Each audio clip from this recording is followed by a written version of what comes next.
All right. This is Tyrell Datweiler.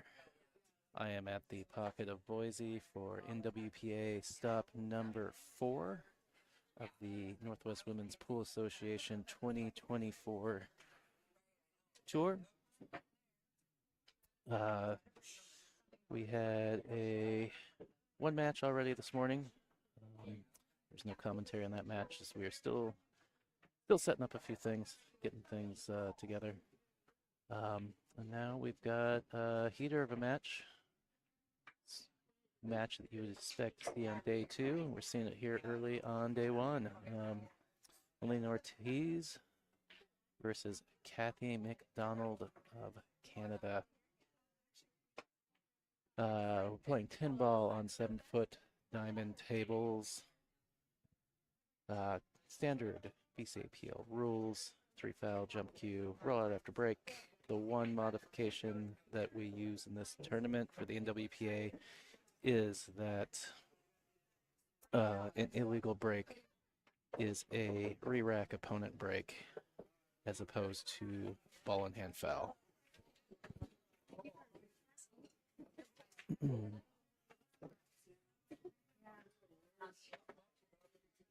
looks like Kathy has won the lag. We are using the Turtle template rack. They do sponsor the tour, so the players are required to use that template. Yeah, race to 6 on the front side, race to 5 on the back side. Double elimination for the final, which is a single extended race to 9. All right, a couple balls down on the break for Kathy here.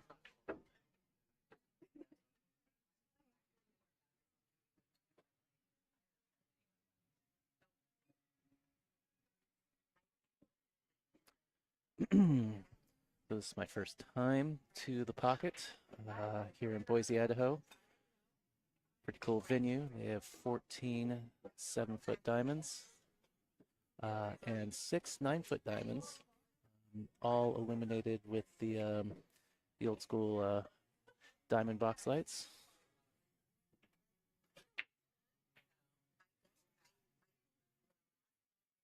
They were in here vacuuming the tables first thing this morning. Everything looks, conditions look pretty nice to me from what I've seen so far.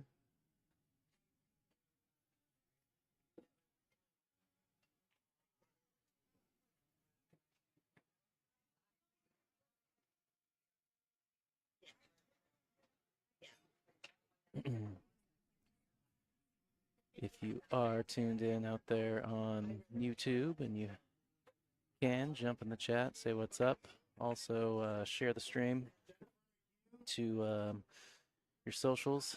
Let other people know that we are going to be having free streaming all weekend. Probably be here till 7 or 8 this evening, maybe later. I believe we had board was open to 64, and I think they got 54. Maybe it was 53. There may have been one drop late last night. So we'll be going until we're down to the money round, which I think would be the, for 64 board, would be the top 16. I know when we do a 48, it's the top 12. So we'll play down to that. We could be here later. We could be here till 9 or 10. And then we'll come back tomorrow for finals day.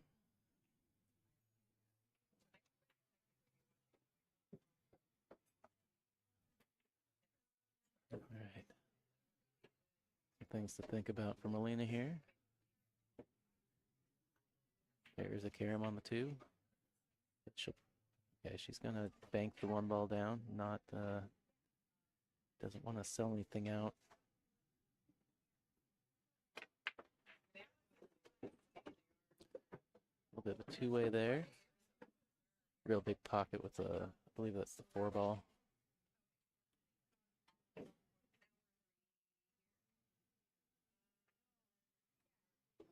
Pretty smart play from Molina. Lock that cue ball right on the 8.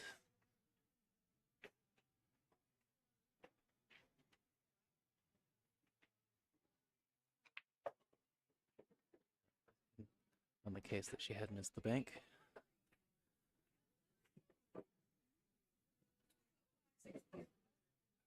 Looks to have the 3 in the side.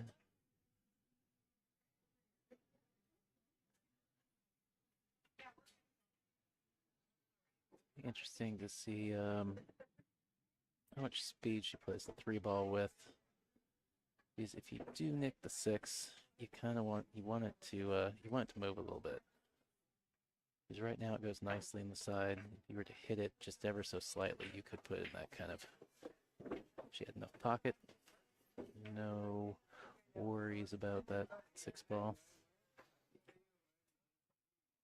Just make sure she doesn't slide down the right side here where the 7 gets in the way of the 5 ball. Right, bit of outside. Yeah. Quite a bit of outside. That pretty soft. Table's running all right, it looks like. Nice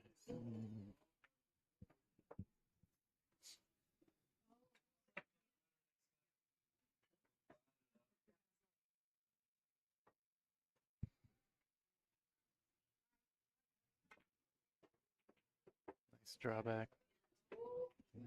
Quite a bit of action. Ran long again.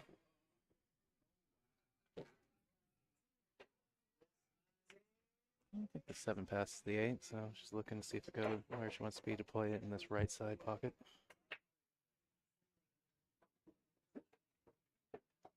Actually, you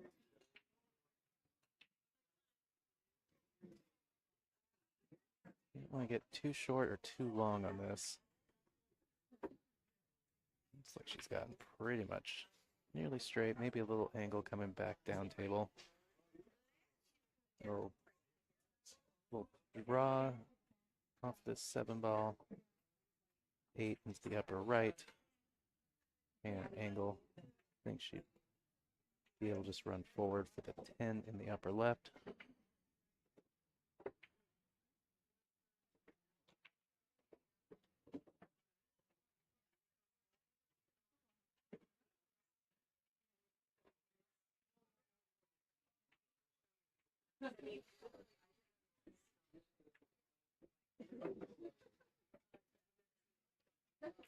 All right, does look like Molina will open up the scoring here.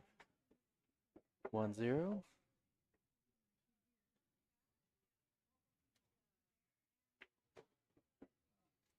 Shout out to the Pocket of Boise for hosting us this weekend. Tour stop number 4, as I mentioned, of the Northwest Women's Pool Association. And big shout out to Mike Littman and Littman Lights, the official 2024 tour sponsor of the NWPA. Appreciate all he does for pool and for the NWPA.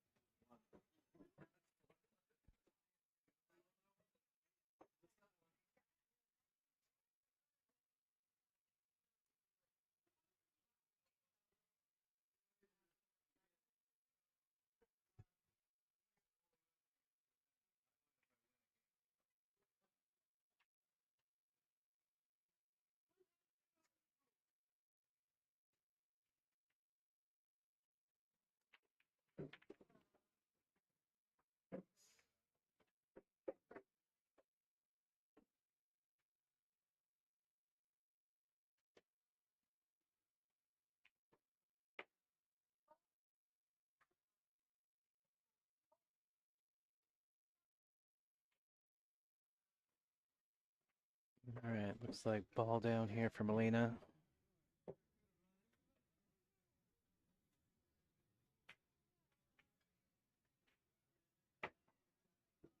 If you are watching and you got the sound on, you can jump in the chat. Let me know if audio's too quiet, too loud, too much background noise.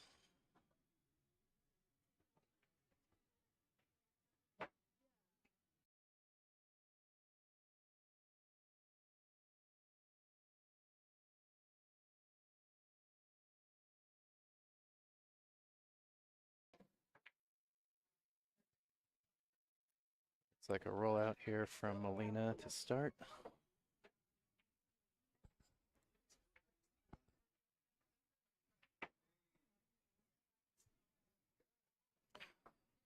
Let's see if she's left.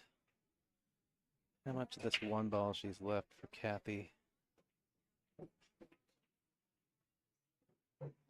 If she's left enough to cut it, there is potential to have a look at the two ball. Kathy's not feeling that. I think she'll just play safe. But that all comes down to how much of this ball she can see. No, she left her enough to make it. Just or nearly. Looks like she caught it maybe a little thick.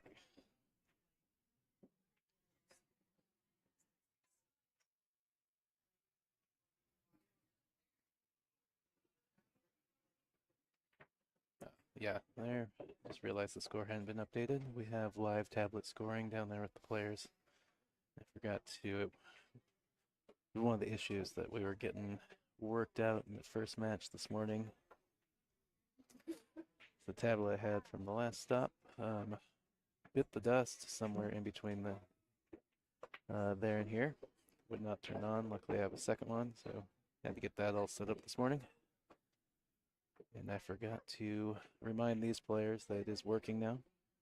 That looks like Kathy noticed and has updated the score correctly. We are 1-0.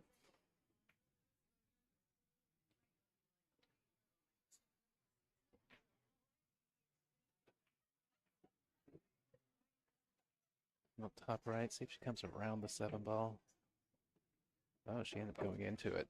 Oh.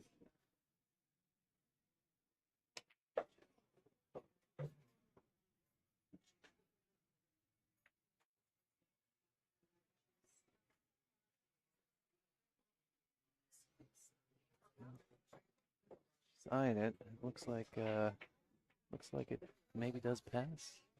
It does look like she's taking it on past the 6 ball. Maybe a little tight. She kind of aired to the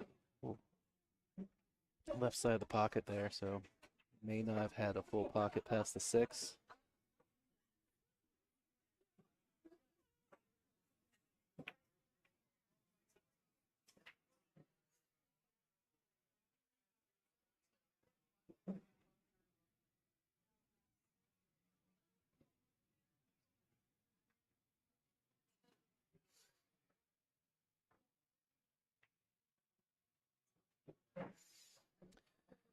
Do apologize for the grainy view on this second camera. Not sure what necessarily what it's all about. I think it might be my wireless transmitters. It's kind of a pain to gaff a cable across the ceiling, so got a wireless transmitter on this camera. And the last time I used a wireless transmitter, I feel like I had the same problem. So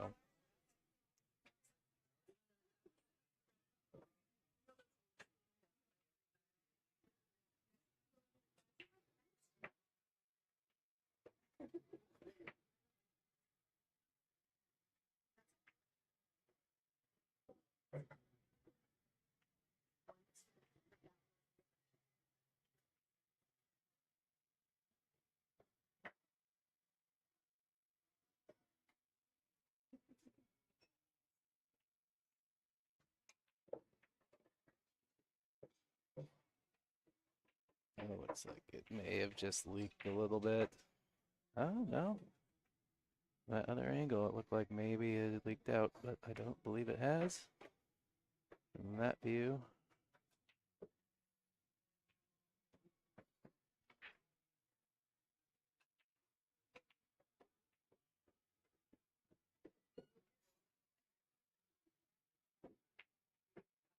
It looks like Molina trying to measure out a 1-rail kick here at the 4.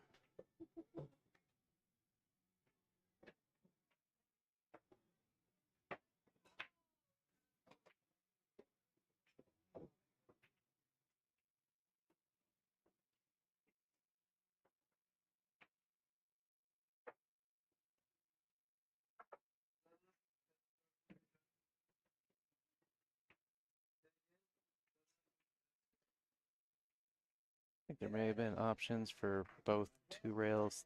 The one going out of the bottom right corner may have been, maybe was a little too tight.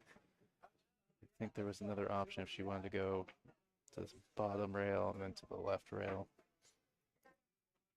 Still tricky to judge.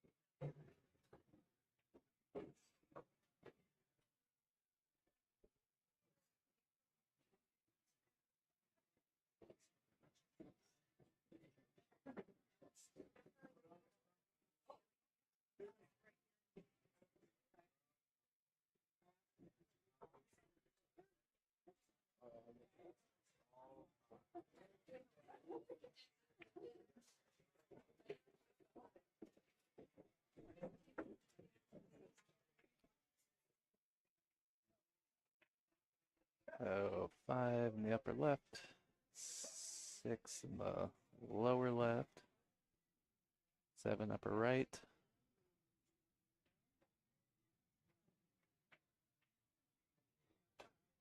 Couple options for the 8. Depending on how she leaves off the 7, there is a carom off the 8 into the 9. Or if she gets a nice, good angle on it, she can cut it all the way up to the upper left.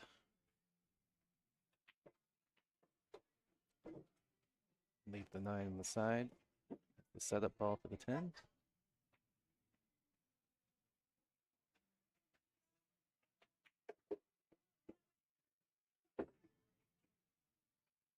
Pretty straight here.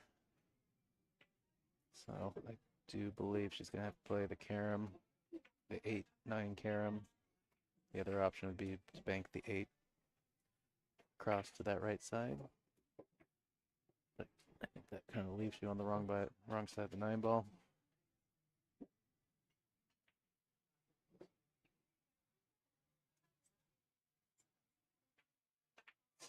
She might try and draw. Opts for a longer shot on the 8, just draws back.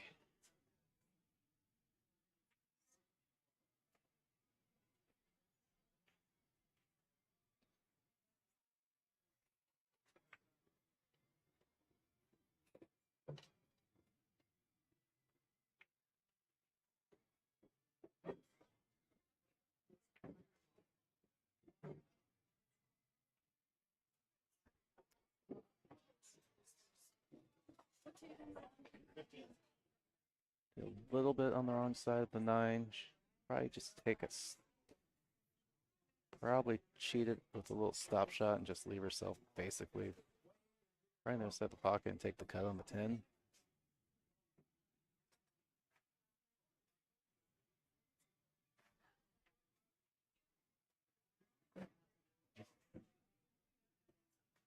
Possibility she might have to slide down the table just a hair.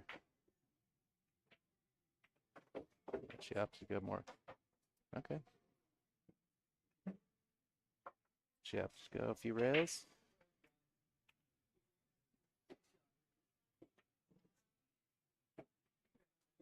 Probably smart play, trying to cheat that 9 ball a little bit and just take the shot from there. It could possibly bobble off the point. So Kathy Mack making it 1-all.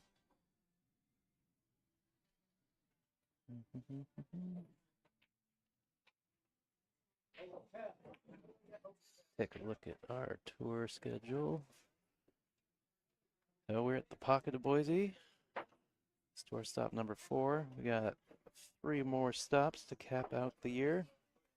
We'll be headed to Legacy Billiards in Spokane next month. It'll be the 21st to the 22nd. Followed up by Ox Billiards in Seattle at the end of October, 26th through 27th. Halloween weekend up on Capitol Hill. Should be a hoot. And then, is that right? Well, I guess technically Halloween would be Thursday, so it's kind of in between. And then we'll be ending the year out for our end of the year banquet, awards and banquet at Legends in Beaverton, Oregon. Man, what a good break from Kathy here. Well spread. One is a little bit of a tester. Well, no, from my angle back here in the booth, the one goes past the 5 pretty well, I believe. Yeah, I don't think the 5 interferes with the 1 at all. I think the 1's got the full pocket. I like that better than the cut in the side. With the cut in the side, you're going towards balls. You gotta try and get through that 9-10 gap and go a couple rails back up for the 3. Going up in this upper left corner keeps your natural position for the 3 on the right side of the table. Good shot. So this is the 8 on the left side of the table here. That is the 4 directly above the 3.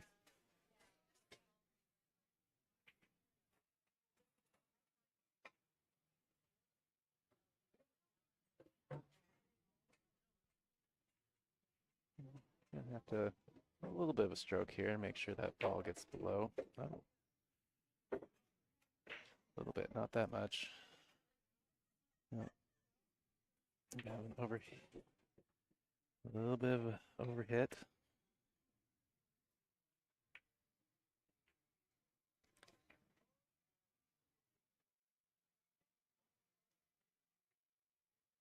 It's possible she cheated the pocket a little bit and caught that ball thinner than she meant to as well.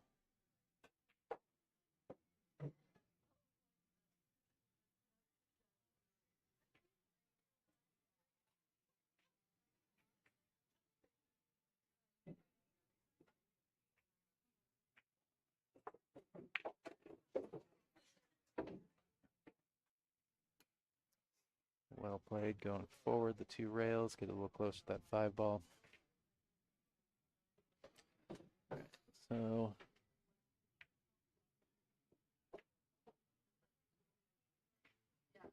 7 ball over here on the right rail. I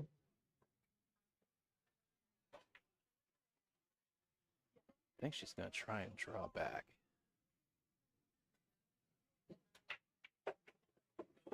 Draw over. Okay.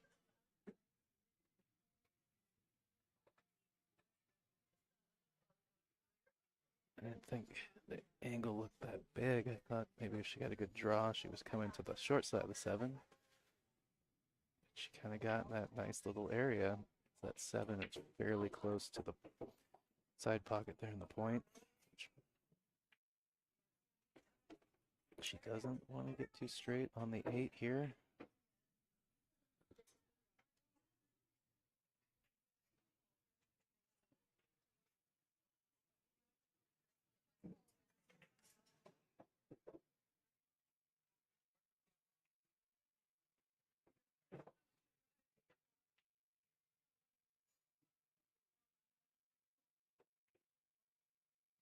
Yeah, I think she got a little straighter than she wanted. Tried to cheat that pocket a little bit so she could get closer to the 9 ball.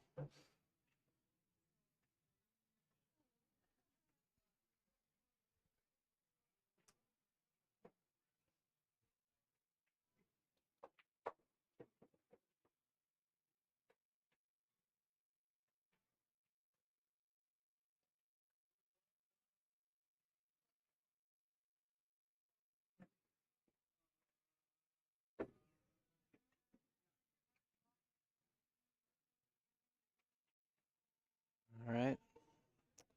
Well, 2 balls here for Molina to go up 2-1. Off a forced error from Kathy. All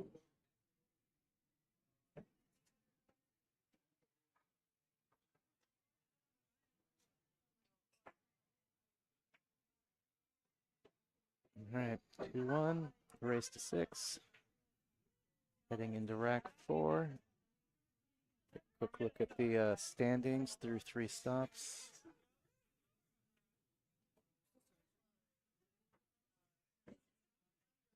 So this is our current top 10 standings through 3 stops. As you can see, Molina top there, followed up by Regine Lane, who I have not seen. I do not believe is at this stop. Followed by Kathy Mack. So we got the 1-3 matchup right now. And then we got Saucy Suzanne Smith, 4. Followed by Gwen Townsend, Marianne McConnell, NWPA President Stephanie Kulik, Angela Higgins, Board Member Nicole Denisi, and Jeannie Christensen.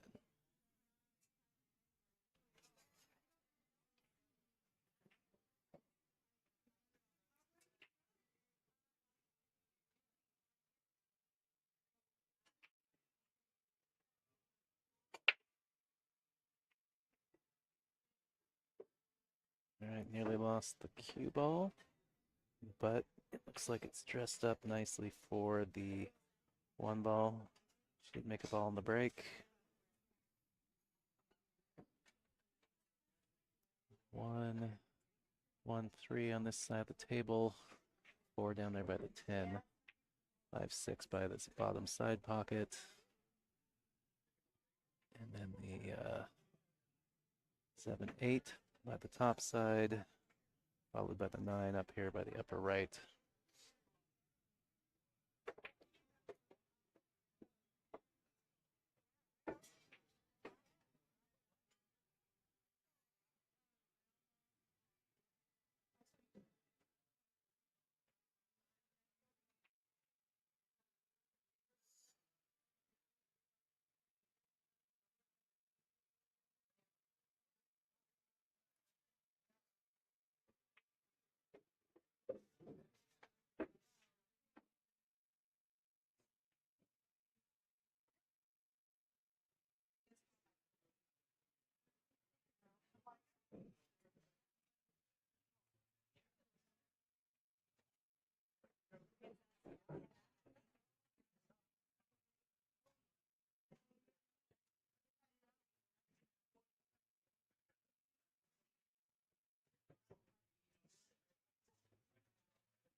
Well, Molina just kind of picking this rack apart.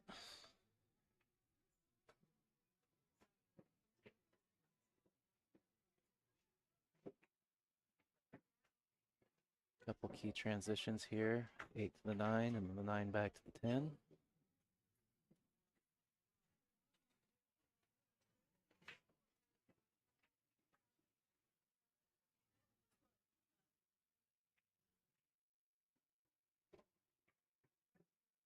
Oh, unforced error from Molina here.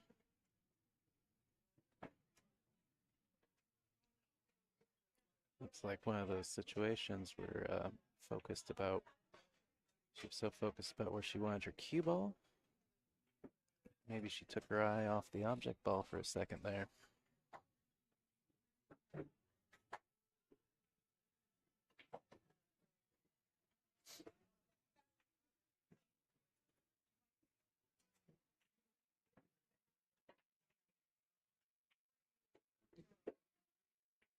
All right, back down.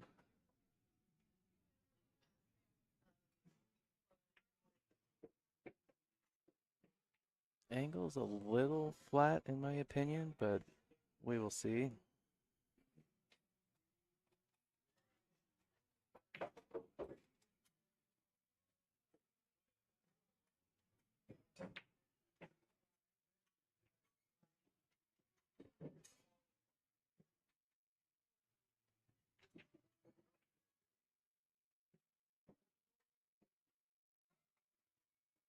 Yeah, angle's a little flat, so it kind of goes towards that right side pocket.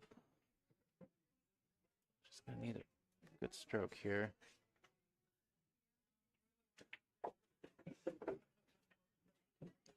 Ooh.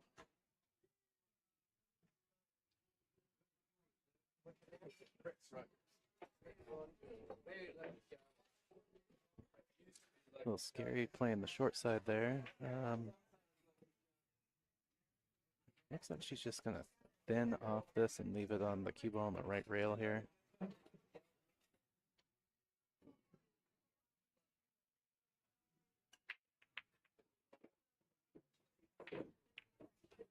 I always get scared of not pushing that 9 ball enough and cue ball coming too far back across the table. I expect Molina to take this cut on.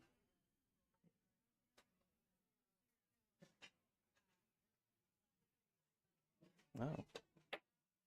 Maybe after that little hiccup on the 7 ball. Doesn't want to risk anything. That's what makes her such a smart player, such a quality player.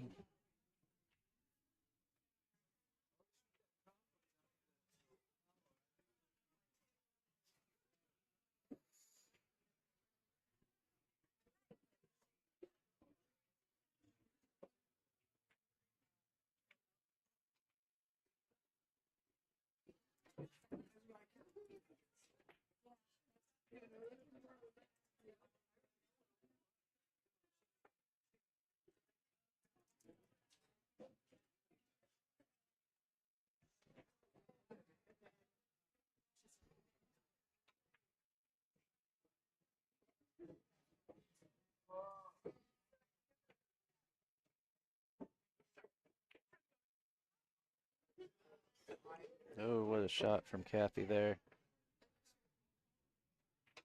I've seen her make that shot a few times. People have tried to leave her that safe. But I've also seen her miss it a few times too, so.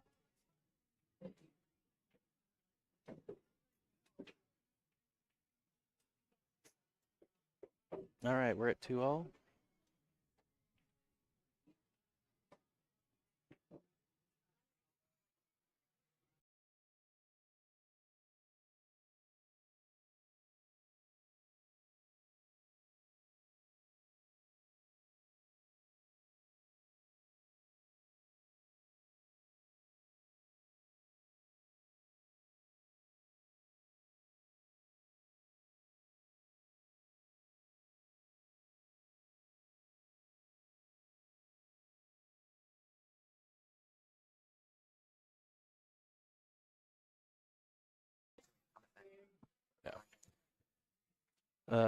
Yeah, sorry, James. Fairly close to the table, so I got talk kind of quiet, but I'm also trying to pay attention to the mixer to make sure it's not too quiet. So just let me know if it's better. I need to turn the gain up a little bit more here. It's just occasionally, at least in my monitor, I can see getting close to being in the red on this side.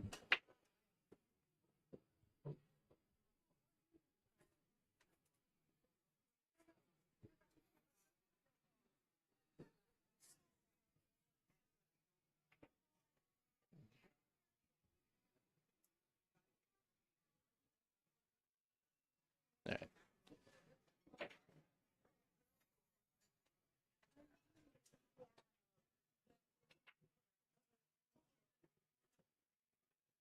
All right, looks like Molina's going to roll out here.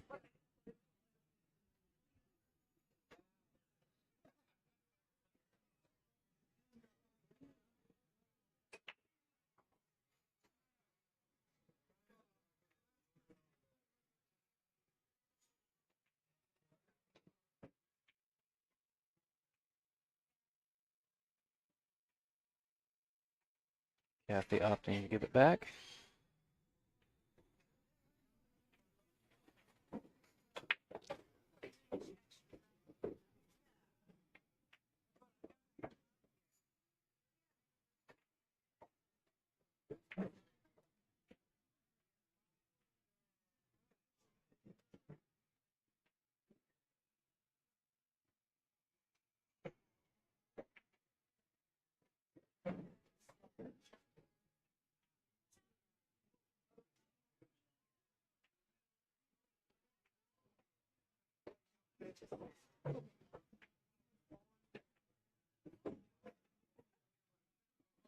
Now Molina calling the cross side. I think kick behind, or maybe she was calling the 7. All right, I think that's why she walked over to Kathy, was to clarify that she was playing. If a ball went, she was playing the 7 ball. And I do believe she's left the 1 ball.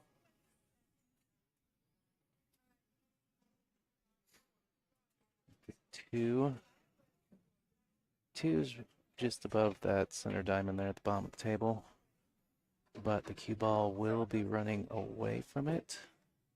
She plays this. See if maybe she tries to draw into it, into the 4 ball that's right there. I think she was trying to draw into the 2 ball.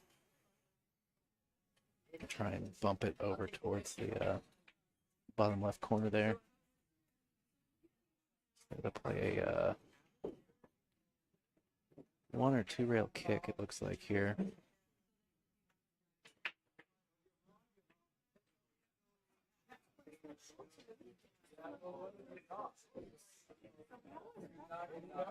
Yeah, it looks like she's got to kill it a little bit.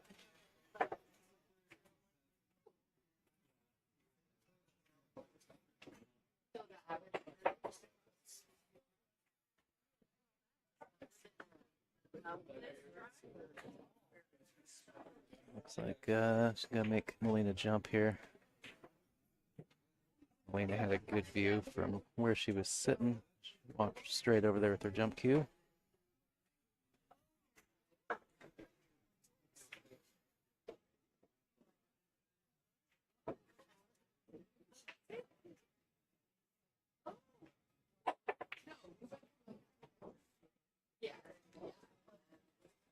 Good effort. Nearly made that one.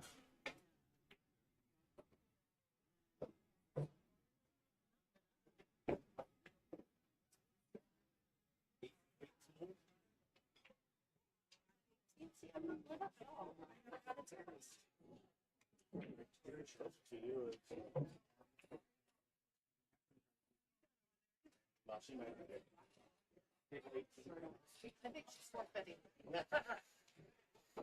I don't know what went wrong. Yeah, I still want to come over.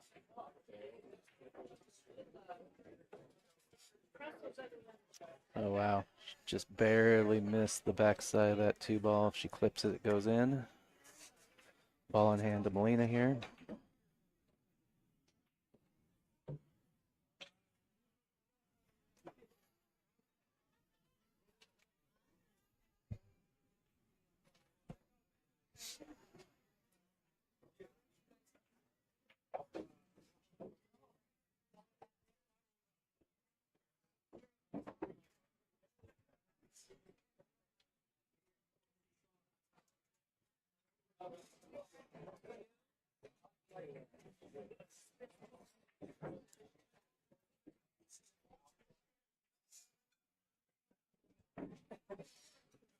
That's just a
Looks like she's kept a pretty good angle. Should be able to just float into this 8-ball.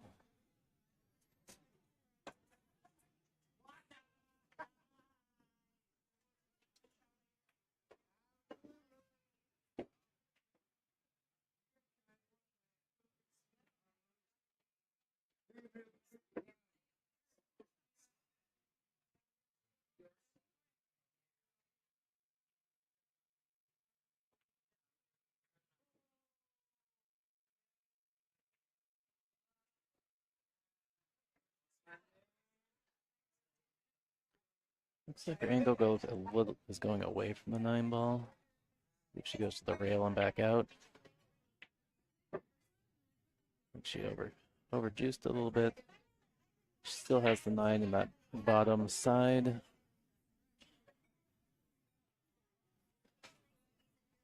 Shooting off the rail.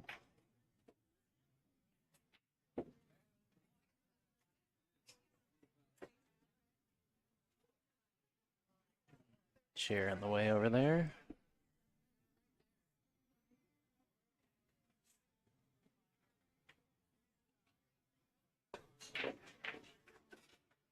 Go back down to the bottom rail again, I think.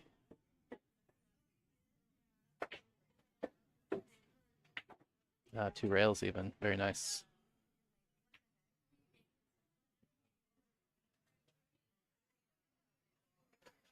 All right. Looks like we got ourselves a good little back and forth here. Molina going up 3-2.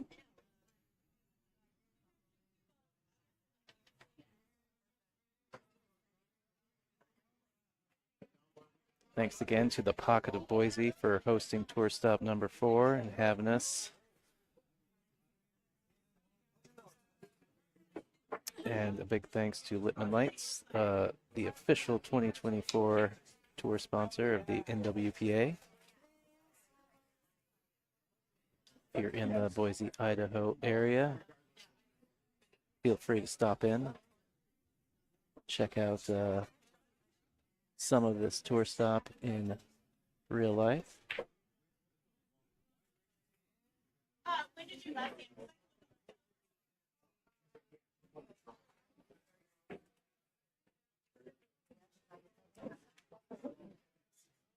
All right, Molina to break off rack 6.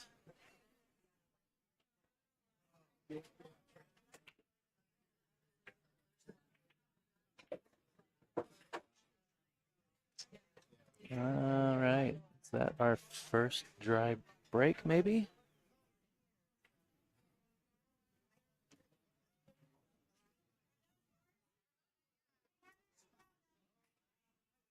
All right, I guess the last one started out with Molina rolling out. So we had 2 dry breaks now? All right, seemed like the first few breaks, balls were going real nicely.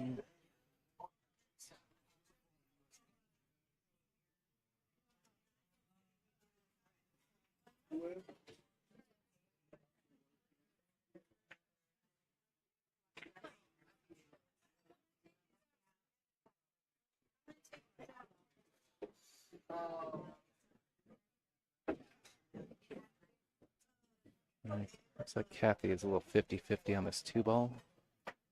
Yeah, looking at it right in the face with cuts at both the side and the corner.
apologize. Had to step away for a second. Um, Discussing what to order for lunch with my partner.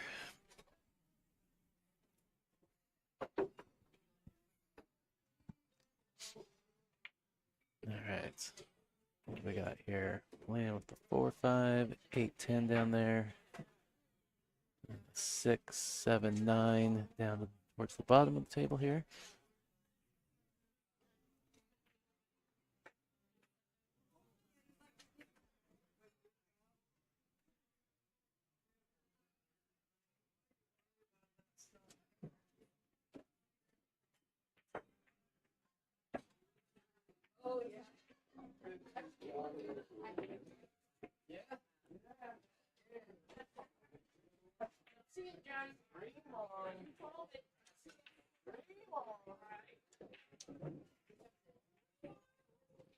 All right. Let's see how she wants to handle this 5 ball. See if she can just. Well, I thought maybe she could. I think she's going to have to go low.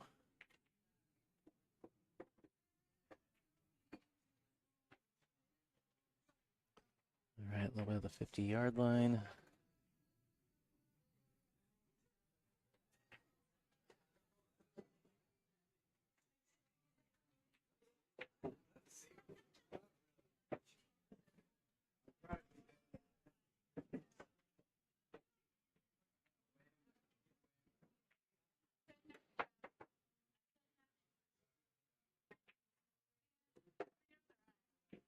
Oh, what a good shot to miss the 9 ball. Use 2, 3 rails back around, straight in on the 7 ball. The one concern about how straight she is on the 7 ball is that 8 ball.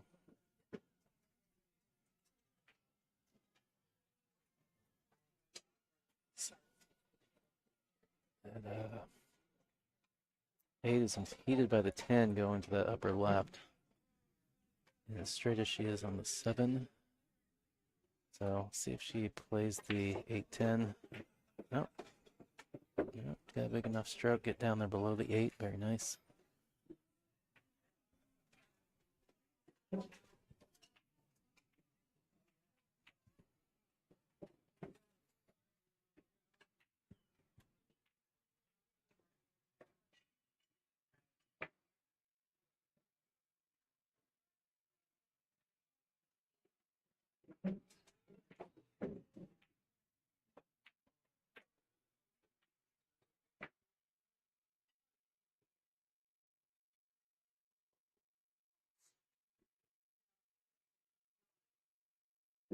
I kind of keep forgetting we're playing on 7-footers since our last stop was a 9-foot stop.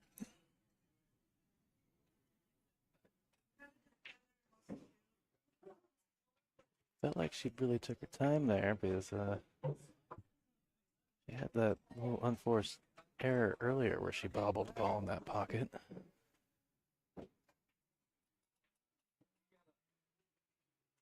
Kathy trying to see if she can see any sort of edge at this ball, if she's going to have to kick at it.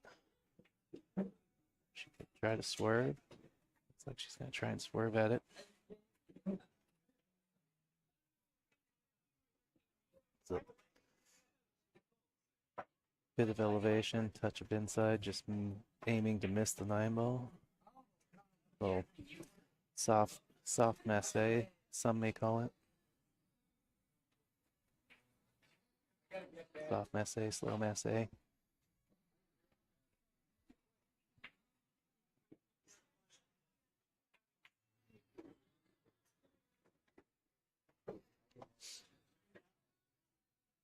Now she's looking to kick at it now. It is really big in front of the pocket.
You're gonna get real close to her work here. A little curious, but she did leave herself just a touch of angle.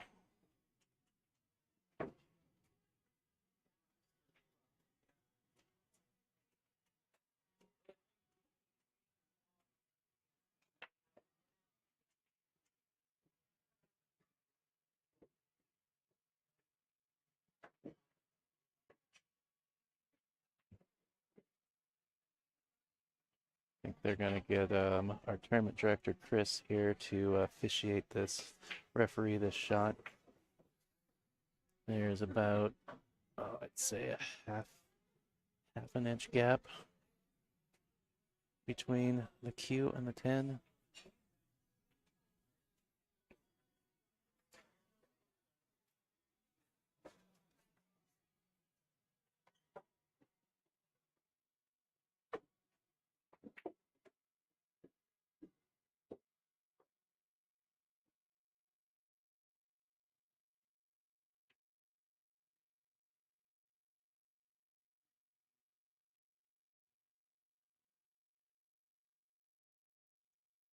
Well, looks like Molina is going to dare Kathy with a bank here.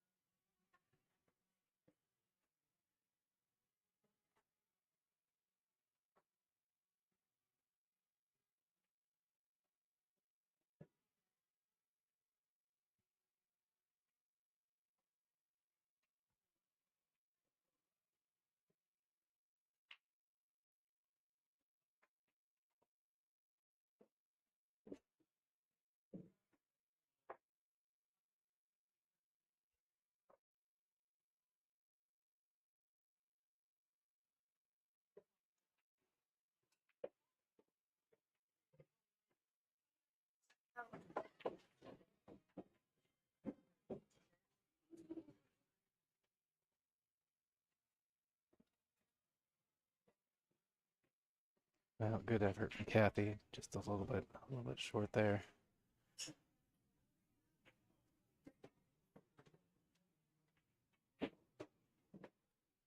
Workable angle on the cut shot here for Molina.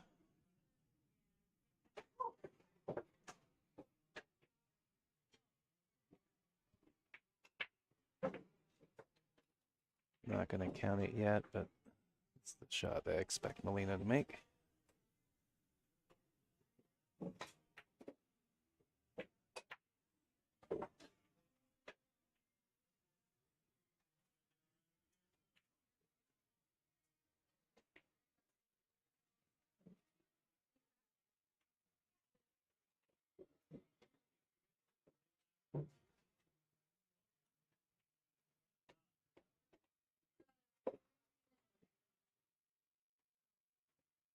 All right, so Molina gonna go up 4-2. Gonna break our back and forth exchange here. Take a 2-game lead. Take a look at that tour schedule again. Heading to Legacy Billiards in Spokane next month.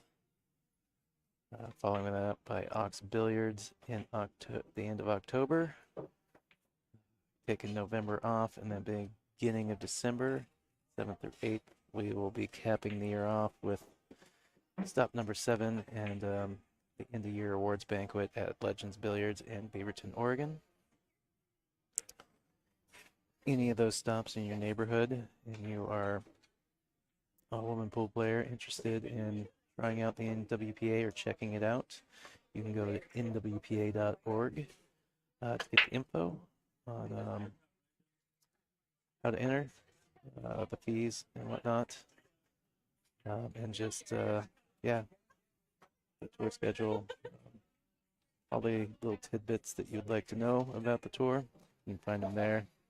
Also, please go like NWPA on Facebook, follow their YouTube, subscribe to their YouTube, follow their Instagram.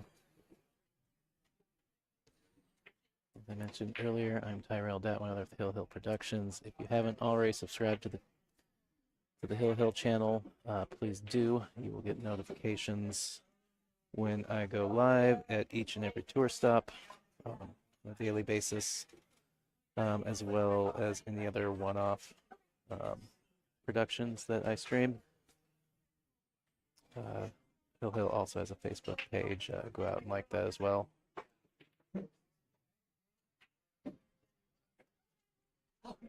And if you have access to the YouTube chat, jump in, say what's up. Tell me who you're rooting for. Constructive criticisms, questions.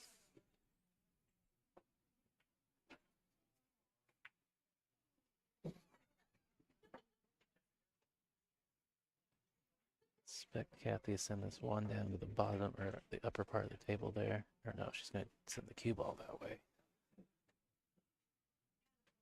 I think it's leaked though, but it does look like the 4 obstructs the bottom left, at least from my angle.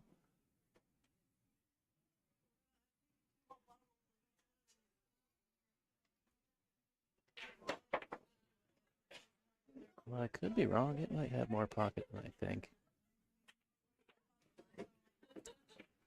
Oh, I didn't see that she called the combo. That's another way to do it.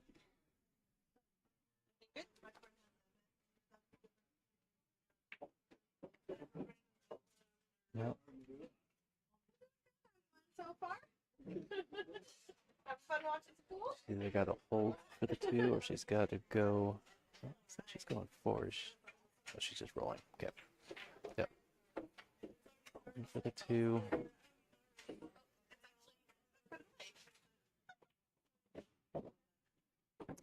3 down there by the same pocket that she's shooting the 2 into.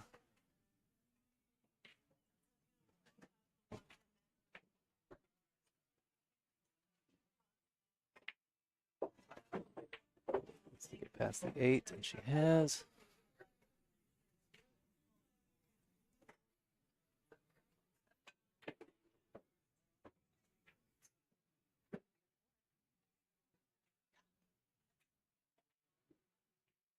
All right.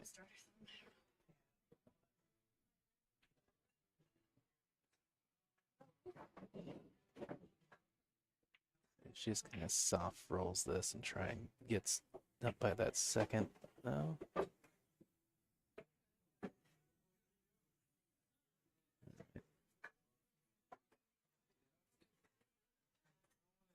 She's playing to shoot it down here in the bottom left.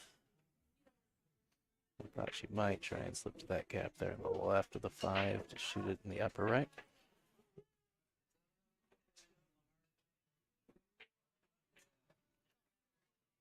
This does have a natural angle for the 6 ball.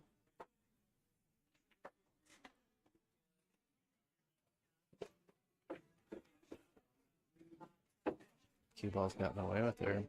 A little lucky not to be behind the 7 ball here.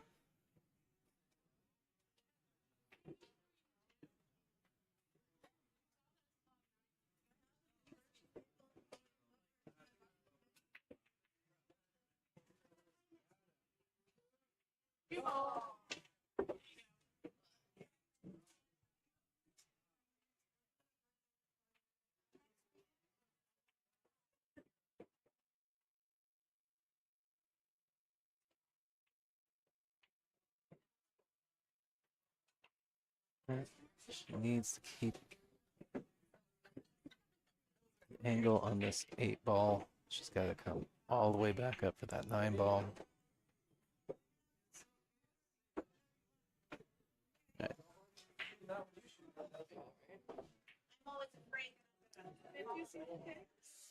Somewhere, but not in the hole.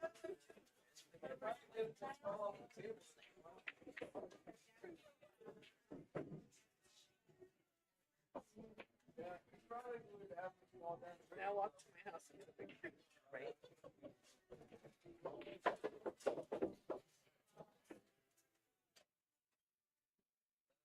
She's got to look at the 9. It's a little steep.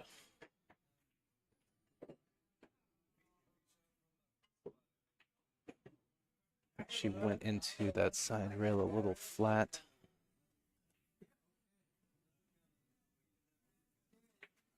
A little bit closer to the side pocket. Maybe she could have gotten a little further.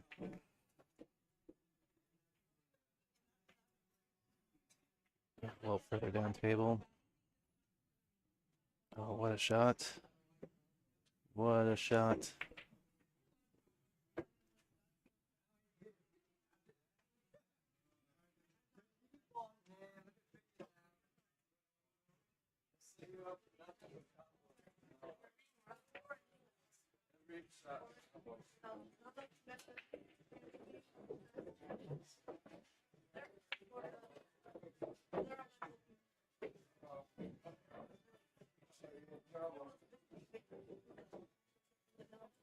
All right, Molina to the hill here.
Well, another dry break here, which is, I don't know. I felt like both players, first couple of racks were making balls pretty effortlessly.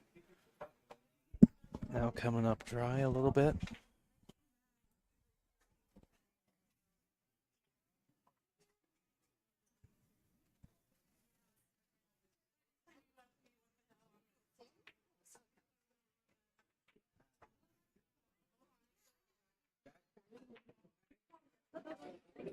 So 2 and 3 tied up down by the foot spot.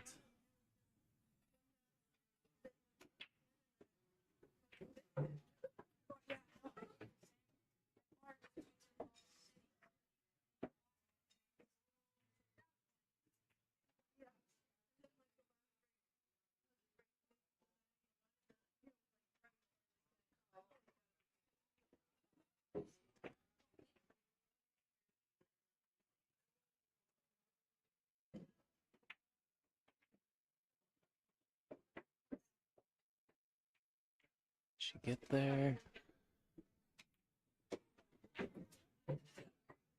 It's close. Molina might have an edge, but I can't tell from this camera angle. Not, she can definitely go into the rail.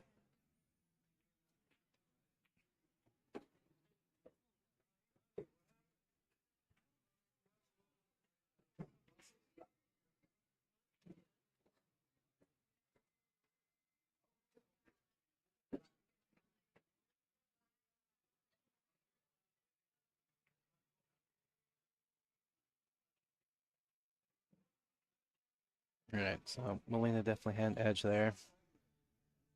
Playing the cue ball down. Separation and cover behind that stack of balls.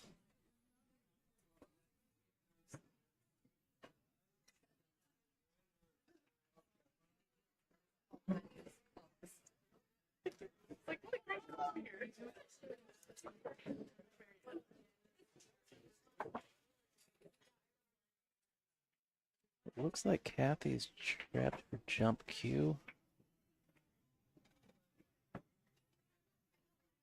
Does she have to jump the 10 or does she have to jump the edge of the 7?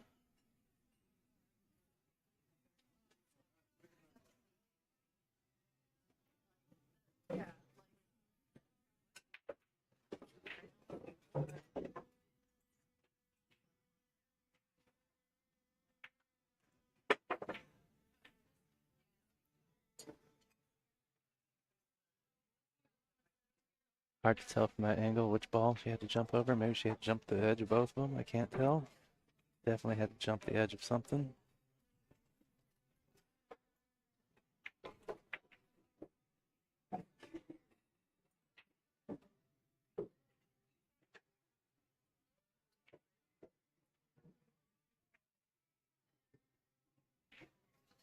I don't know that that was a safe from Molina. Because I do believe from this angle, the 2 can be played into that 5 that's just hanging in the upper left corner.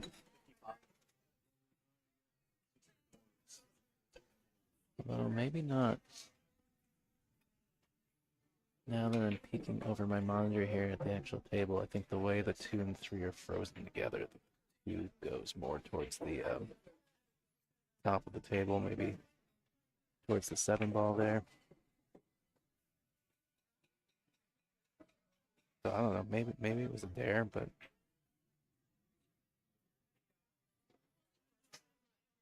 I don't think so. I think she was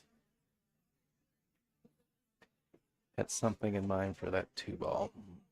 Safe or something that I'm not seeing.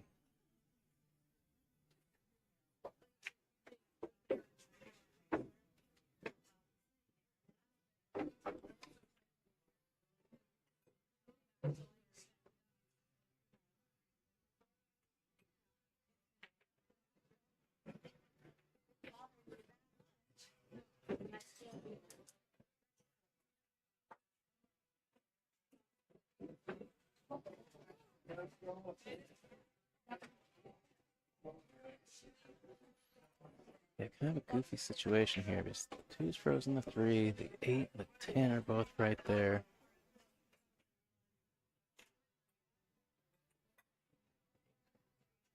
I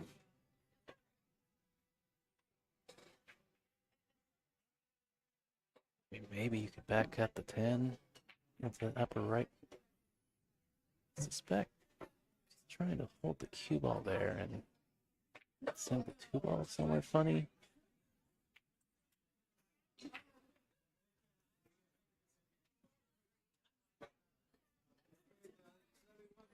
Yeah, it was just really funny because the cue ball was going to go into the 8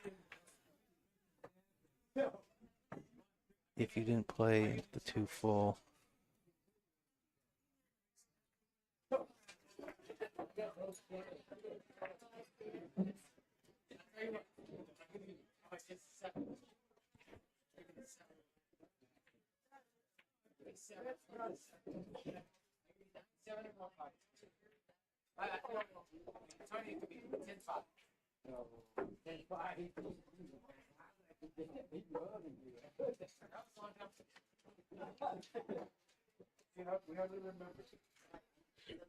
Well, maybe you can hear that in the background. One of the 9-foot tables isn't too far away. A couple guys trying to negotiate some terms. Or at least one guy trying to negotiate terms.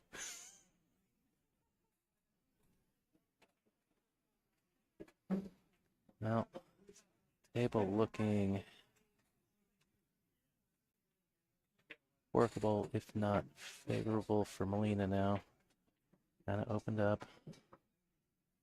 This is a little touchy.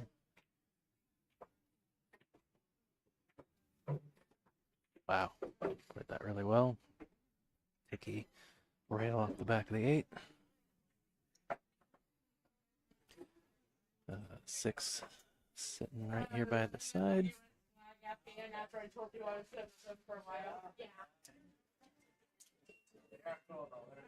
But she needs to get back towards the center of the table, preferably. Well, it's a little bit further. A little bit further than I would have liked. I was going to say just a little bit to the other side of the 7 ball, or 6 ball. I mean, just got to be careful not to get stuck behind the 8 ball.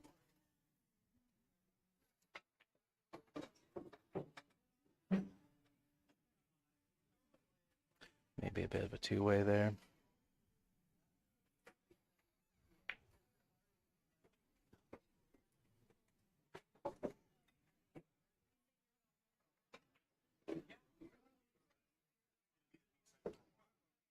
All right, one rail kick for Kathy here. See if she makes an adjustment in how she measures this out. She's been a little short on the couple of them that we've seen her kick at.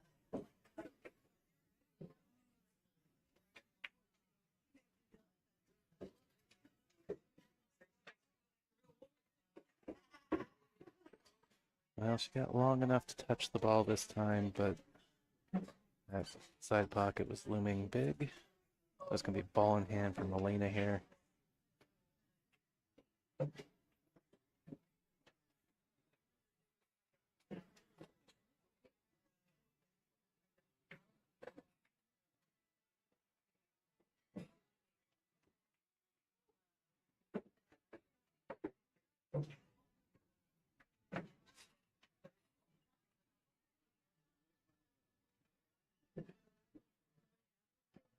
Two rails forward for the 8-ball.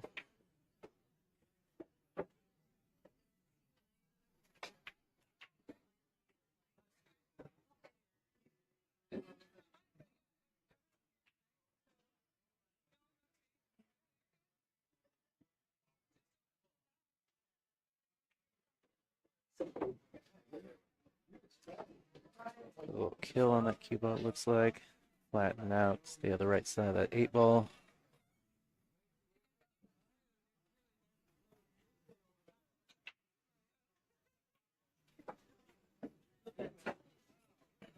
Probably go 2, 3 rails here. The right side of the 10. Oh, no, she killed it again. Decided not to go more than one rail. Played the one rail straight back.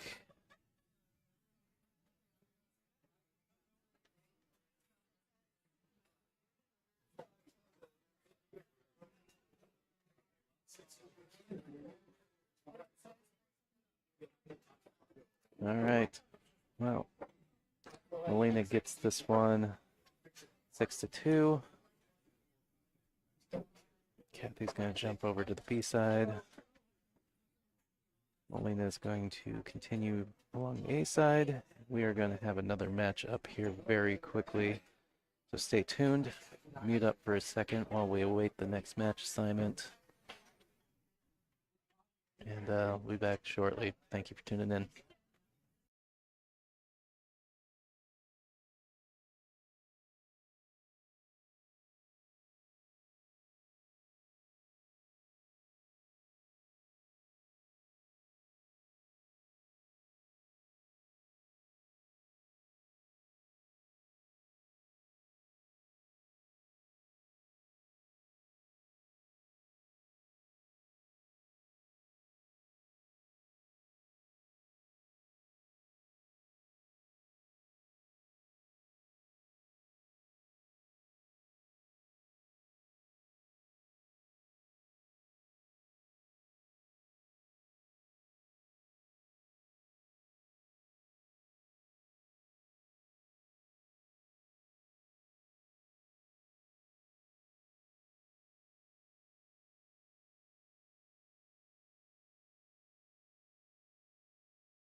All right. It looks like we finally got Bonnie at the table. The players should be ready to lag here. Well, I am Tyrell Datweiler with Hill Productions. And I'm here at the Pocket of Boise for tour stop number 4 of the NWPA 2024 tour. We have a A-side match between Bonnie Babber and Angela Higgins, playing 10 ball on 7-foot diamond tables. Race to 6 on the front, race to 5 on the back. Standard BCAPL 10 ball rules. Roll out after the break. Jump cue, 3 foul in effect with a one modification that an illegal break is a re-rack opponent break. It looks like Angela has won the lag here, and we'll break off rack number 1.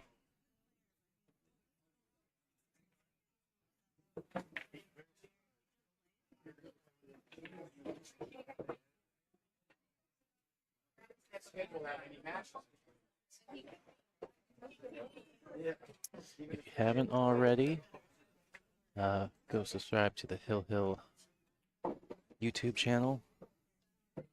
Share the stream, like the stream. But yeah, the big thing, subscribe to the channel. You'll get notifications when I go live. I'm the official streaming partner for 2024 for the Northwest Women's Pool Association Tour. Yeah, those notifications will let you know when we start each day. And you'll also get notifications for any other one-off productions that I do.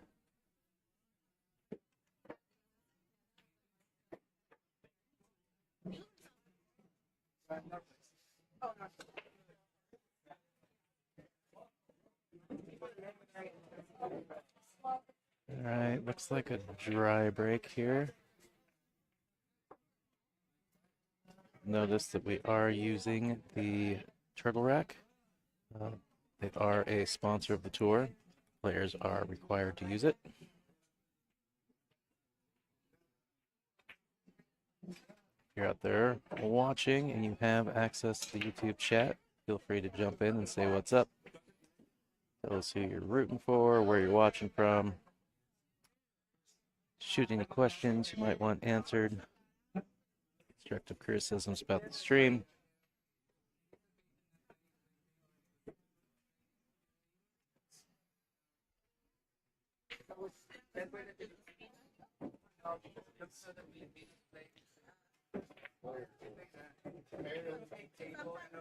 Now, if she can just come straight down the table, basically, almost, yeah, straight down that line, drawn on the table there for the break box. Have a good look at the 2 in the side. A little heavy though, but it looks like she's going to go nicely right between the 6 and the 8. And there is that look at the side on the 2 ball. She have the angle to go to the right side of the table here for the 3 on the other side.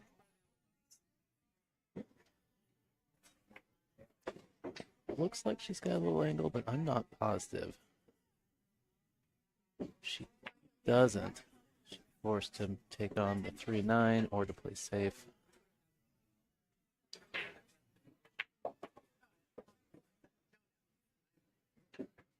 She's drawing, so I'm going to say that she didn't have the angle.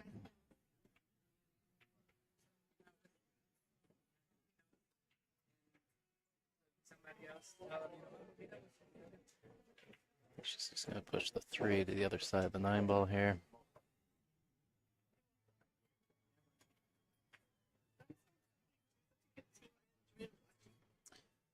Well, it doesn't look like she quite got containment there. Bonnie will have an edge to return the safe.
Yeah, looks like there is a shot all the way up table.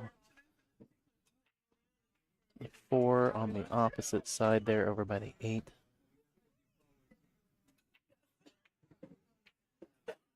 She's gonna get past the 9, needs some legs. Just getting there.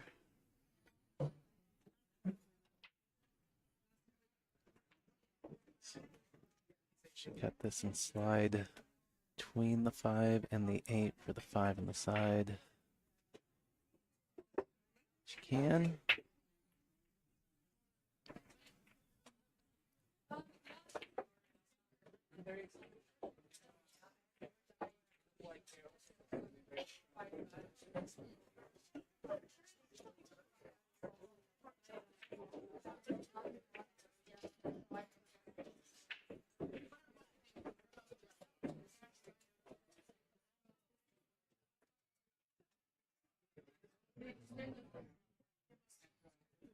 I think I kind of like a stop shot bank here.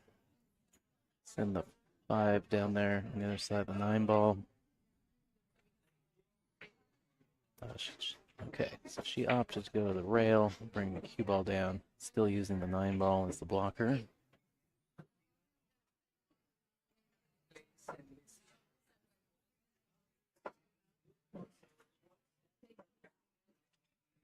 Bonnie with a kicking situation. Looks like she's going to kick one rail out of this bottom rail.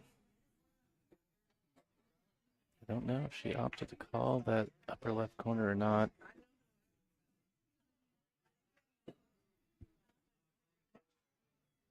Nearly made it inside.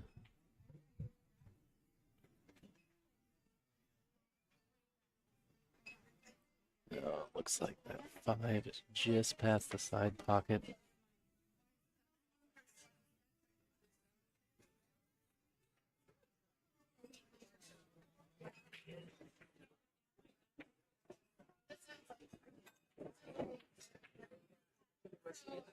I'm trying to bank it over behind that 9 ball again.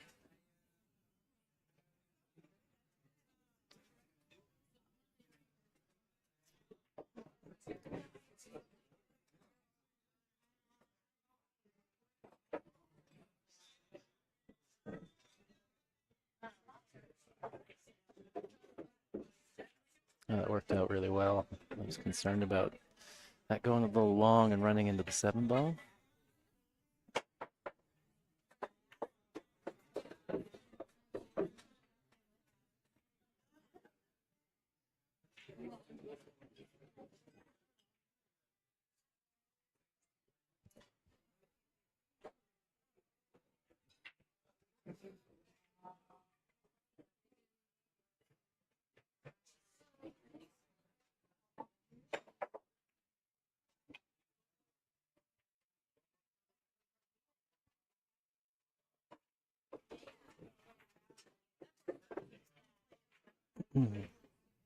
Don't want to get straight. Or too straight at least.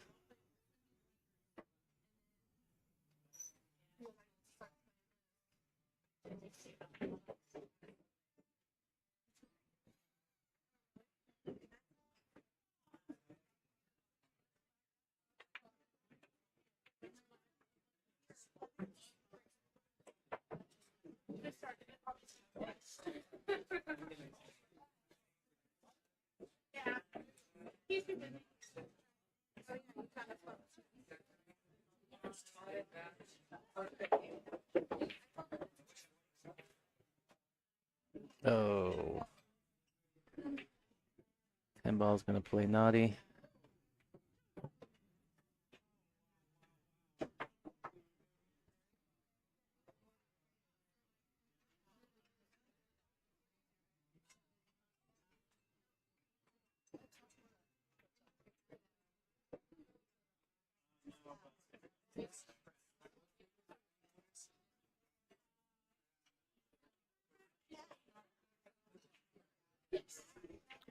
Well, just missing the edge of that 9 ball. Ball in hand for Angela here. She's just going to roll this forward, shoot the 10 on the opposite side.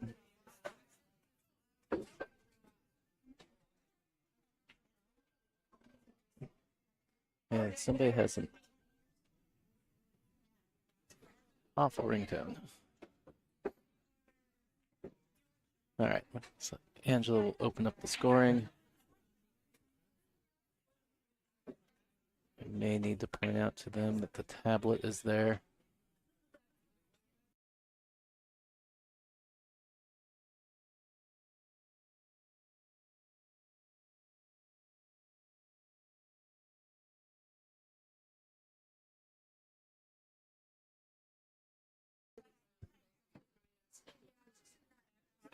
All right.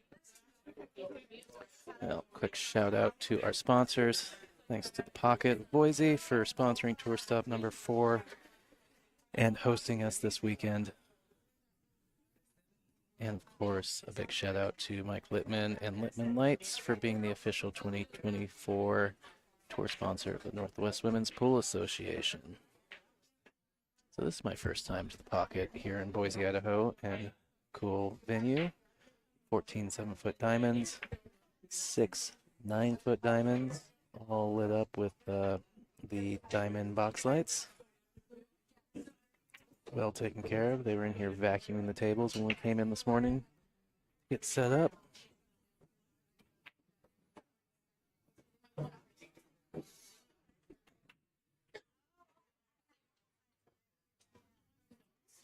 is that 3 ball going to make the 4 rail? It does.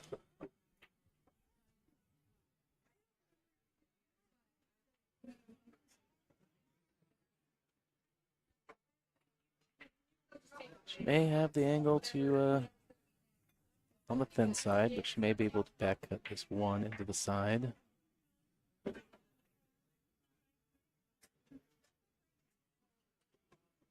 Not a problem.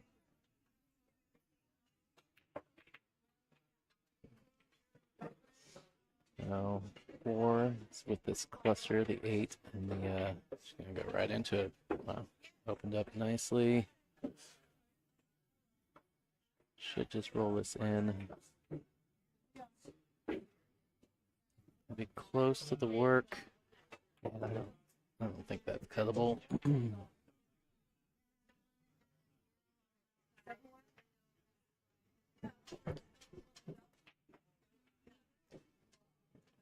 Then it just bring the cue ball straight across, just past that 7-8.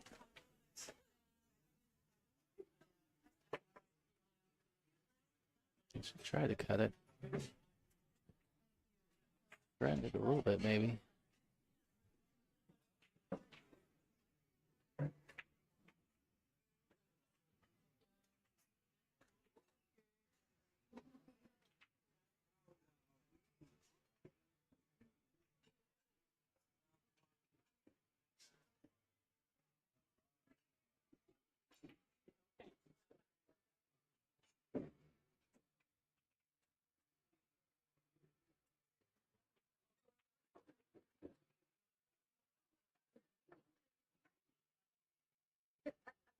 All right, ball in hand to Bonnie there. Really tight window. Angela was trying to get through.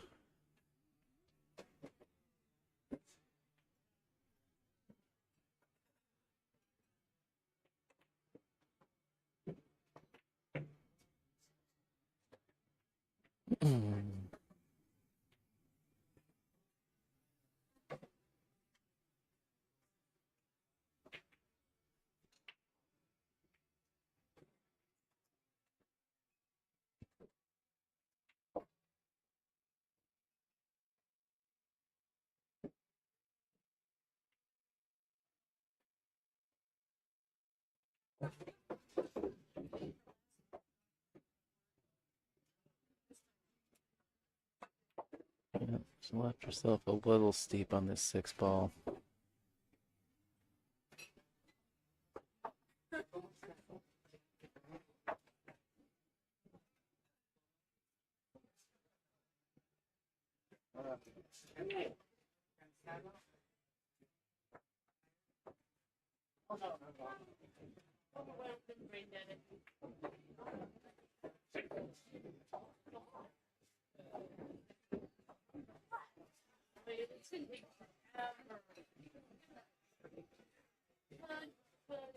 Let's see her call the bank, so I'm gonna assume she's cutting it.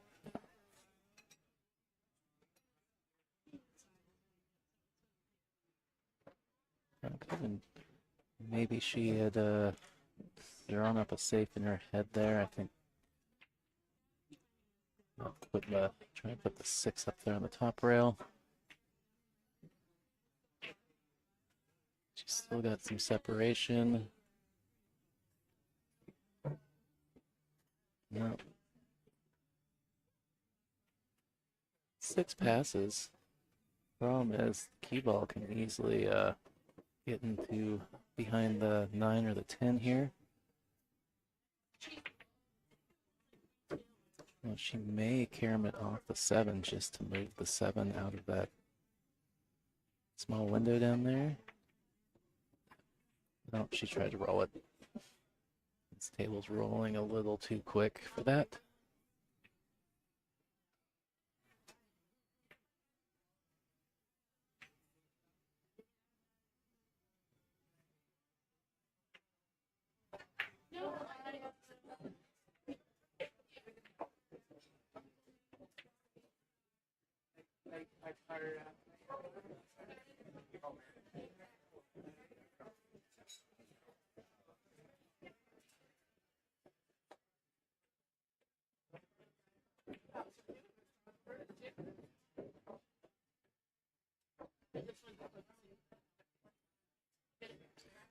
Alright, well, Bonnie's got a cut into this bottom right.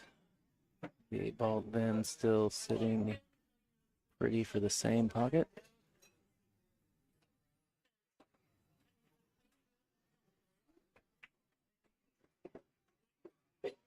Ooh.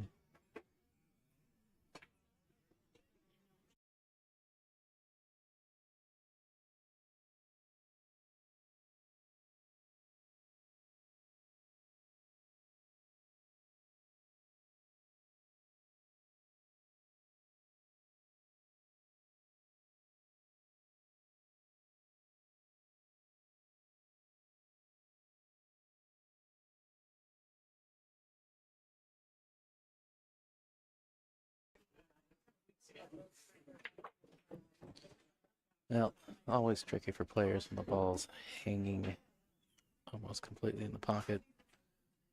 Hard to judge how thin or how full to hit it oftentimes.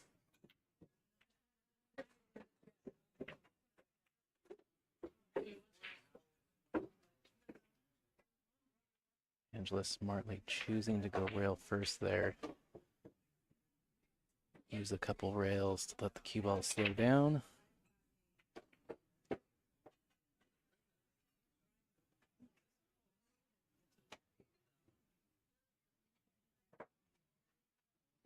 She's trying to land on that right side there. It's generally a center ball hit.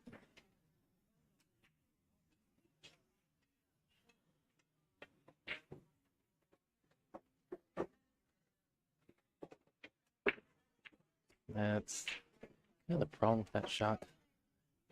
I like spinning it, going 2 rails, and shoot the 10 ball in the pocket that Bonnie's shooting it in.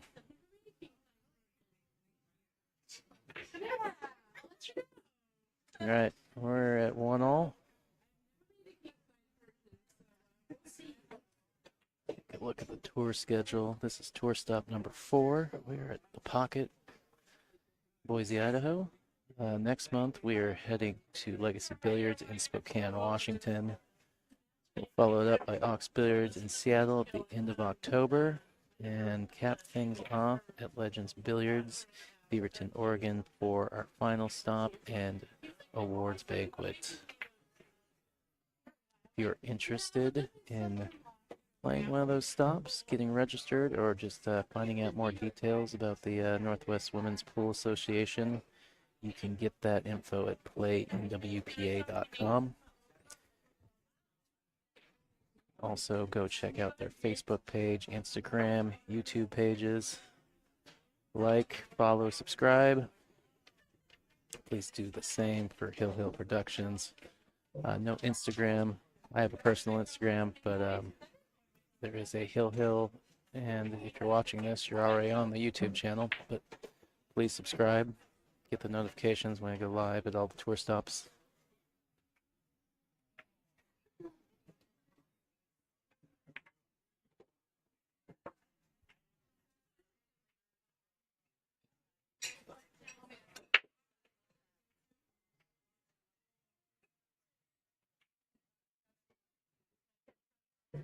All right, another dry break here.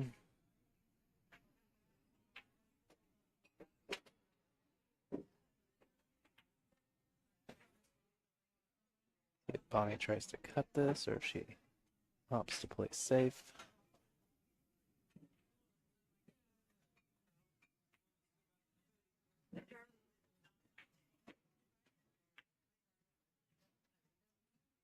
Now that is settled into a shot in this bottom right pocket for Angela.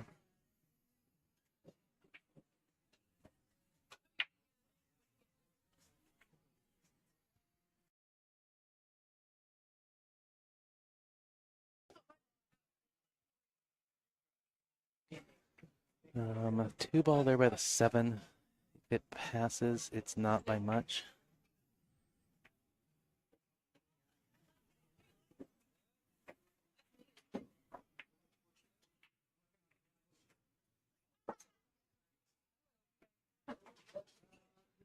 Well, that's all it was available.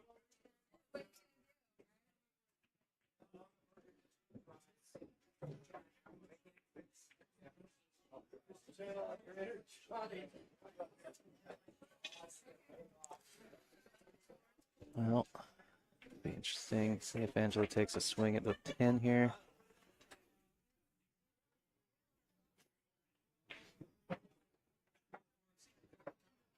One of those shots where you don't want to baby it. If you're off a little bit, you don't want that 10 ball just to hang up in the pocket. And the cue and 1 ball line up for your opponent to take it out.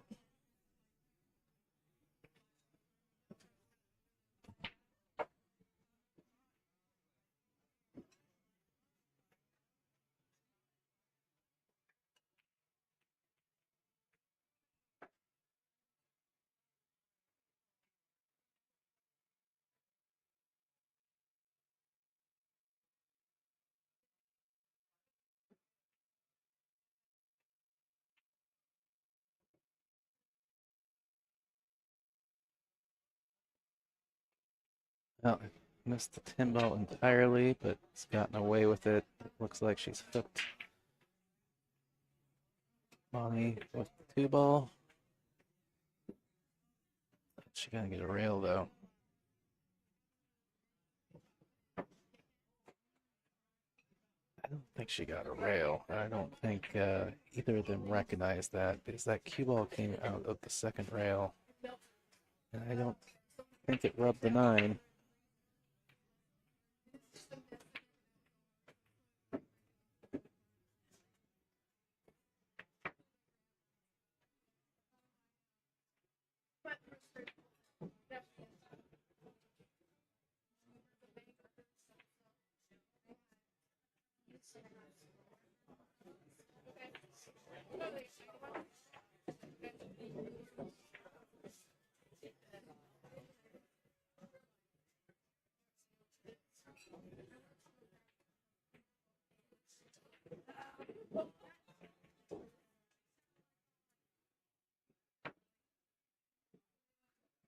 The nice thing about this, if you underhit it, you hit it too thick, it tickies off the back of the 10 and still goes in. Oh man, she hit it clean. Needs to watch out for that 8 ball though.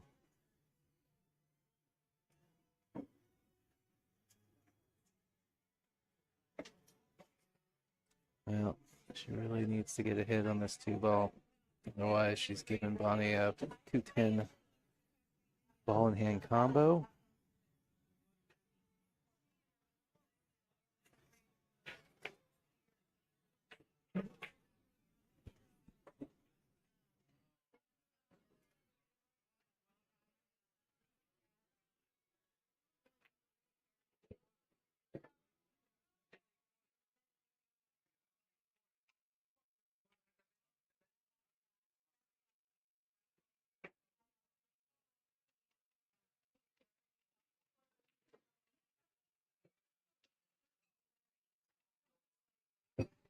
She has grabbed the jump cue.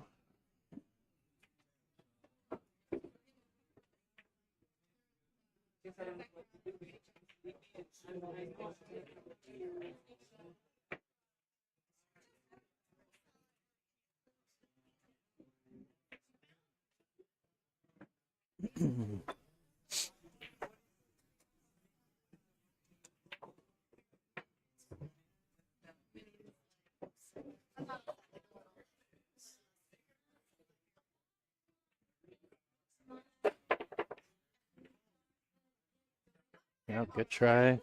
Good try, good try.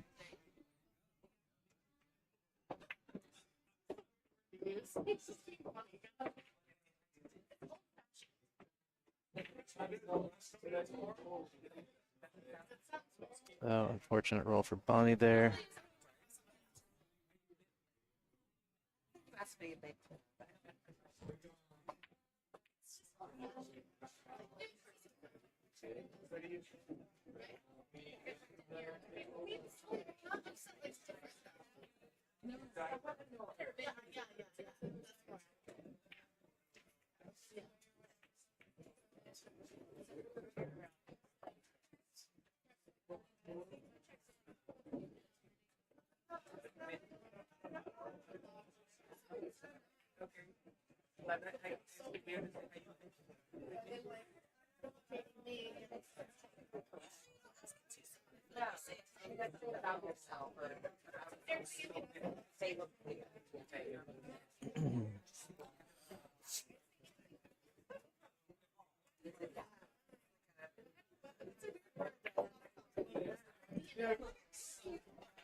The 3 should pass the 4 into the side.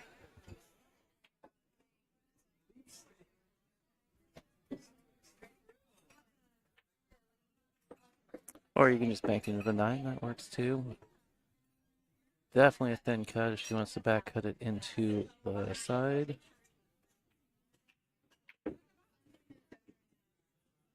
Just eats that ball right in there. She's gonna go all the way up. I think the upper right, it's the smart shot. Better play for the 5. Rattles it.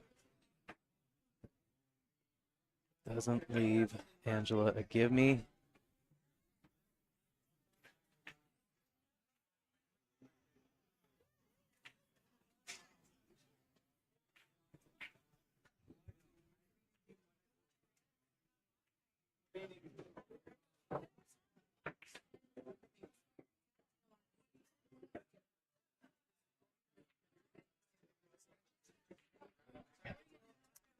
All right. Bonnie just look at the bank again here.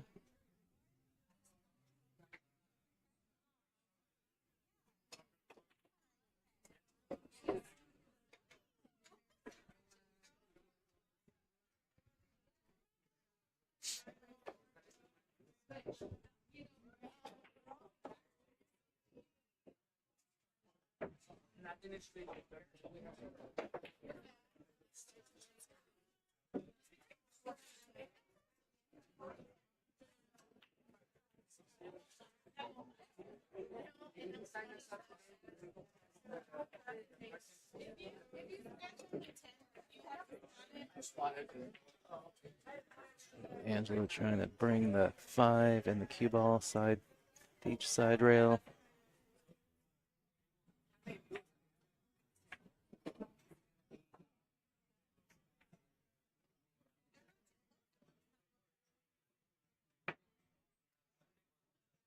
cut shot for Bonnie here.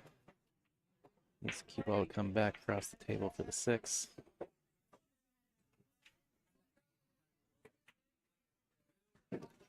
Instead, she plays the bank combo.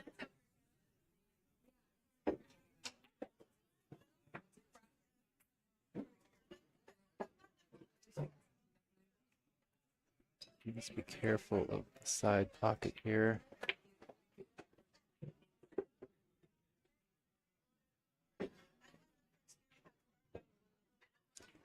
All right, ball in hand for Angela.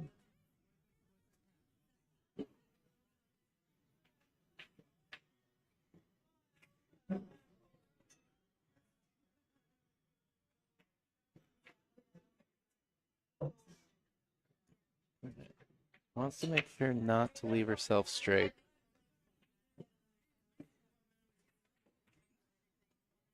Now,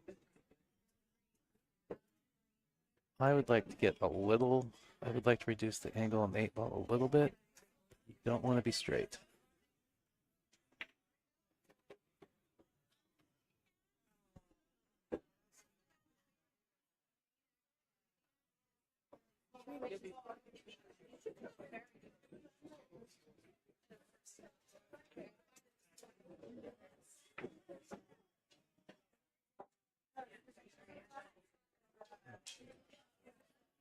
Should be able to just stun straight across.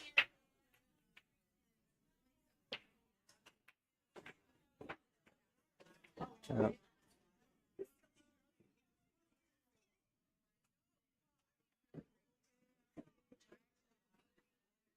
I think she hit it too thick. A little too much speed.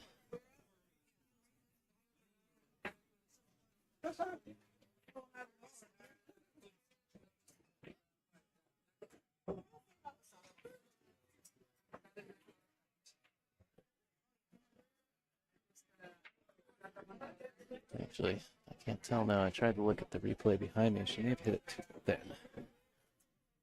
So it looked like that ball was immediately going away from the rail. All right. Bonnie with the opportunity to go up 2-1.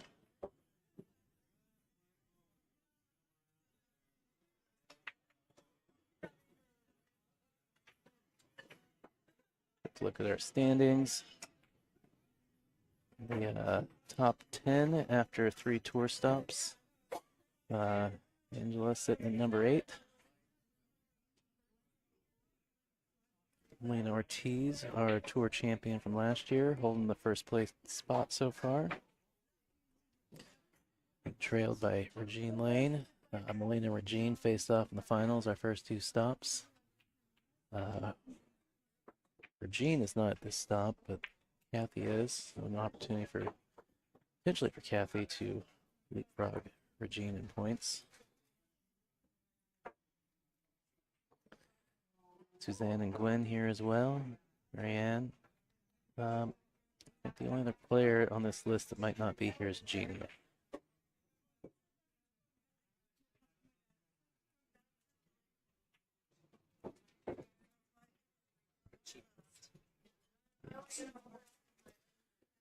All right, I am going to go use the little commentator's room, so I'm going to step away for a second and mute the mic, and I'll be right back.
All right, I'm back. If I can't bait somebody in the chat to tell me what I missed. Although it looks like not a whole lot.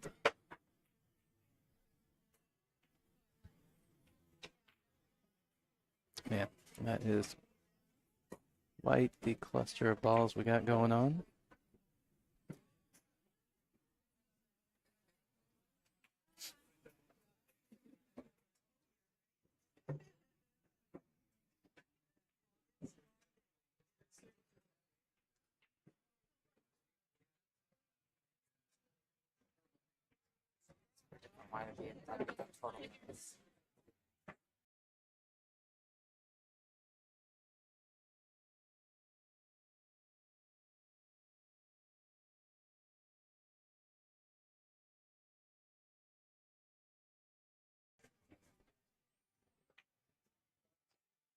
I'm taking a flyer at the 10, I suppose. What I don't know, I'm going to assume that still early enough in the rack that Angela is just on one foul right here.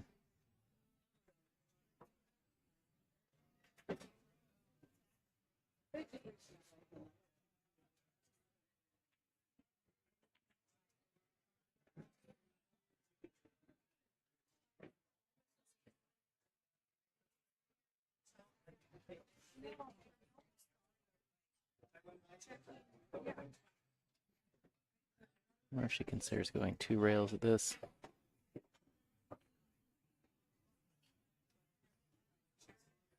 I bet she's thinking about it, seeing as she just called the side pocket.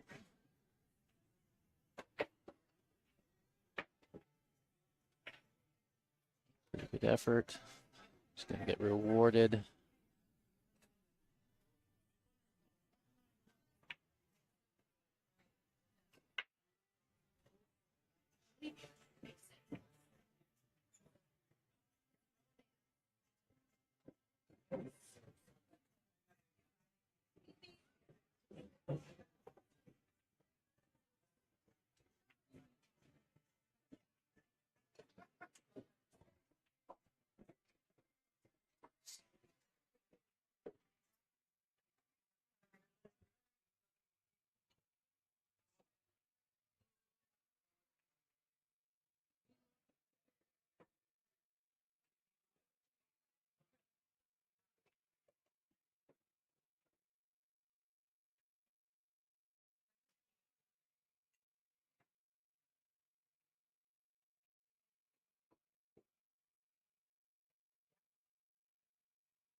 I don't think the 3 passes the 5.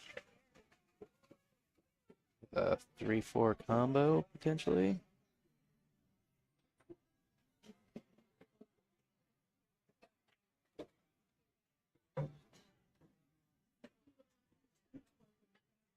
If you're going to play this, you need to draw your ball.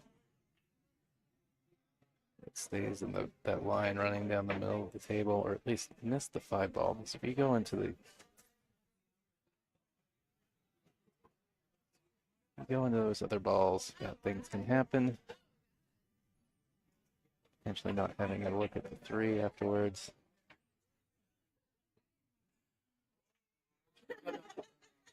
I think she's playing safe now. Just gonna nip the 3 into the 9. Yep. Good shot. I think she's left an edge though.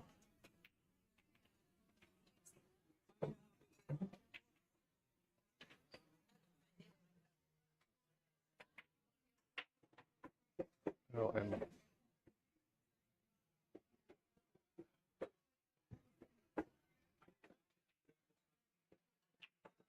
wow, no reward there. Fired that ball right in, and cue ball, I think it was kissed in.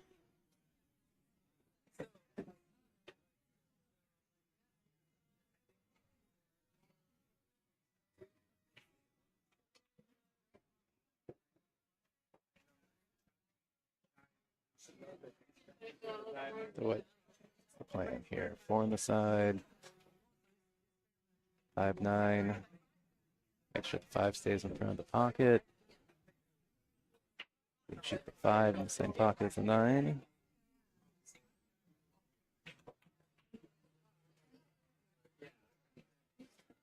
Position with the 6 on the side afterwards. An angle to go up to the 7.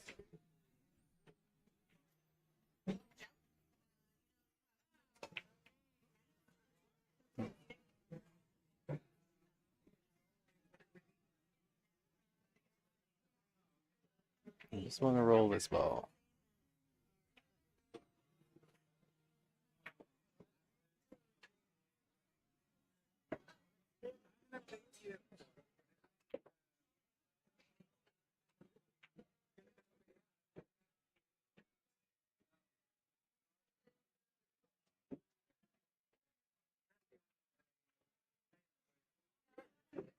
Oh.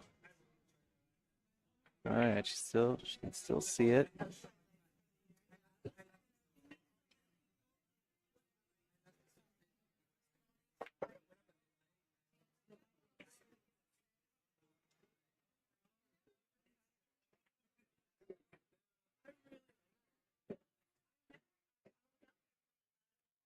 My tendency is to, yeah, this way. My tendency is to shoot that 5 or a ball in this position to that lower right.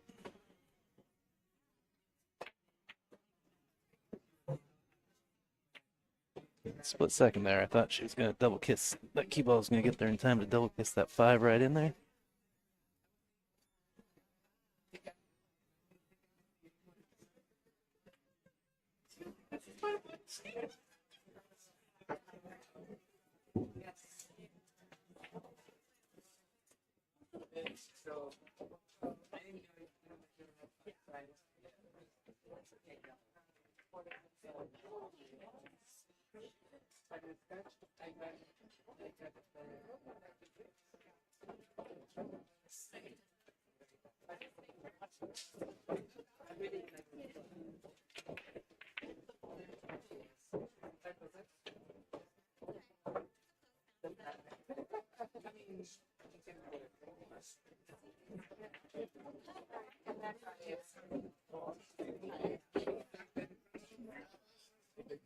Side pocket, a bit of a pest for both players here this match.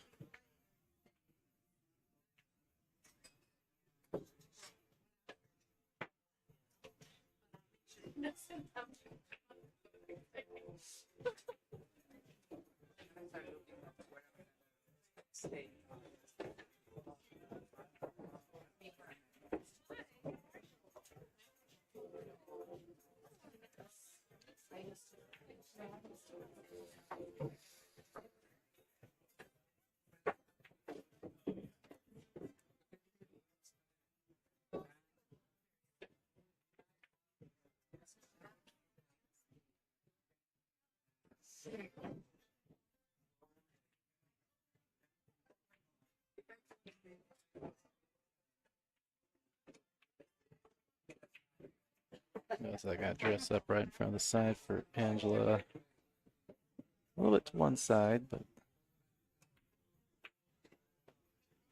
got a couple options. Roll it in, take a longer shot.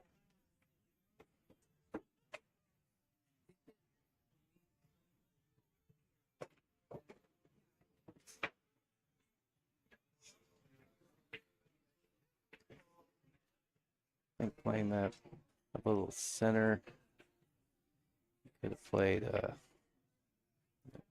2 rails, got a little closer to 10. Now she's kind of on that the blind side, back cutting it to the pocket.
All right, looks like we're at 2-all.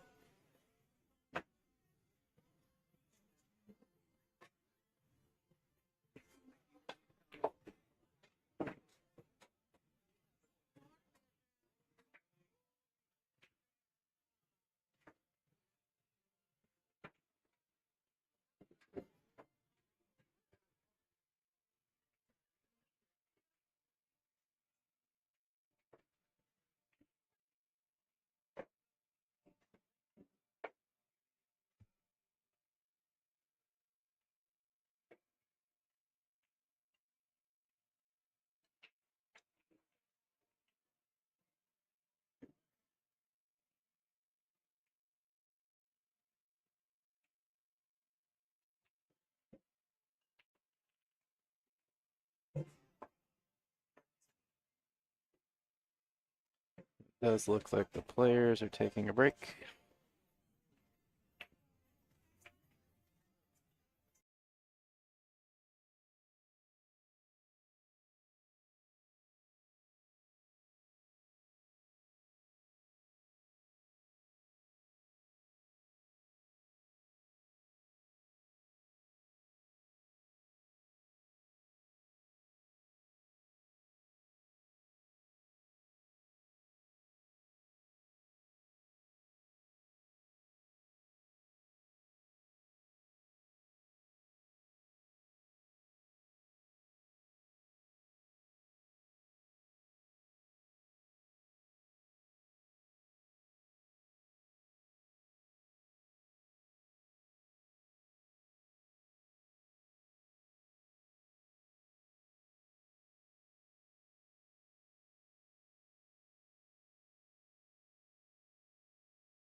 All right, and we are back. Back at 2-2. Angela breaking rack 5. Ball down. 2 ball, trying to ruin the party on the 1.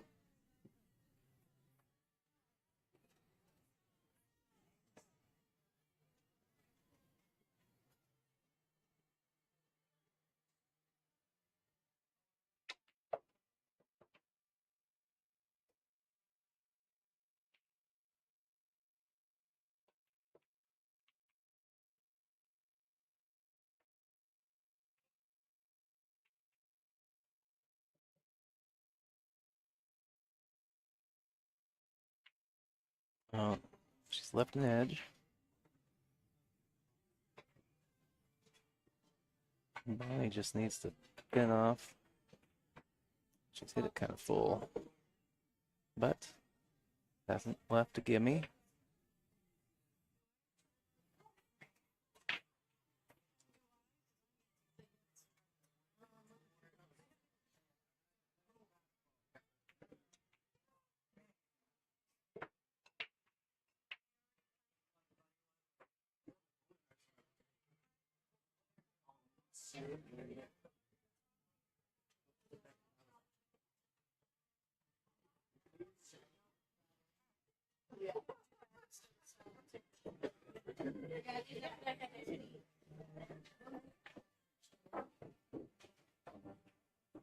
Where are you going, cue ball?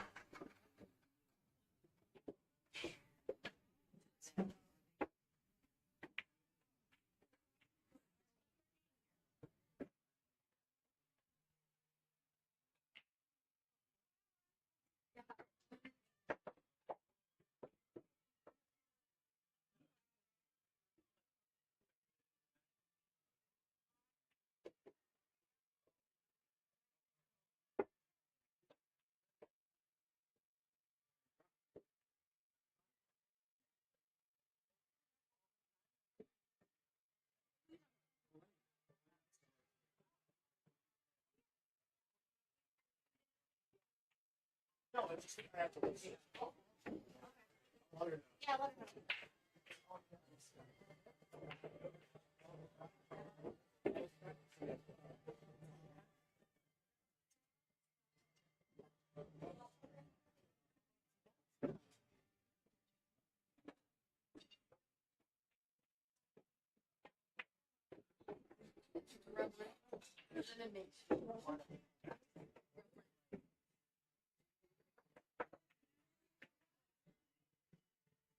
There, dropping the exposure on that table a little bit. Been a little blown out.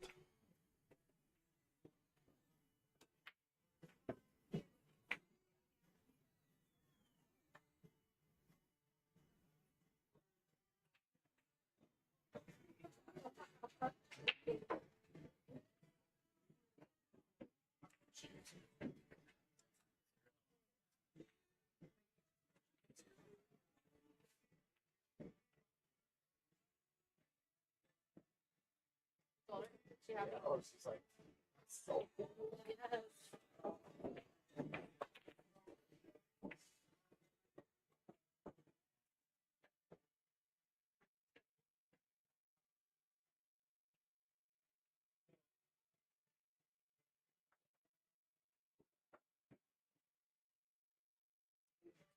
That's a pretty good return from Bonnie. Really don't think there's room between the 8 and the 9 to hit this 4.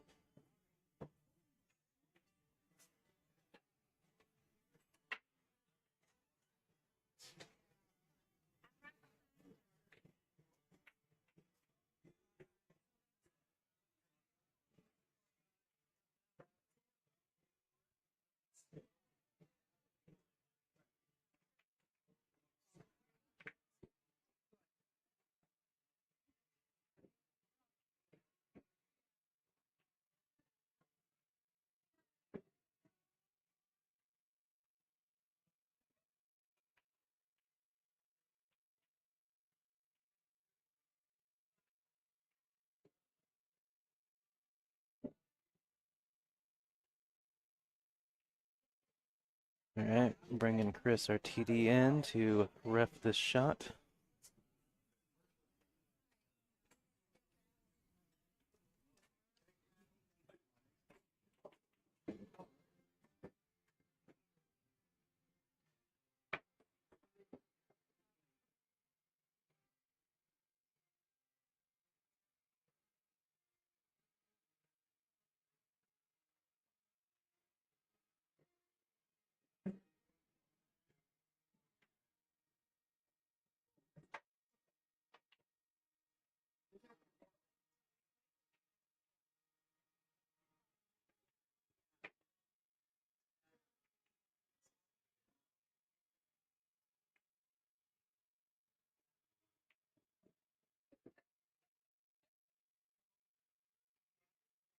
Yeah, good hit from Angela there.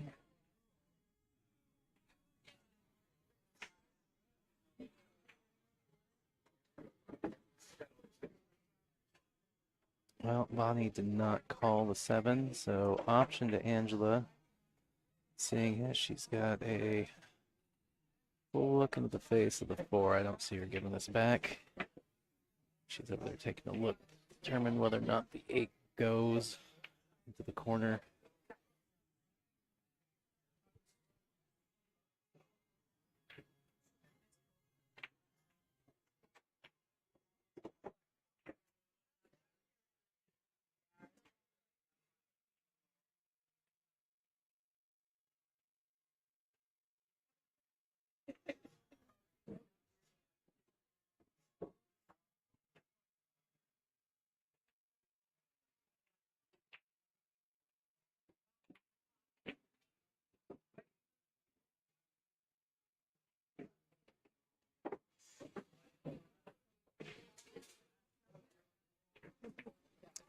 Oh, maybe I was wrong. She's looking to see if the combo goes.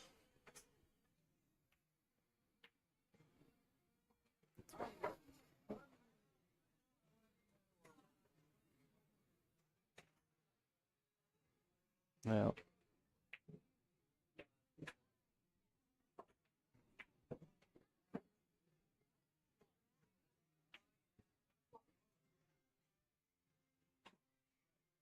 I don't think it's online.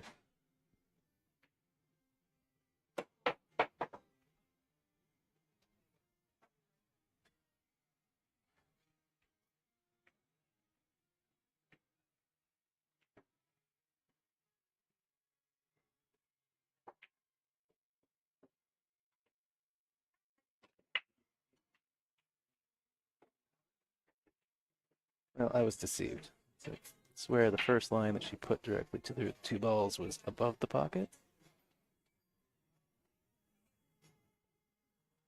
Hard to tell from these angles, though. Good judgment from Angela there. Gives her a lead. 3-2. We go into rack 6. Again, a shout out to the Pocket of Boise for sponsoring Tour Stop number 4 and being our host venue this weekend. We appreciate it. Thank you to Littman Lights, being the official 2024 sponsor of the Northwest Women's Pool Association Tour.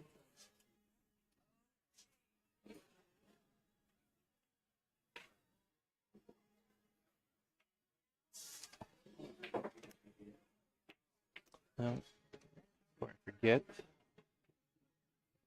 the NWPA does have an official apparel sponsor this year for 2024, Jam Up Apparel. I believe I did see some bins of apparel that finally came in, so there is some apparel for purchase at this stop for the ladies finally. Very exciting. It looked like there was some custom, what were they? Like jackets that we bought and customized with names. Busy setting up, so I didn't get a good look at the apparel yet. Excited to see what came in.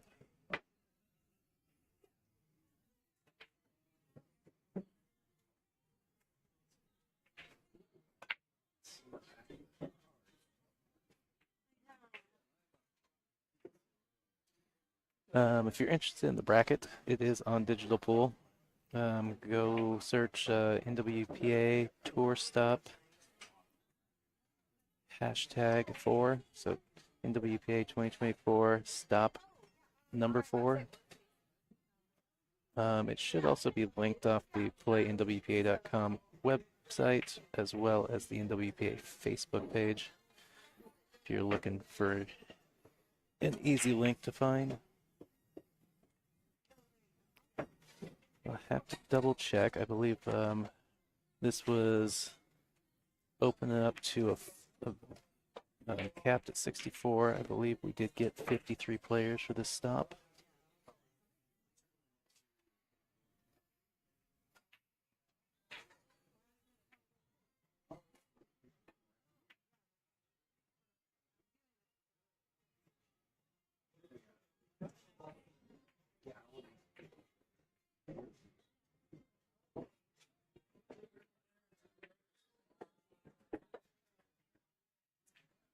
All right, option to Angela.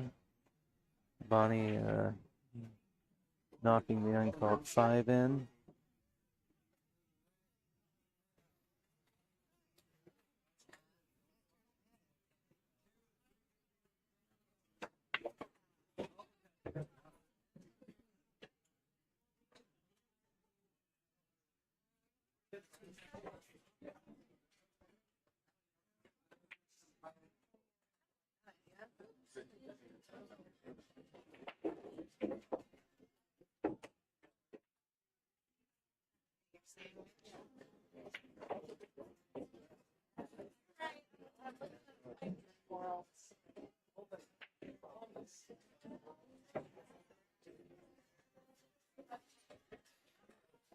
Trying to go forward here, I think.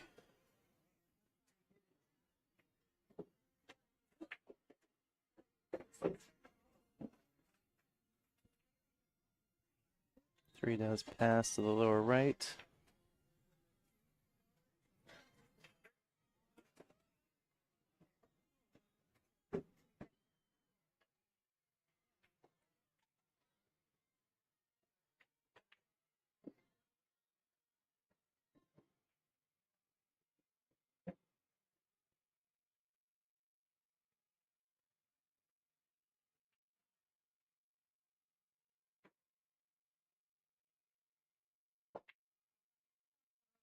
Wants to go between the 6 and the 10. Keep the 6 on the left side.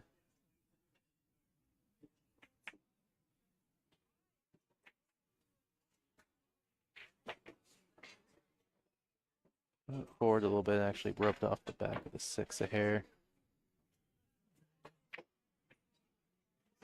Now watch out. Watch out, corner pocket.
Yeah, just a couple options. Try and like stun draw to the side rail.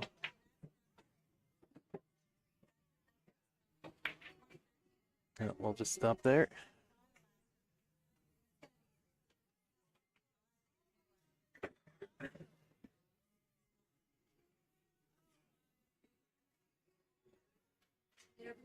Gotta use 3 or 4 rails here. trying to come between the rail and the 9-ball.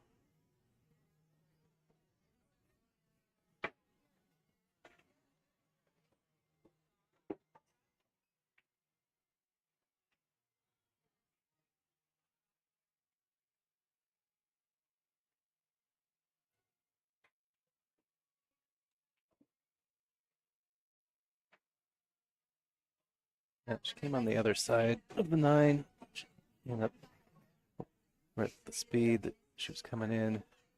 Probably would need to hit the 8 and hope for something.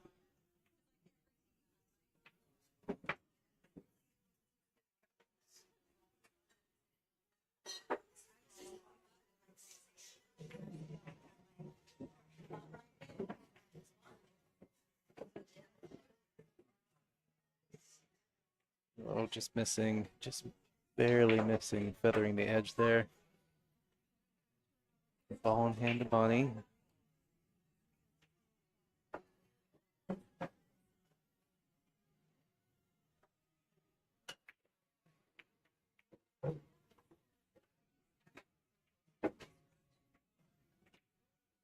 Yep. Ball ran on her.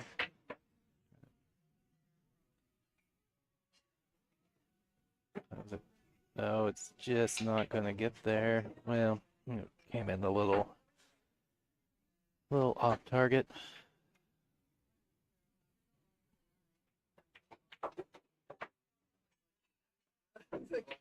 Nearly railed it all the way around the table, though. To Angela. She's going to go forward and down. A little heavy.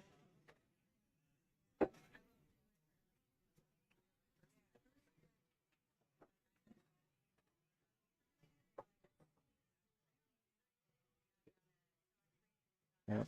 Can't decide if she wants to bank it or cut it.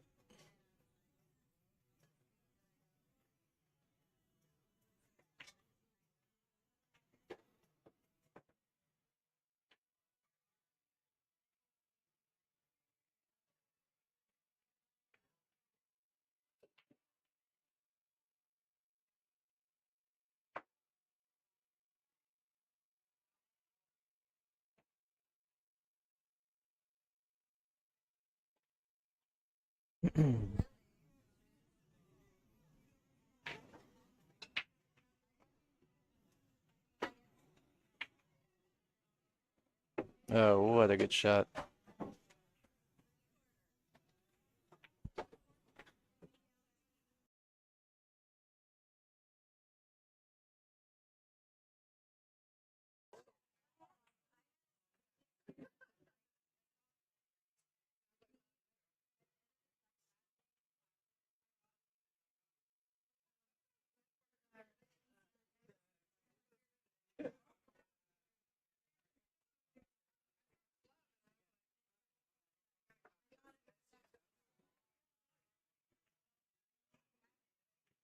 Well, if you can, please share the stream to your socials. Let friends, family know. All your anybody else you know that's into the pool. That we've got a free stream today and tomorrow. This great event here at the Pocket of Boise. Tour stop number 2, Northwest Women's Pool Association.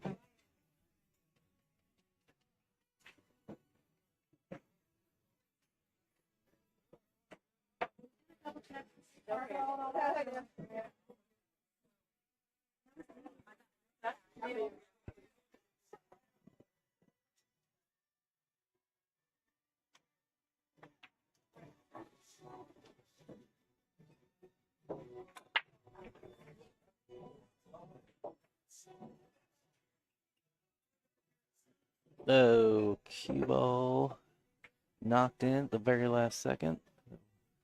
Bonnie's going to start this rack with ball in hand.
All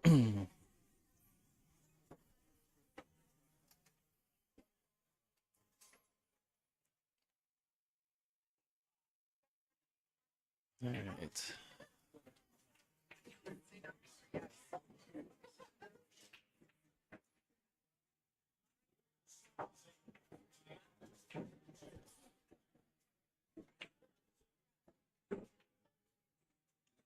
It looks to me like the 5 goes in the bottom left.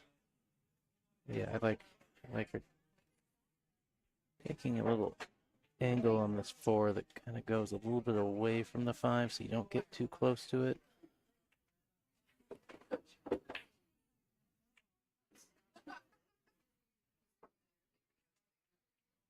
Just a center ball here. Ride the line. That straight in look on the 6 on the side.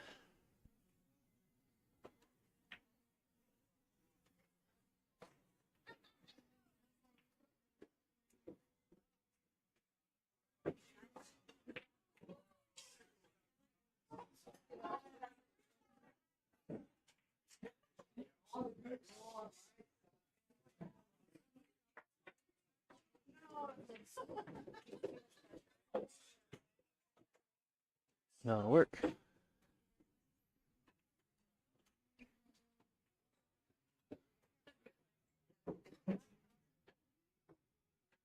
Play the 6. Keep ball going to the rail. Come back out to the center of the table.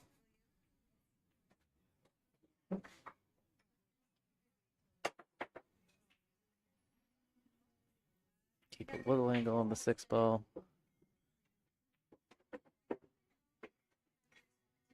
Well, not on this side though. Wanted to stay. Want to keep your angle going towards the rail. It's a little touchy because now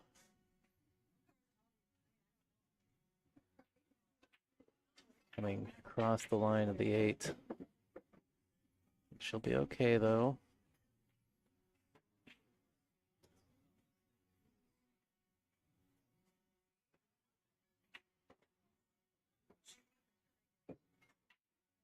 Two options here.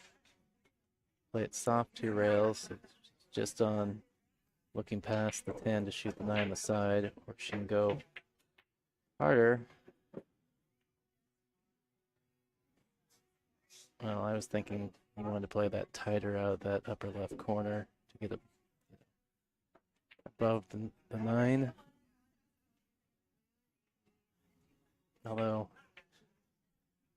I guess with the 10 ball there, she may not have been able to play that angle. It's tight.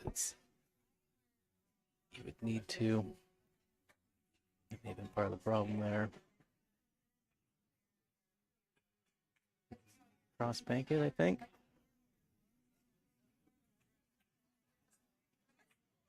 So just a little hair short.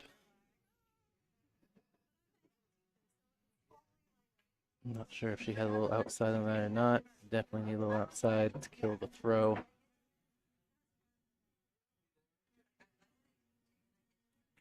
Crossing the ball like that. Induced throw tends to push it in the same direction the cue ball's traveling.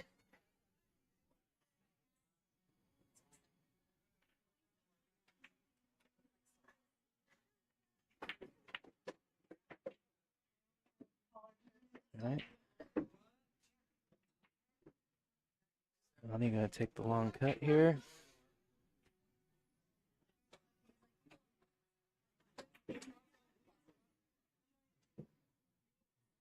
One thing she needs to watch out for is a scratch. Now she tends to let her cue ball a little loose.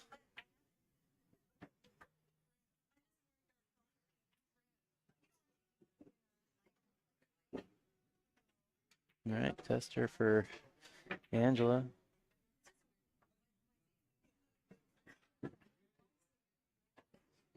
Straight ones, for some reason, are just so easy to bobble in the pocket.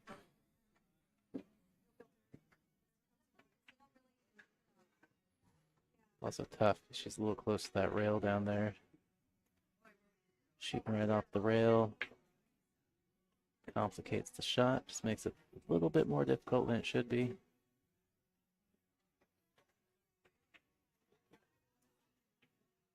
All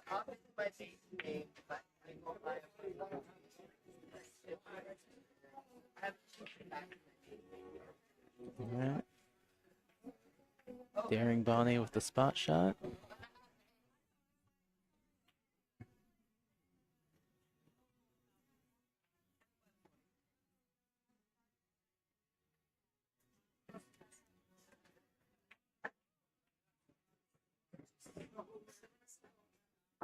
So my ex-husband, he's from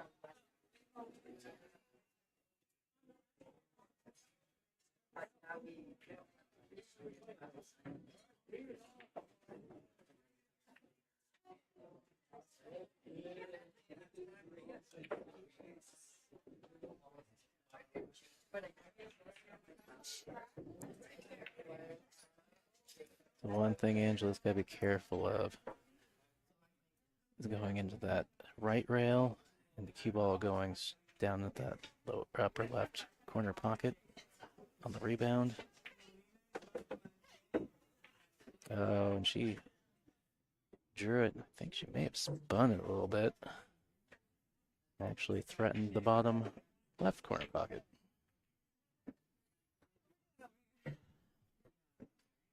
We're hanging in here. All right, Angela goes up on the hill, 5-2. This is an A-side race to 6.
Had to duck away, mute up there for a second.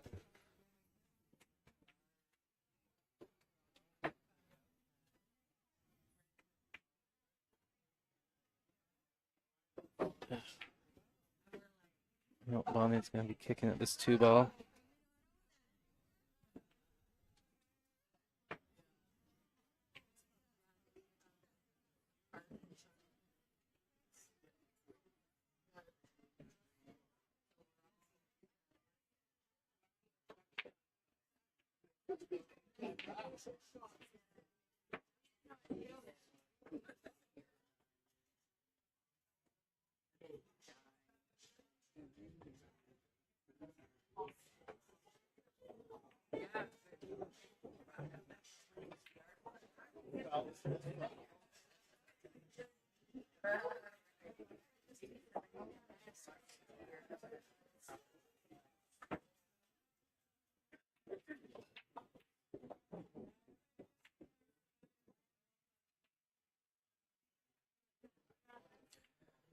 Well, I wonder if that will help some of the audio complaints.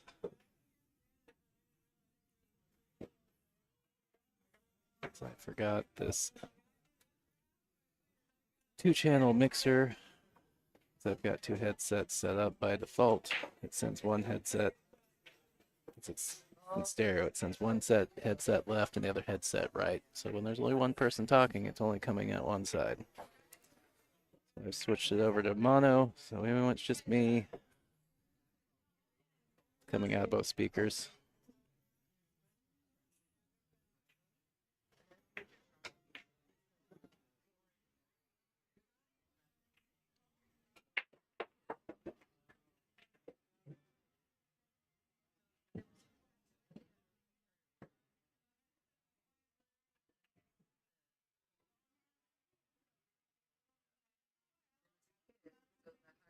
All right, looks like Chris calling a bad hit there.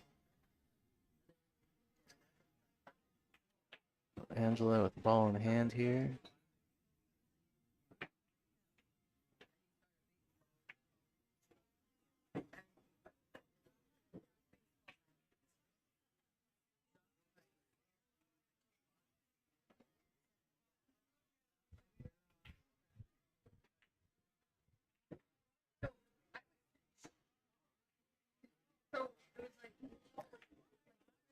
Oh, wonder if her plan here, did she get the right angle?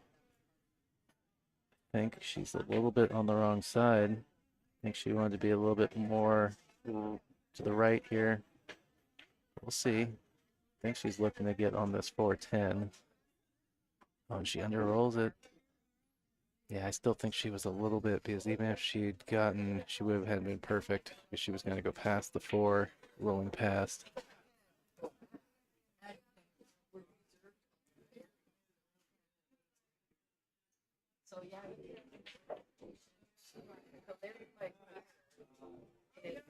Well, this bottom side pocket gets a little scary here on this,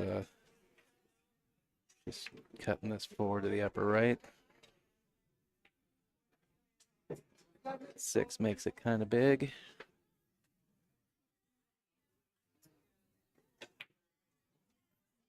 Especially when I feel like the tangent line's kind of already headed to the point of that side pocket.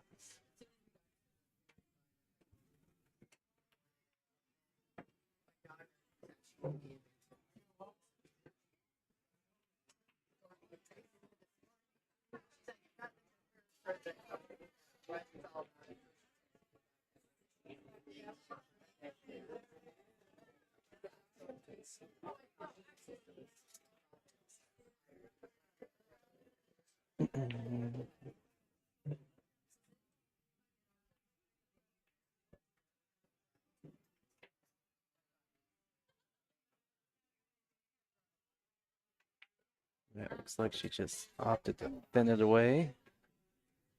Smart, as I think trying to actually pot that ball, you're really in danger of scratching.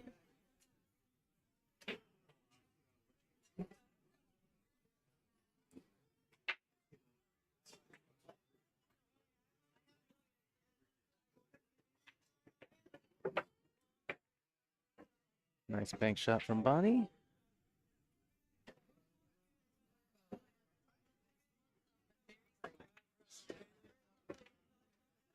We needed to get this ball further down table for the 6 ball, though.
I tried to squish that 8-ball into this upper side.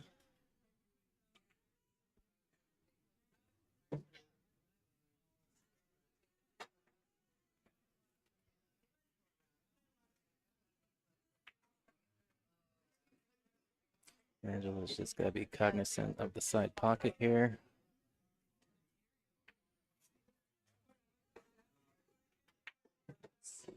It's done well. Needs to slow down though.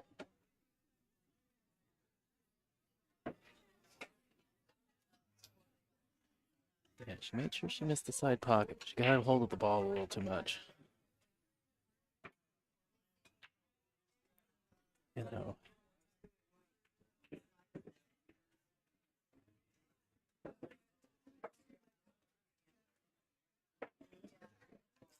You know.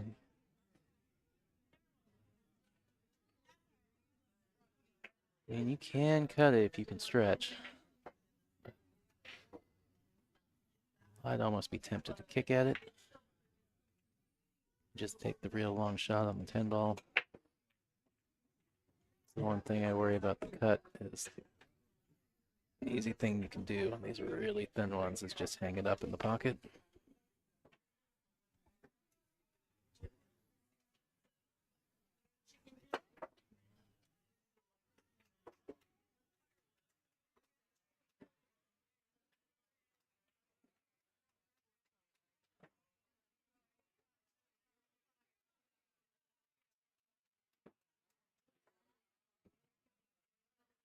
She had her extension on, but I think now she's thinking about just getting her knee up and hanging across the table to try and cut this. It's still one of those things. You're kind of stretching your arm out there, so if you're not comfortable, if you don't feel it, you're probably going to miss it.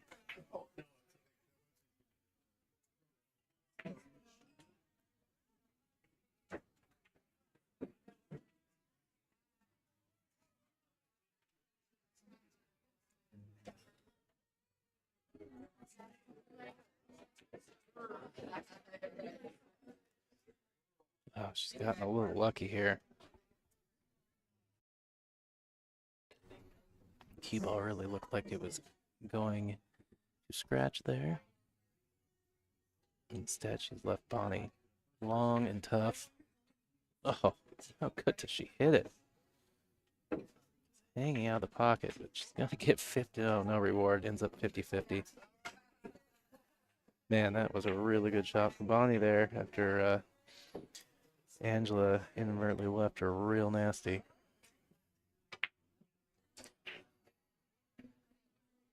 All right, Bonnie needs this to stay alive. Oh, and she just thinks she's mishit it and just lined Angela up.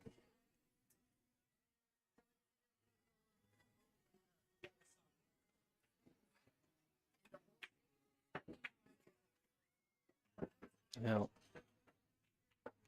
unfortunate ending there for Bonnie after just a great shot. Did not get rewarded when she absolutely needed one.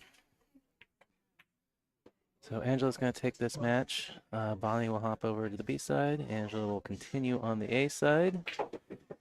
And we will be back here very quick. There should be a match assigned very soon. So I'm going to go on mute for a second and stay tuned.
All right. We are back with our next match. This is a B-side match between Andrea Turner and Brittany DeWalt. I am Tyrell Datweiler with Hill Hill Productions, coming to you from the pocket of Boise in Boise, Idaho, for tour stop number 4 of the NWPA 2024 tour. We are playing 10 ball on 7-foot diamond tables, BCAPL rules, jump cues, roll it after the break, 3-foul rule. The one minor modification is that an illegal break is re-racked and the opponent breaks, as opposed to the standard or the generally used ball in hand rule, where you see a bunch of time wasted sometimes in an attempt to 3-foul your opponent on a mostly unstruck rack. So here's that Andrea has won the break. She'll be breaking off our first rack here.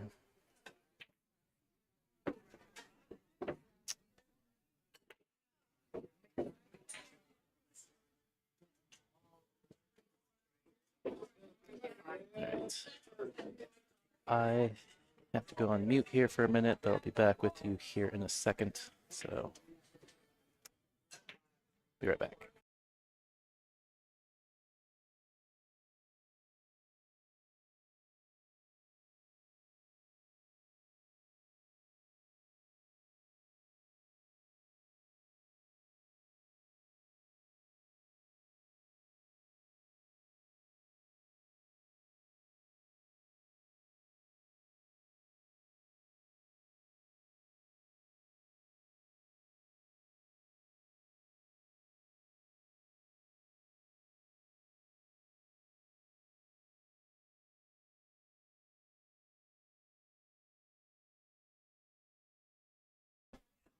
All right, sorry about that. During the break, I was trying to add a new scene in the studio editor. I think I've got that set, so.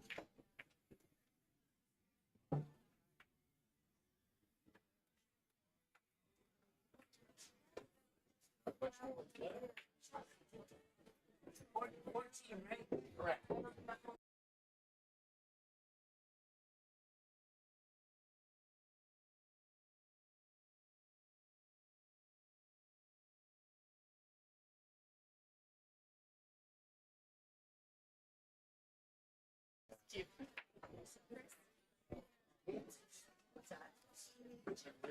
All right, Brittany's got to look at the 2-ball here.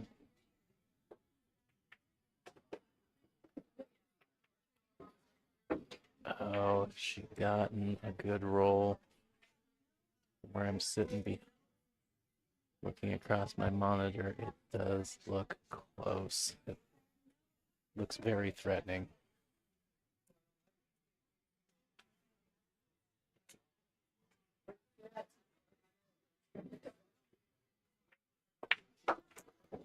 So that was interesting. The direction she was shooting would have, to me, it looked like a full hit would have taken that 10 ball to the pocket. The way she shot kind of pushed the 3-ball towards the rail, which also would have pushed the 10 ball towards the rail. So I kind of wonder if she inadvertently threw it off because she didn't want to go straight at the 3-ball. Worried about a double hit, maybe.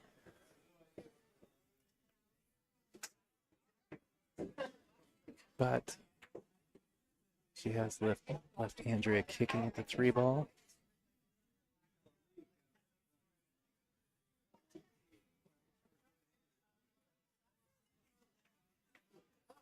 Made a good hit, but it's double kissed. Left a 3 right in front of the pocket for Brittany.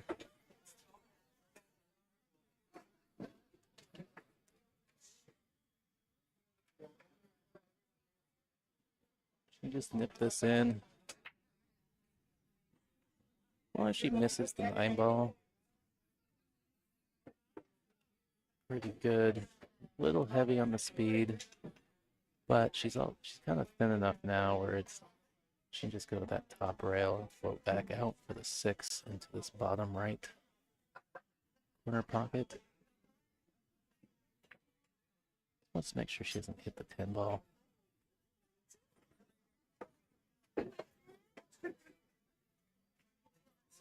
So I heard somebody say that the tables weren't playing that fast. I don't think that's the case for the TV table. I think the TV table is playing a little quick because I've definitely seen quite a few overhit balls.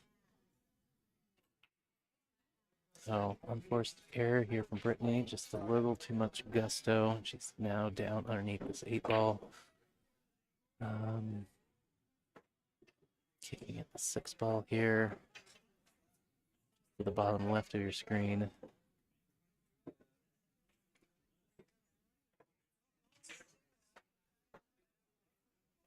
I'm not sure she can go one rail without swerving the ball. Yeah, that looked tough. Oh no. Well, Andrea's got a decision to make. Should just run the balls out. Should take this thin cut on the 10 with the 6. It's the only concern is, 7 isn't terrible on either side.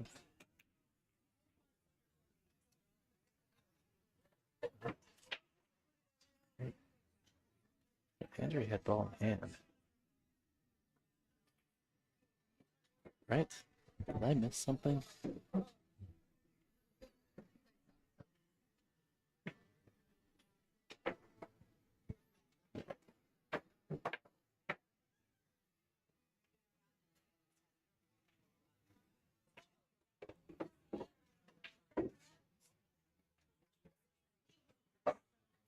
Was Andrea not? Did I just miss something? But Andrea not paying attention, and Brittany did not inform her that she had ball in hand, which there's no rule saying that she has to.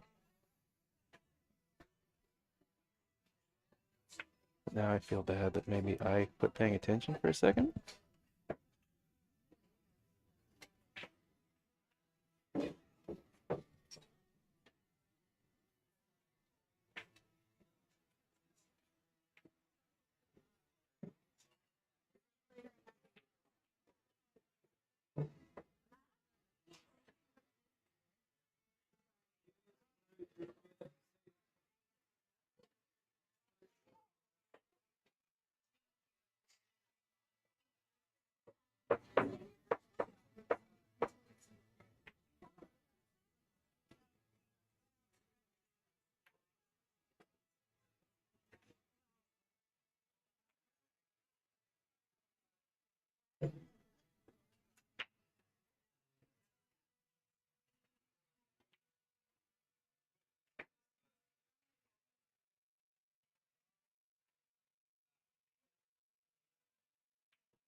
All right.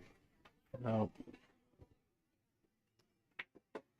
let's just try to go back and look at that, and I'm having a problem doing that right now, so I'm gonna save that for in between racks.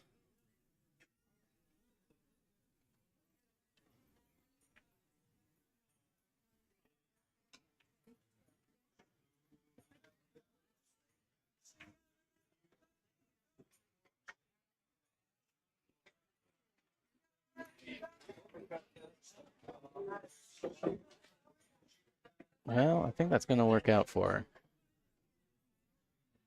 Yeah, I think she wanted to go a little bit lower and come above the 10 ball. Fortunate not to scratch, and bit of a favorable roll here just to bump the 10 ball out, or nearly straight in shot to its bottom right corner.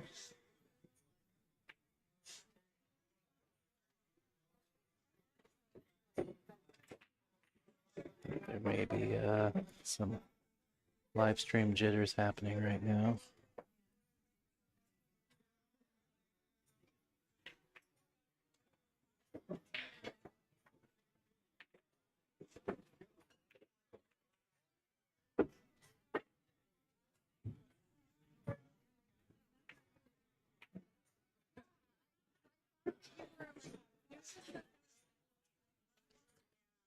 All right.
All right.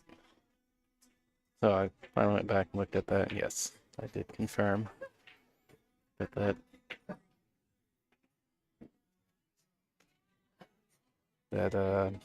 there was that when Brittany kicked it at 6 ball, it was not a good hit. It was a foul. So I suspect Andrea maybe wasn't paying attention.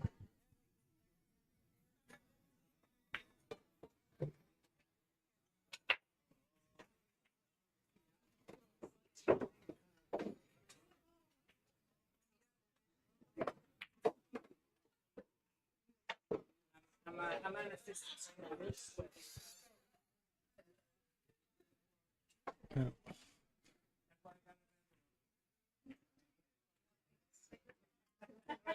Looks like she's going to try and play the 2 past the 7. It's a little cheeky. Hit it wrong. 2 ball might play into the point. That's fine. Oh. Alright, that didn't settle too bad. It could have been worse. Enough of a gap between the 3-6 that if they aren't naturally lined up, you can manipulate them enough.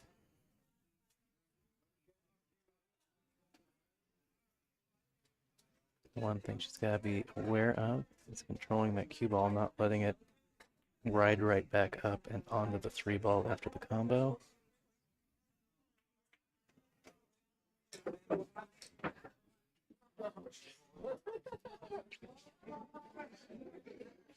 A little thin, but I think she can still cut it. She's uncomfortable with that. She can bank it. Or she could play safe.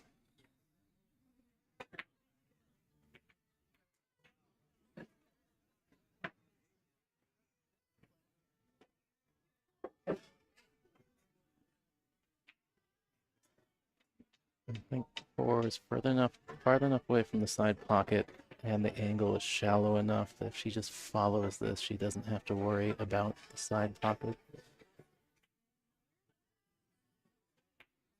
I think she had a little bit of concern. She hit it a little too full in the face.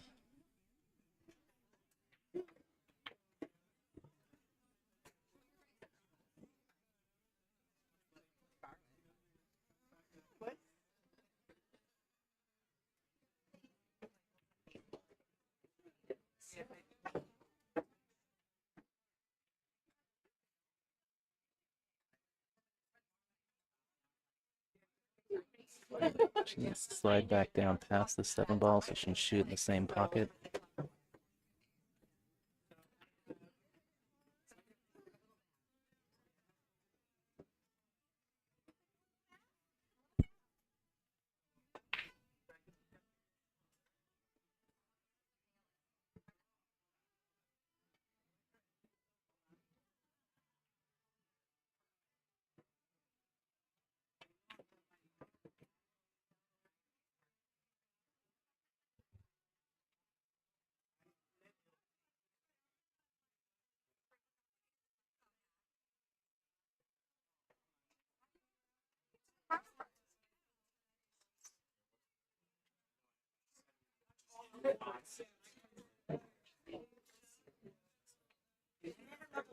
Real good effort from Brittany there. Got both balls to rails. She would have liked the cue ball in her cover of a 10, but a lot of distance here. Good separation safety.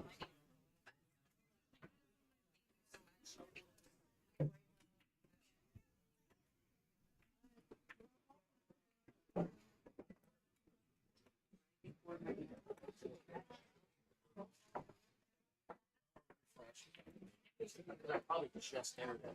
Right.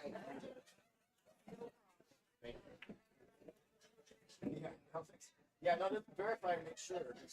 And it's right on my board. Okay. Maybe the website's struggling. What, is something on the website? What Oh, it's saying. digital pool? Yeah. Ah. It might be being slow. It's gonna be in I don't know.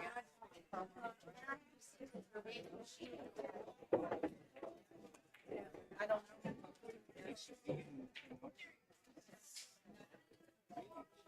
Yeah, I'm just. See if I can't block out some of this background music.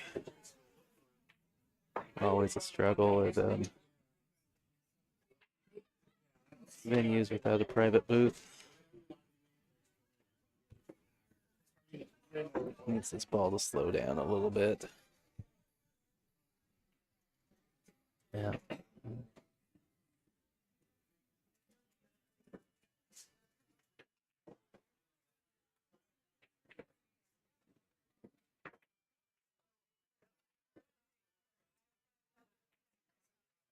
Just gonna play this separation safe again.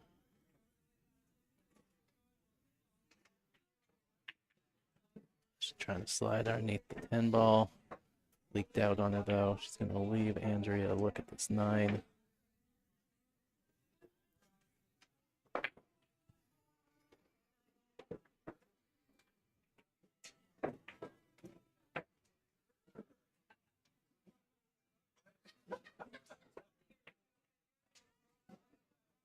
Just hit it ever so slightly into the rail.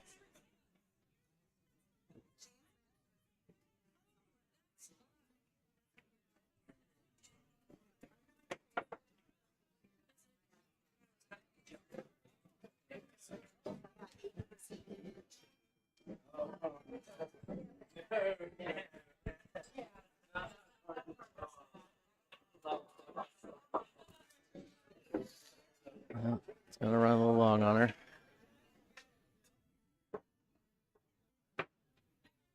Seems to be the theme of these first couple racks here.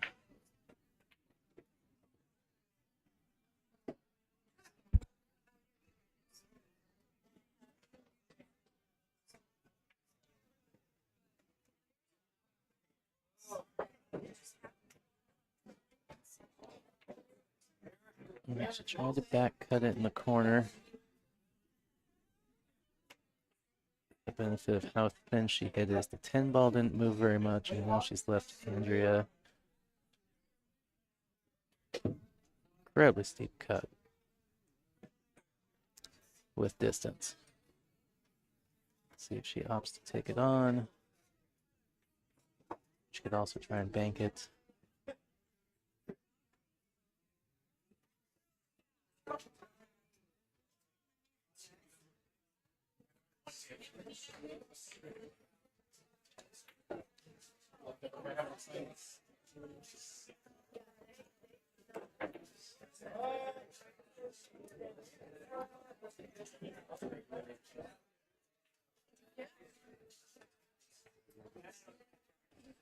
All right. Well, a little bit of a scare there, but she's made the ball. Go 1-1 here.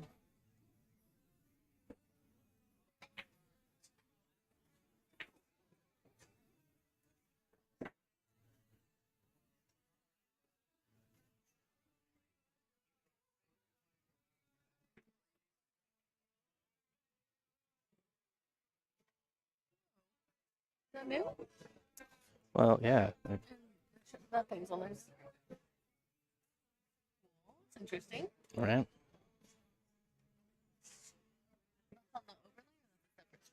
It's a separate overlay that I found. Cool. The finals. Well, apparently, yeah. Well, that overlay is meant to like you just put it on a TV, so for the spectators in the room they can see. I just figure it's good for breaks. All right, Andrea, to break here.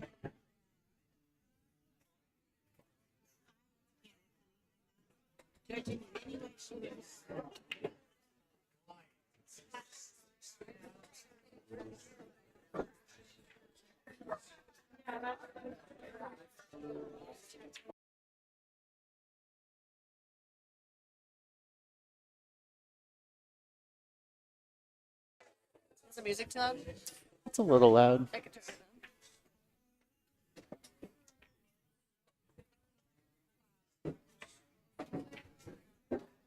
All right.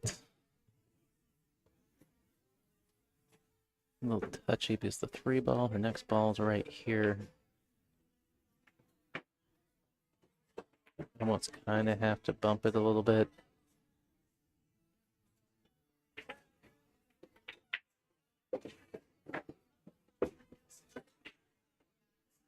Does look like it passes into the upper right corner.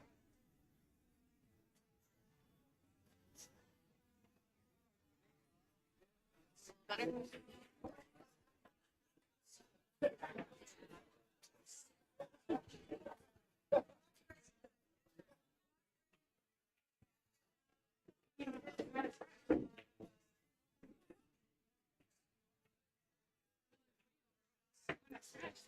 No.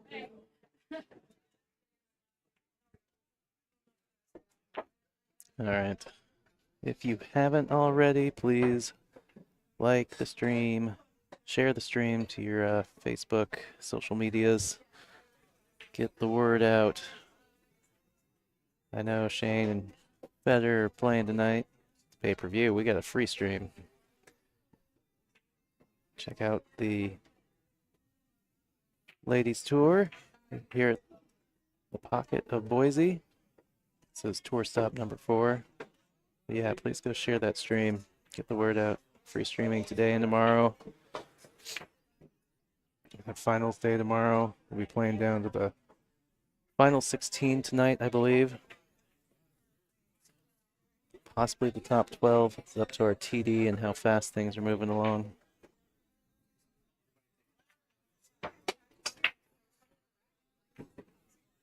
If that ball to slow down.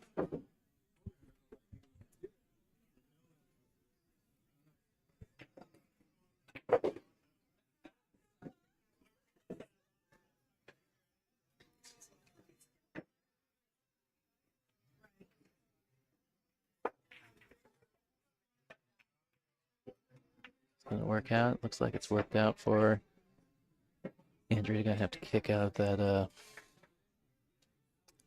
left-hand rail there.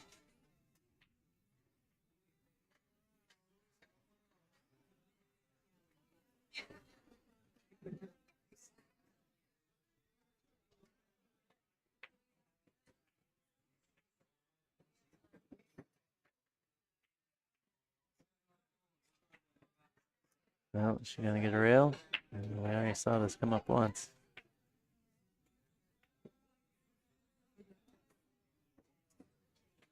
Brittany's asking her, and Andrea's not sure.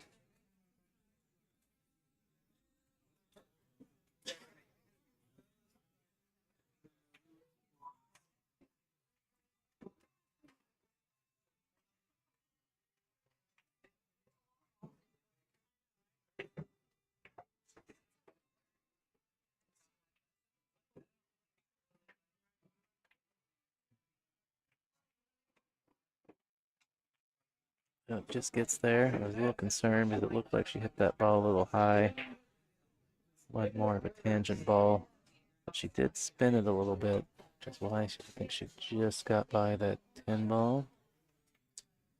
One problem is she's kind of straight on the 6. Got a little angle to cheat this pocket.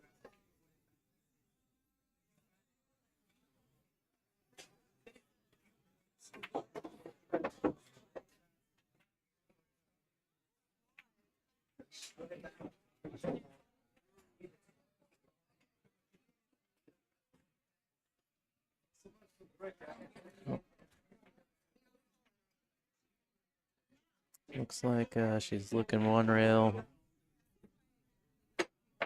Pretty sure I heard her call it in the bottom right corner. Feel in case I make it.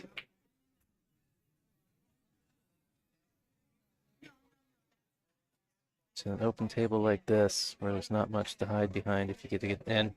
Yeah, see? If you don't call that ball and make it, your opponent gets the option, and they're taking that shot. What a great shot, Brittany, there.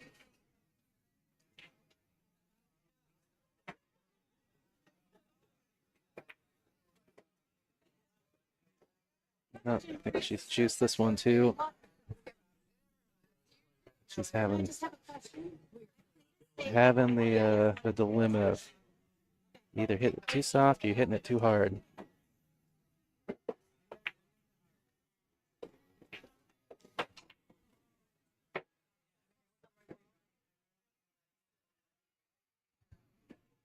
Let's see if she can one rail it again.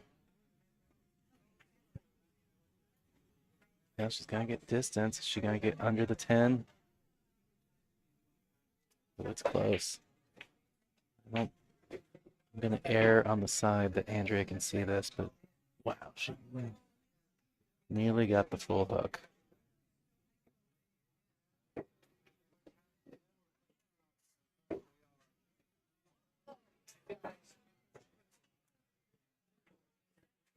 No, I think maybe she did.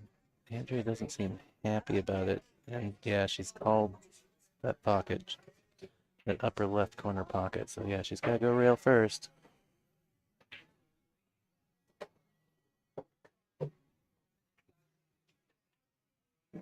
Inch out corner. I think she's going to be fine. Going to leave Brittany Trixie in the jaws of the pocket there. A real tester.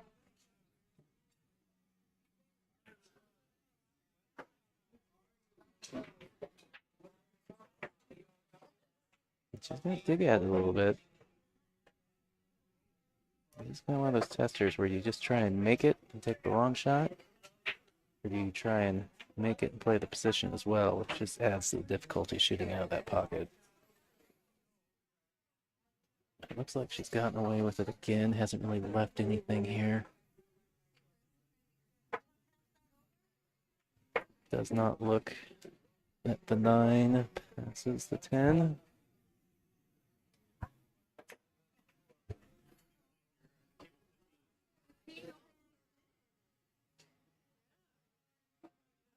I do wonder if the 9-10 combo banked the 10 down to the lower left is there. Just gonna try and play safe. Hard to tell. Yeah, I don't think that's gonna work out for her. I think she's left it.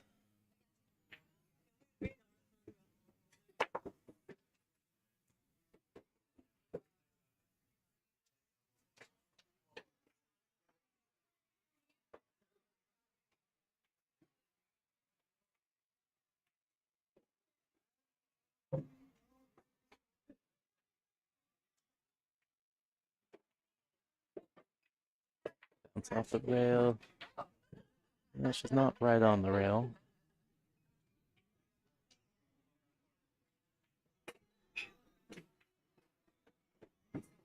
Right. It's like Brittany's gonna take a 2-1 lead here. Shout out to our sponsors. Thank you to the Pocket of Boise for being Tour Stop number 4 sponsor and our host venue this weekend. Appreciate you. Thanks for having us. As well as a big shout out to Littman Lights for being the official 2024 tour sponsor. Also have to mention that the official apparel sponsor of 2024 is Jam Up Apparel. I believe I saw some merch, some apparel come in today. I haven't had a look at it yet. but I hear that it has finally come in.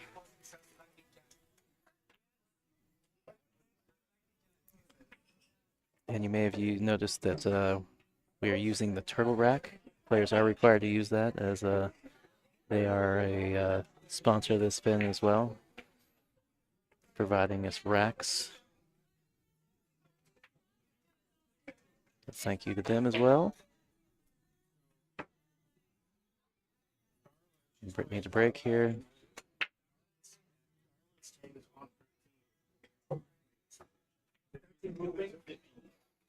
It's like we got the 2-4 railing around into that upper right corner. One looks to pass in the side. 3 ball there. Question is, 4 does not look to pass the 9. I think it might pass the 10 in the upper left. That's the 4 over there by the 10 ball.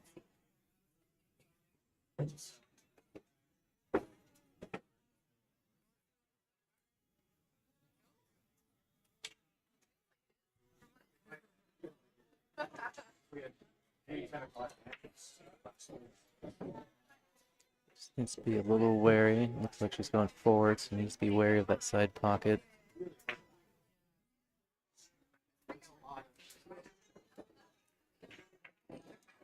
And she hit it a little thick, so that she was definitely aware of it or concerned about it. Need to cut that just a hair thinner. Oh, were they at 14? You told me 15, but I put up the other side. Sorry. You want me to put out? You want me to put up this side? You can see it? Because Molina just done so much winning, she's assistant tournament director now. Nothing else to do.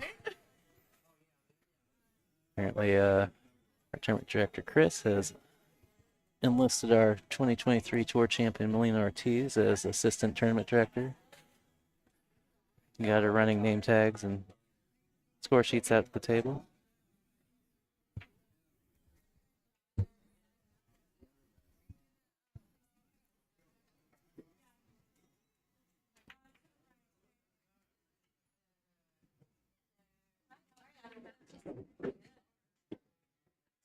Watch out for this lower right corner.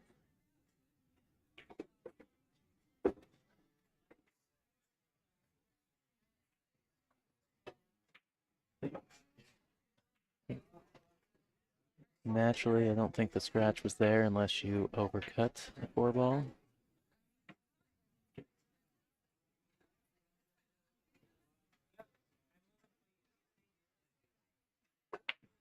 I'm going to get down on this cue ball a little bit, I think. Runs forward. I think she's going to lose her shape on the 6.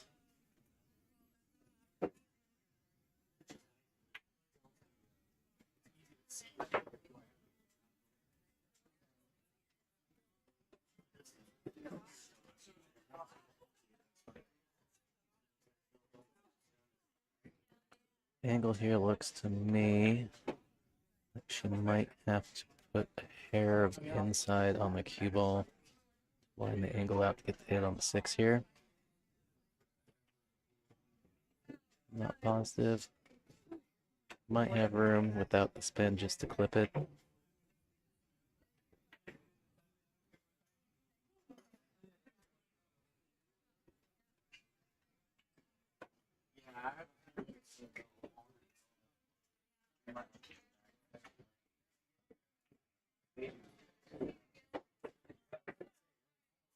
Okay.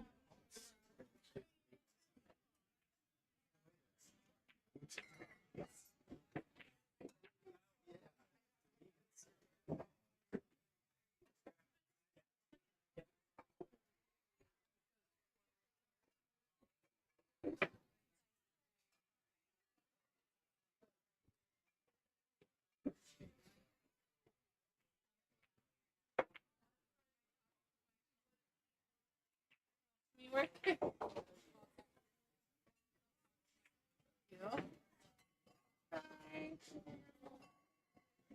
That should be good. Like the choice of the bank there. Oh, a little unfortunate though. 9 did make the pocket big, but unfortunately has rolled up onto the 7 ball.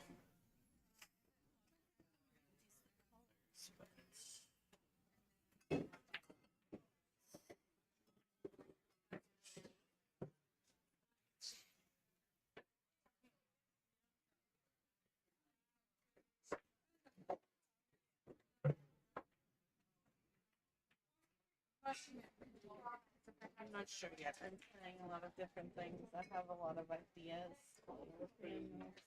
Looks like she's called the 7 in the upper left corner. I kind of think that the 7 combo be a worthwhile swing.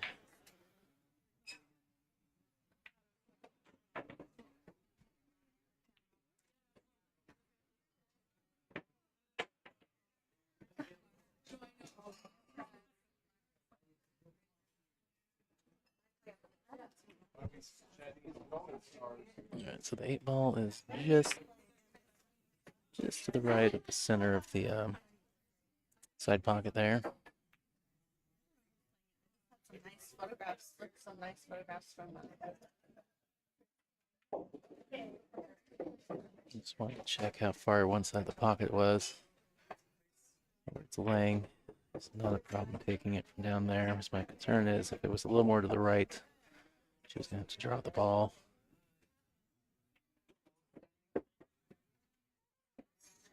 Doesn't want to land on the 10 ball. I think the cue ball's stopped just in time for her.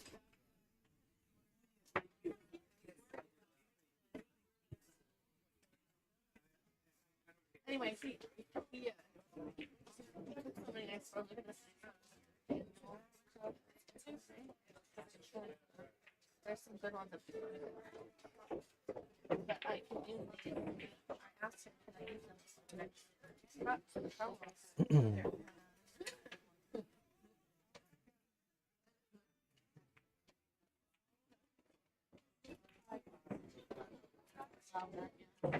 All right, Brittany looking to grow her lead here. She does, going up 3-1.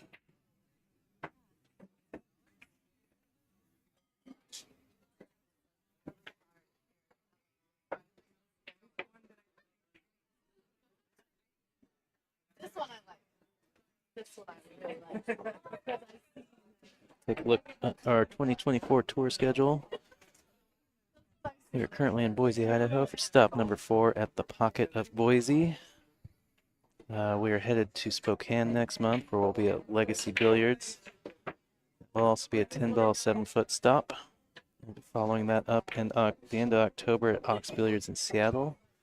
We'll be playing 9-ball on 9-footers. And then capping out the year, our final stop at Legends Billiards in Beaverton, Oregon. And that will also be our end of tour banquet and award ceremony. If any of these upcoming stops are local to you as a player and you're interested in playing, get me info on that, or just need to know how to register, go to playnwpa.com. Get the info there.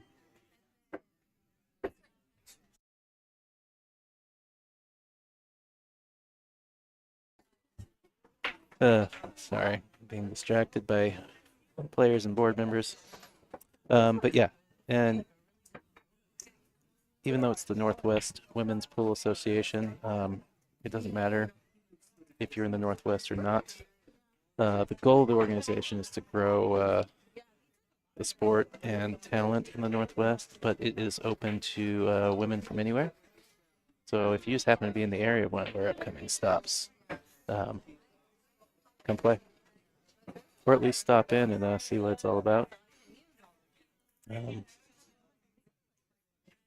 know, and think about if you want to play next year.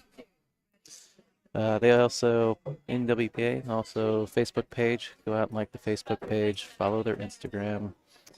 They also have a YouTube channel. You can subscribe to that. Also, Hill Hill Productions, my YouTube channel. Go out and subscribe to that. Make sure you get notifications when I go live at every day of our tour stop. This one and upcoming. And you can also get notifications of any other one-off productions I do for other events. So that way you're in the know.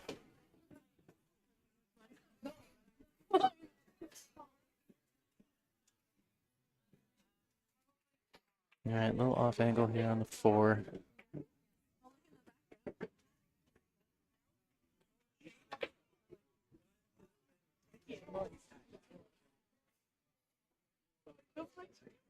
I think she's just trying to hide the balls here. Needs that 4 to slow down.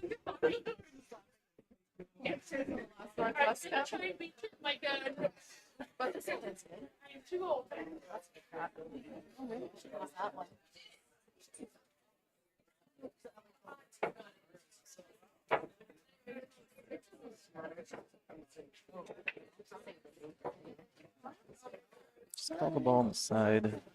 I would suspect it's probably the 7. Maybe look to see if it caroms off both balls through there. Yeah, so she did play the 7. 4 almost getting there for a nice, easy shot on the opposite side. Does look like a straight back bank is available here, which I like. Because you can just hold your cue ball right there where the 4 ball is. You can also let it ride back out to the middle of the pocket, middle of the table if you wanted to. But either way, the 5 is open to you. Don't you let it ride too much.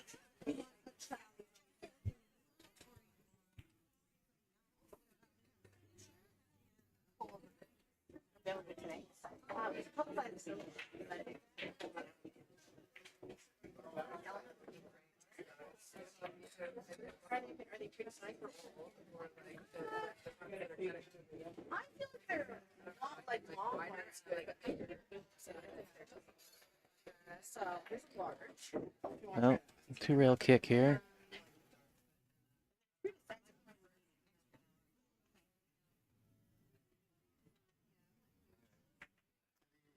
No.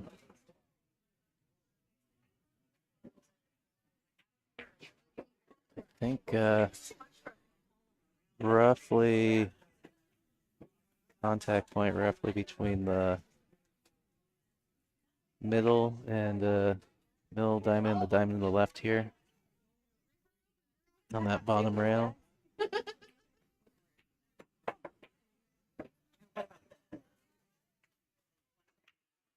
I think she's gonna go at it 1 rail though.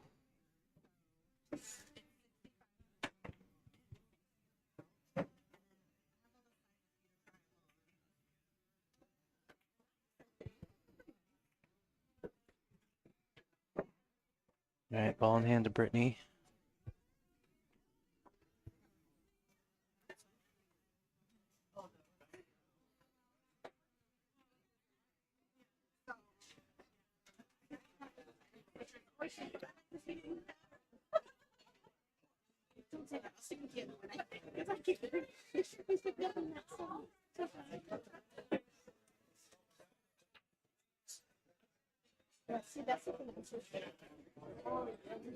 I like taking just a hair of an angle to the left of this 5 ball into that upper right corner pocket, just stunning towards that second diamond down on the right hand there. So shoot the 8 past the 10 in the upper left.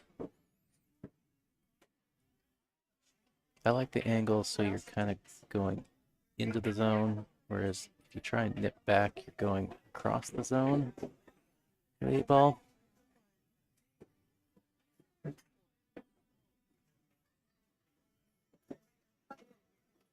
All right, so she's opting to play to shoot this 8 in the side.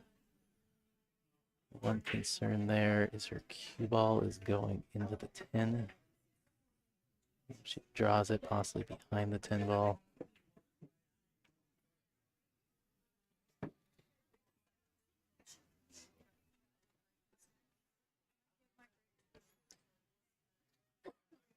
think if you're gonna play in the side, I like going forward. All right. She was just fine. Thought maybe there was a little more angle there than that.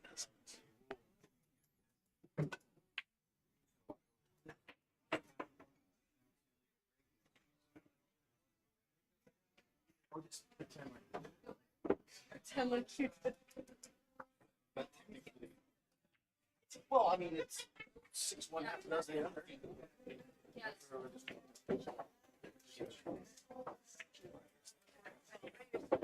All right, Brittany's gonna go up on the hill here, 4-1.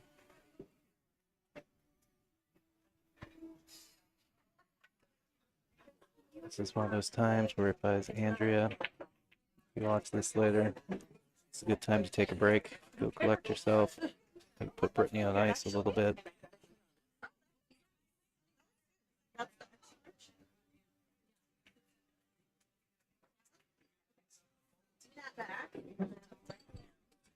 It's one of those things that it takes a little while for some players to realize how important that player break is. And what a big swing it can have on events sometimes when you see players take a break. All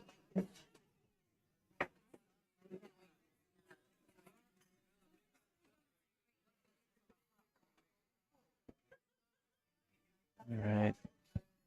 Brittany breaking off rack 6 here. Ball on the side. 7 ball down.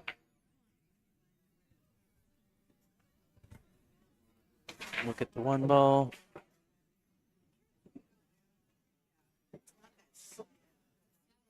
No pocket. There's a possible fun carom here from a 1 to the 10 on the side. We're at 4-1. That's on the player. I'm pretty sure she just told her opponent that's what she's trying.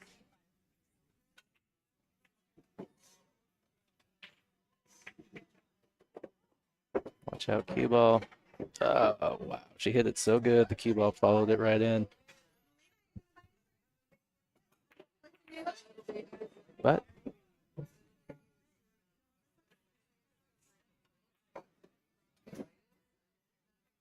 yeah, it was a really good effort. About a half a roll away from being the winning shot.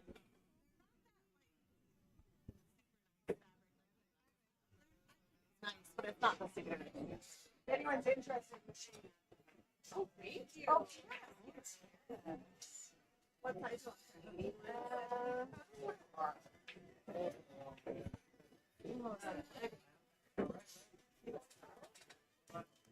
Drawback. Okay, look at the 2. Oh, she was stunning through. Looked like she was cueing lower. Looked like she was just going to draw straight back. Actually like the stun better anyways. That'll be interesting is the 3-10 on now? Well, she just rolled it. I mean, that looks very makeable to me.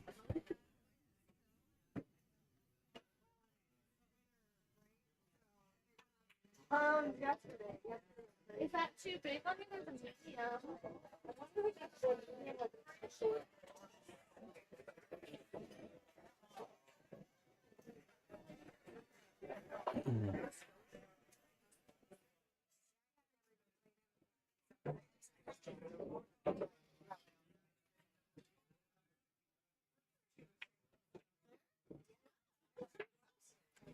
Oh, really close. Really close.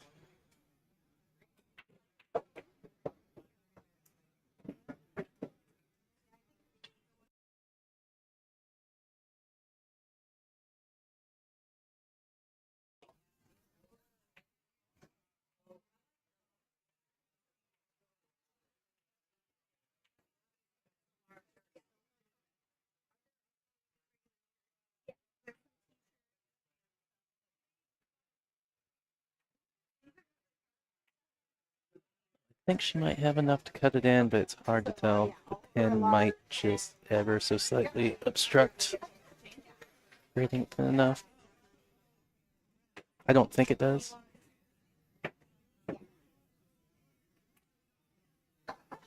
But sometimes it's hard to tell from this above this elevated angle.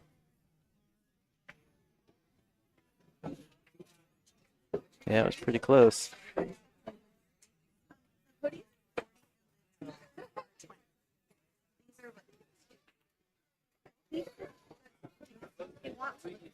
Yeah, we have to one or two rail kick at this 4 out of that top rail.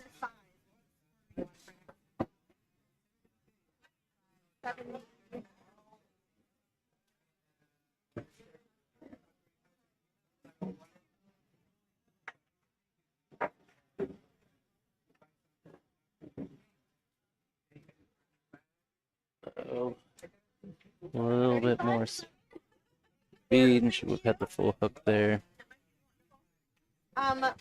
For both, it's 105.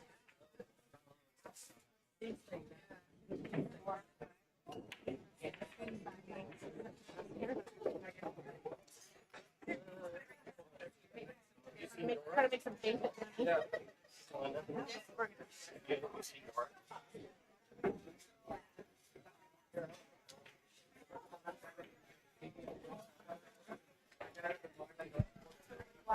I swear, sometimes these cameras change their settings on their own. I just realized that for some reason the autofocus was on.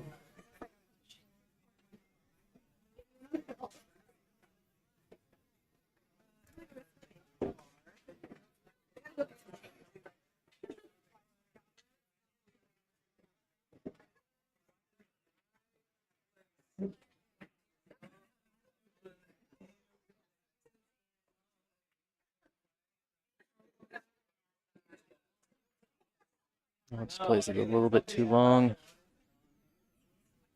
Ball in hand for Andrea here.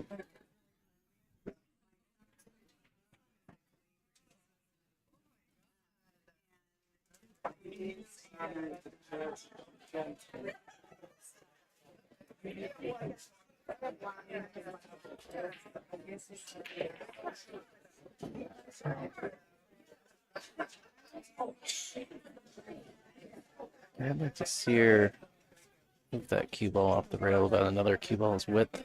Just make sure she gets a good amount off the rail. Yeah, she's taking a little more, just a hair more width away from the rail. So now she's shooting fairly close off the rail here. Luckily, all she has to do is go forward. It worked out fine.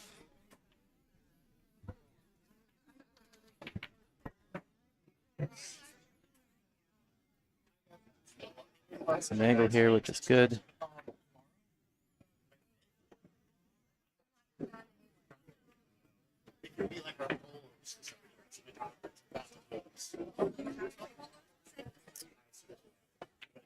Got that good.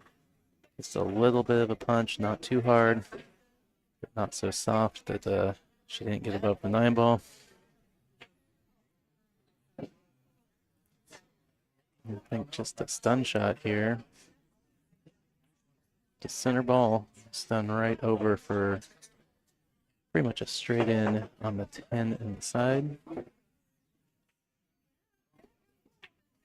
She let the ball go forward though. Let off her stroke maybe.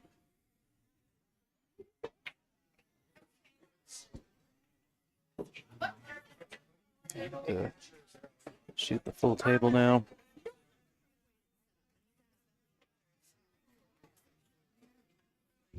Have one like easily set.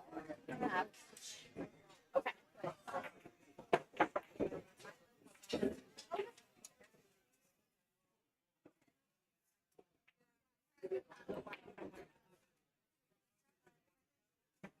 Well, she's gonna leave it not easy for Brittany here.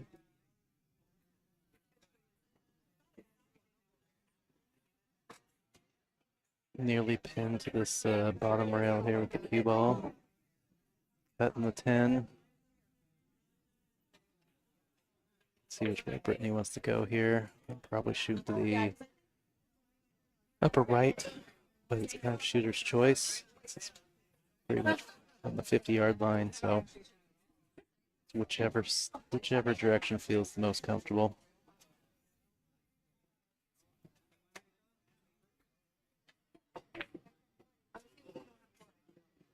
No.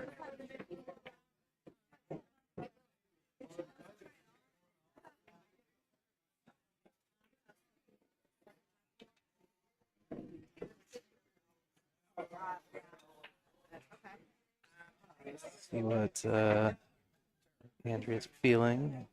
You gonna line up the bank, or is she gonna go for the cut C to the upper right? Line she's looking at. Four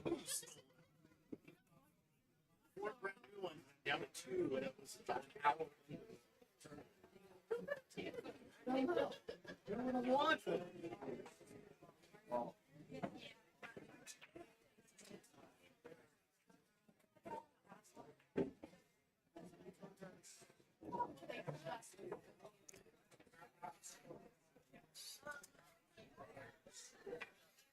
That's actually a pretty good effort, even though she overcut it. Most players end up hitting it so thick on those thin cuts. Well, Brittany's gonna get this 5-1. And that's gonna do it for this match. We will have another one here very quick.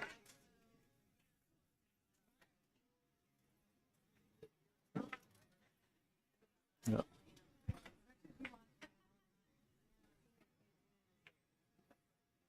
Oh, okay.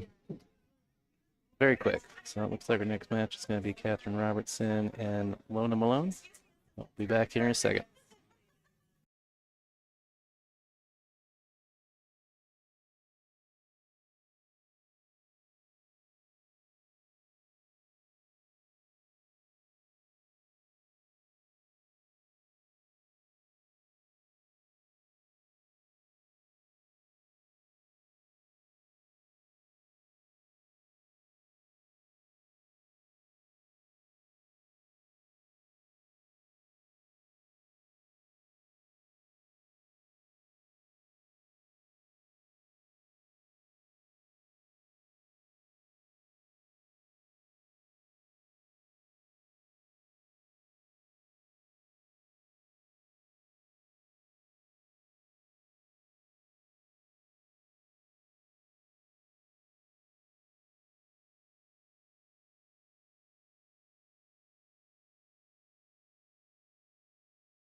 All right, this is Tyrell Dadweiler with Hill Hill Productions at the Pocket of Boise for tour stop number 4 of the Northwest Women's Pool Association 2024 tour. Got a A-side match for you between Catherine Robertson and Malone. This will be a race to 6, playing 10 ball on 7-foot diamond tables. Having this weird recollection that I've accidentally said playing 9 ball a couple times, which we're not.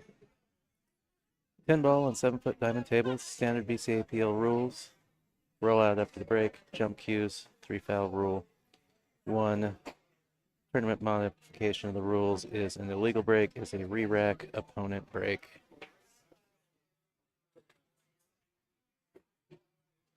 If you tuned in live, feel free to jump in the chat, say what's up, tell me who you're rooting for, where you're watching from, what the weather's like. I've been outside for a bit, but I heard it was supposed to be 100 here today in Boise. If you got any questions about, the tournament, the Northwest Women's Pool Association, shoot them in the chat. I'll do my best to answer. If you are interested in the bracket, that is out on Digital Pool. You can just search NWPA 2024 stop 4, and that should find that bracket for you. All right, looks like a couple balls down. Break, or at least a ball down, including the cue ball. Well, they're going to start out with ball in hand here.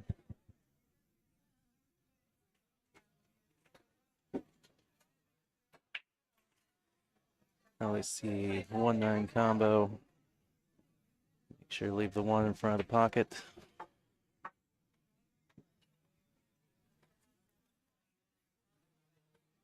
A couple combos to start this match off. The 1-9, and after the 1 ball, probably the 2-3 here.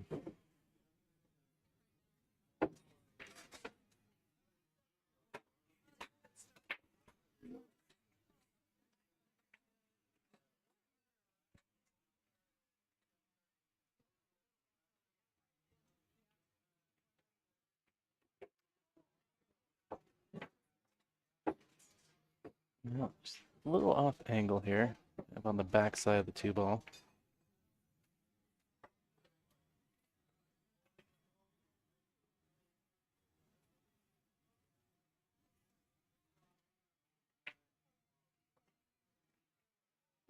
It looks like Lona is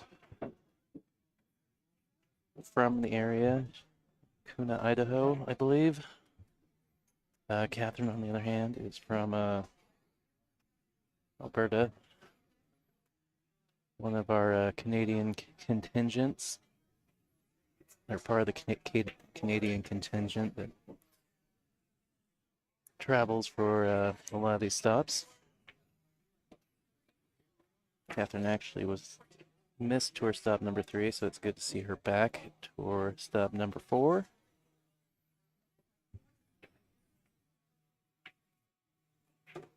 Catherine, a very strong player.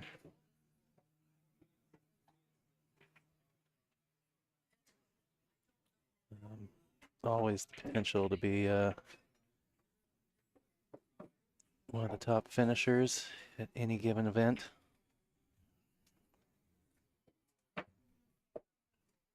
Good hit on the 2 ball from Lona, but she's left it out in the open for Catherine.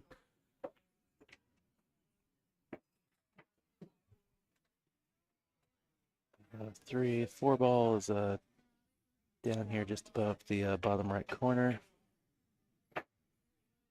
5 down there by the 10. 6 on the right rail, and the 8 down here on the bottom rail.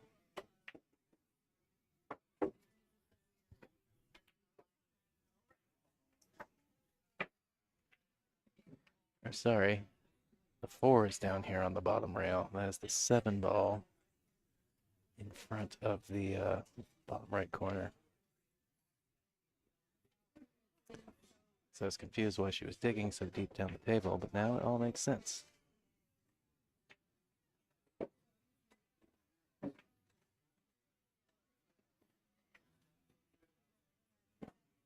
Now it just overcuts it a little bit. Even Malone on freebie, but she has tied up the 5 and the 6, so not making it an easy give me, aside from just potting the 4.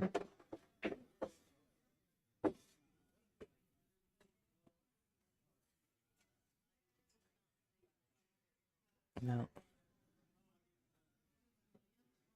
She should have an edge. Looks like she's going to try and thin it into the side. Tough shot.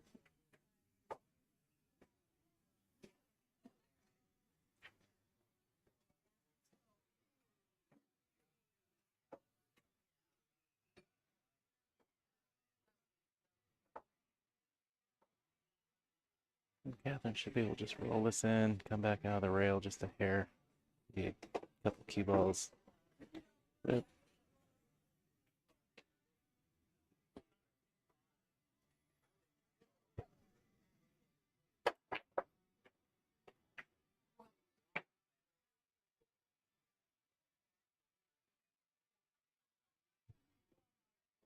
The ball just got jumped off the table behind Catherine, so I don't know if that's what that maybe distracted her stroke there.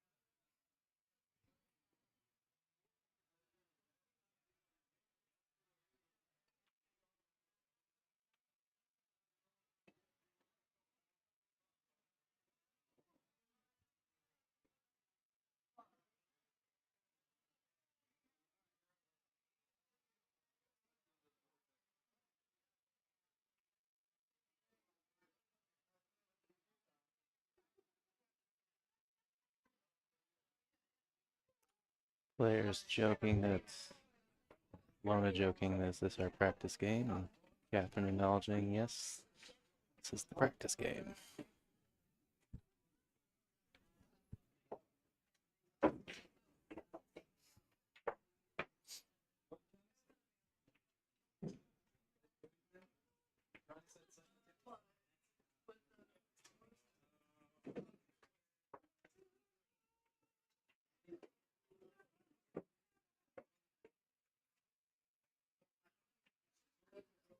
All right, Lona gonna open up the scoring here.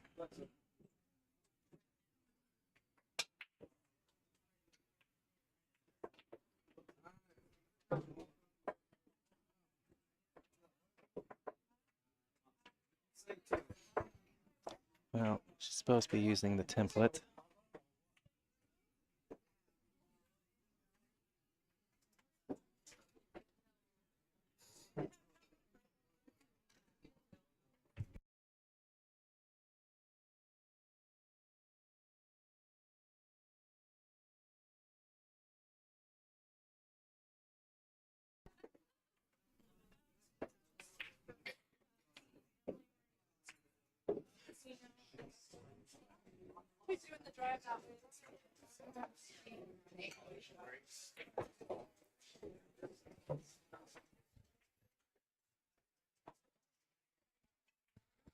Stop her.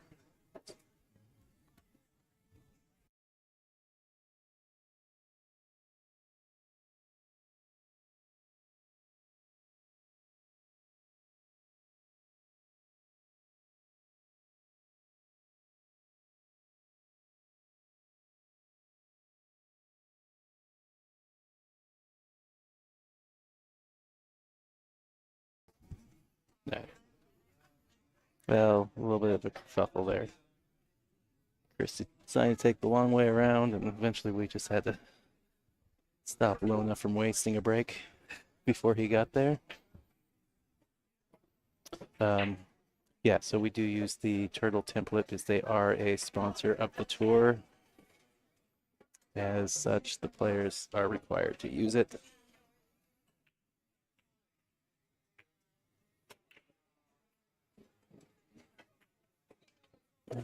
Six just missing. Okay, looks like nothing down.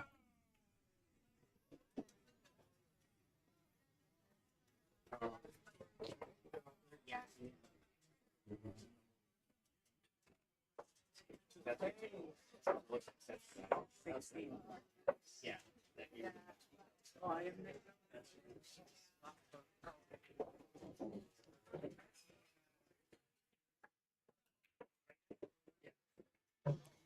I don't think Catherine has an edge.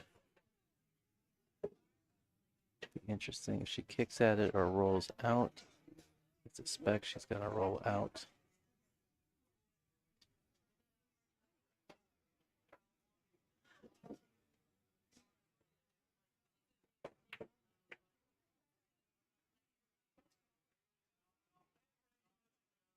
And that she is.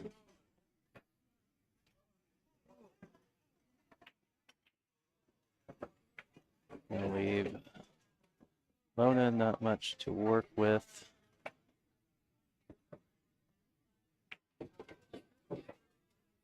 I assume that Catherine already has a safety in mind. Should Lona give it back?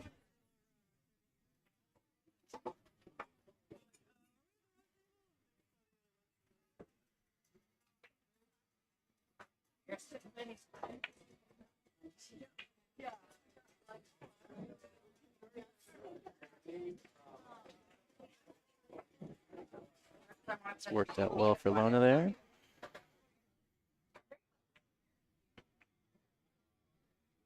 Catherine gonna end up kicking after all.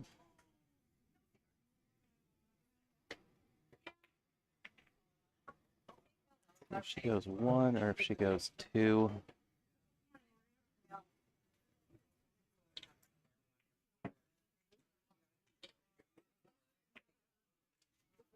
Well, she nearly got it on two. The only scary thing about two is the possible scratch in that lower left.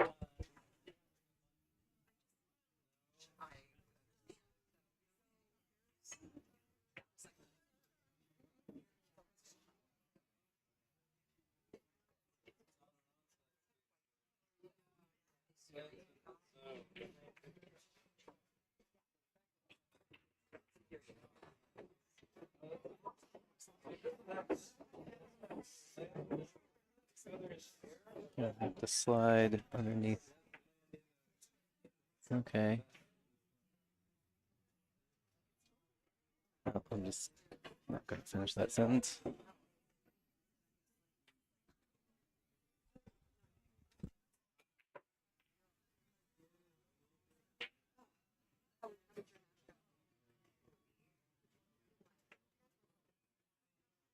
Watch out for the 7 ball.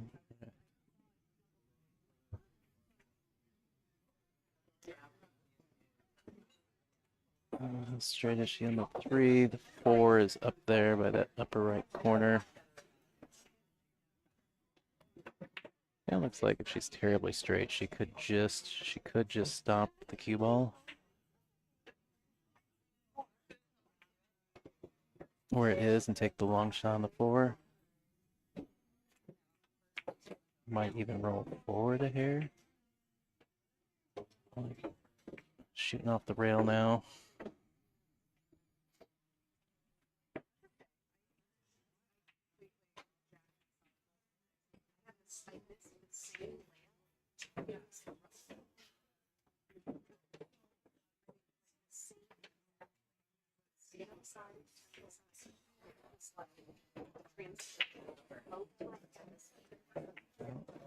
Unexpected Catherine catching that. Got that ball a little thick.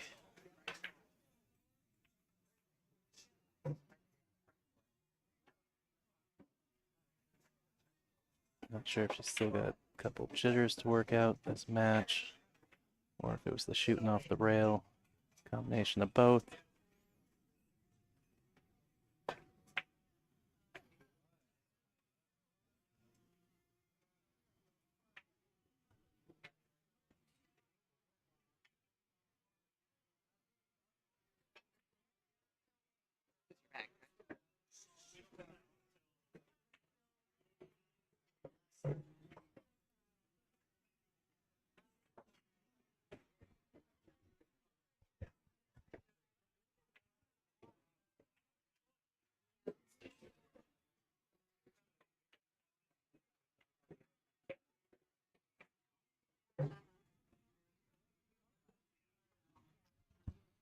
Well, a little unlucky for Catherine for that 4 just to sit in front of the pocket like that.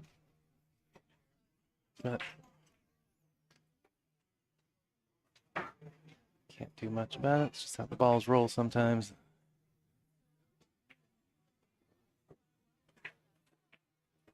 Wow. All right. Well, interesting. This does the 6. It's the 8 impede the 6 a little bit here to that upper right corner. I suspect it does, but I'm not positive. It does look like there's a bit of a gap.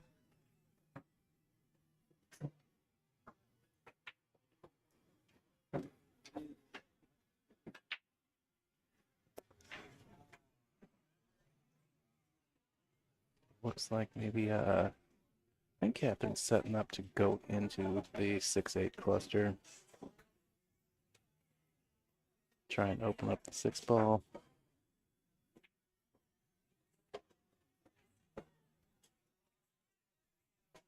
I would have liked a little bit of a bigger bump. Push the 6 a little bit more.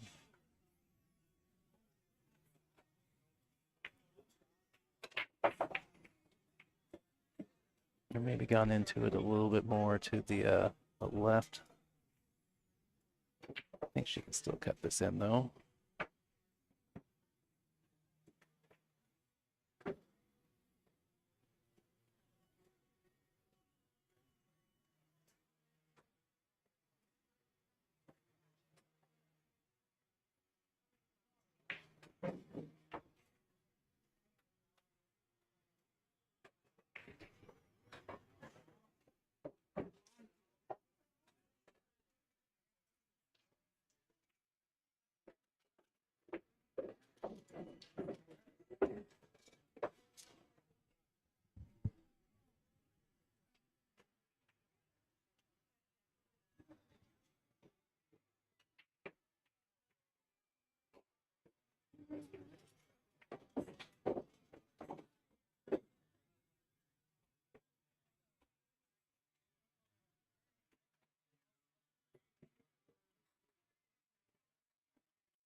She can go forward here. She wants to shoot the 9 in the bottom side pocket.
And she got some distance. She would have liked to be underneath the 10 ball.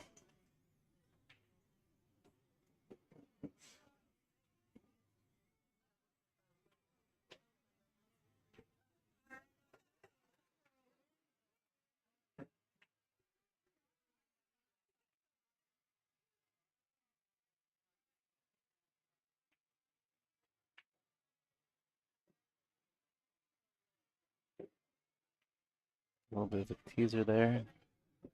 Shot looked pretty good, but the 8 ball standing up on her.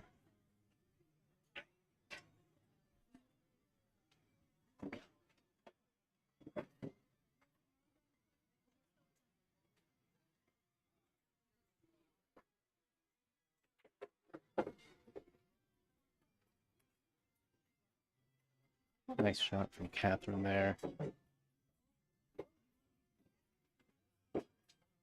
just to draw it out a hair, right in line for the shot on the side.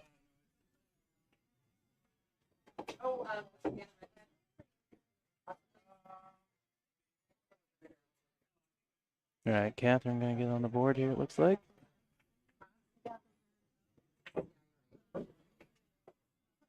She would have told me.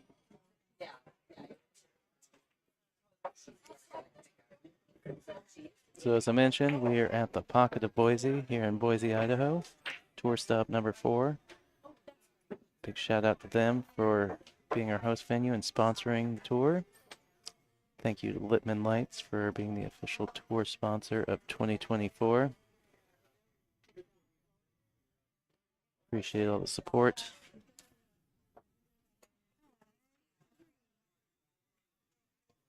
NWPA is a nonprofit organization, so highly rely on our members and community sponsors to be able to put on the tour each year. If you're interested in sponsoring a stop or interested in being a sponsor next year, feel free to reach out.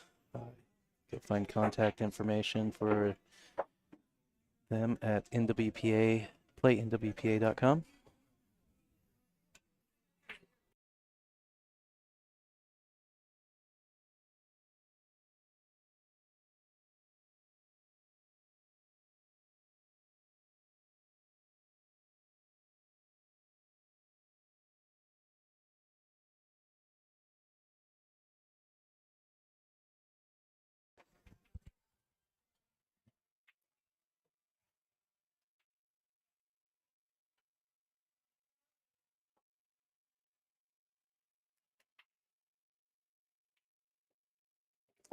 Now, Catherine's still trying to work out a couple kinks in this match.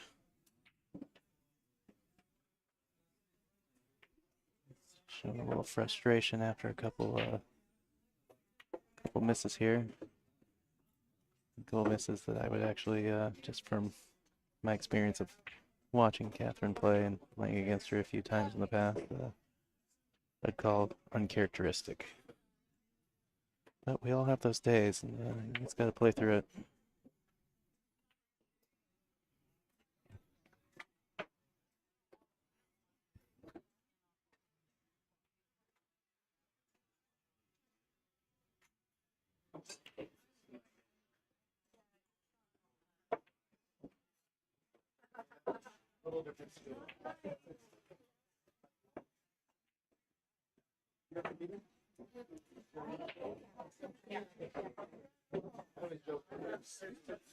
Well, tough hit here.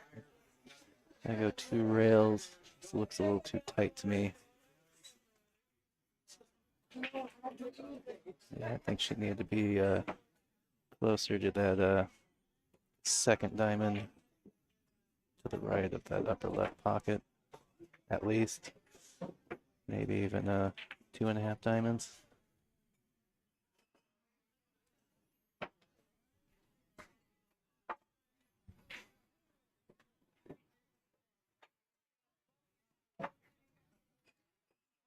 Oh, see if Catherine just rubs this 2-ball, just rubs the edge and pushes it even more under the 9. Send the cue ball up towards the bottom of the table here. Well, towards the right-hand side, and then possibly out that side rail. Just gotta make sure not to hit too much of the 2. It's got feather within it. I think she hit a little too much of it.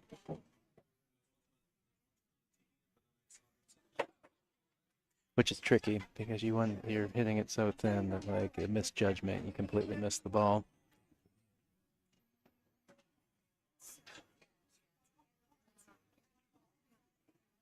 It's still tricky there. Tricky here. As long as it's got an edge, but there is potential to scratch here.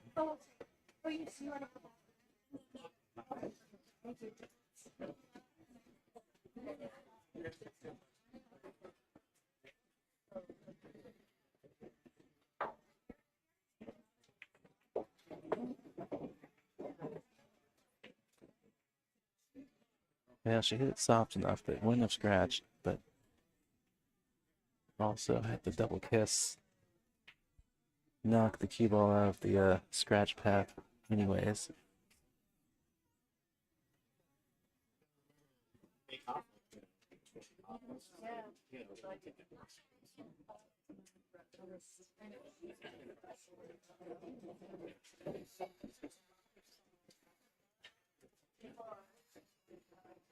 It's not a huge deal with the that comes around. Put some inside English and go into the rail behind it. She might be able to kick the 2 ball away and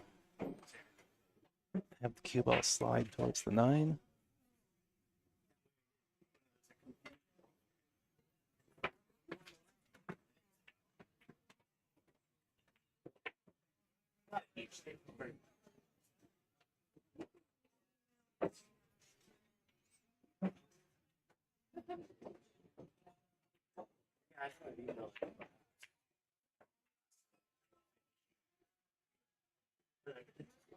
I know right where it is.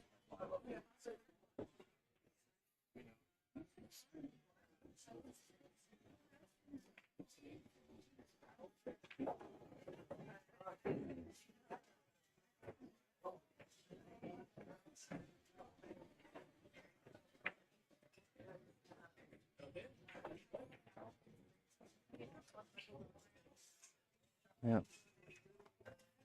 Looks like she's gonna roll forward and try and leave herself between the gap of the 6 and the 9 on the 3. And that'll work.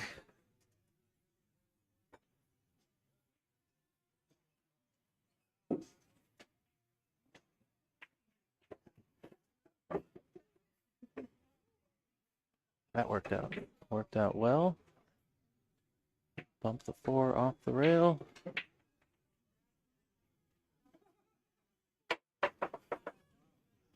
Draw this ball back a touch for the 6 in the side.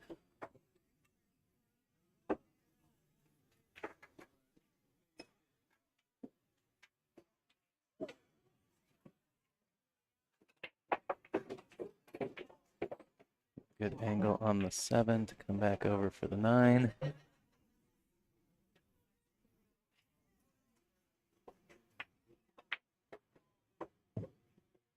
Don't want to be perfect.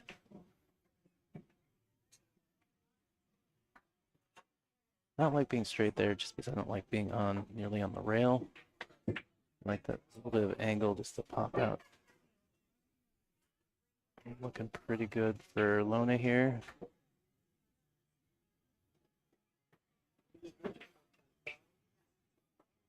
All right, Lona gotta go up 2-1 in this race to 6.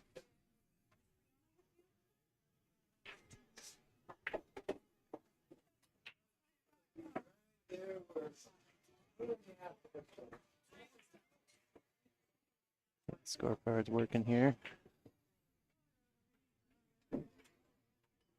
Exchanging racks so far.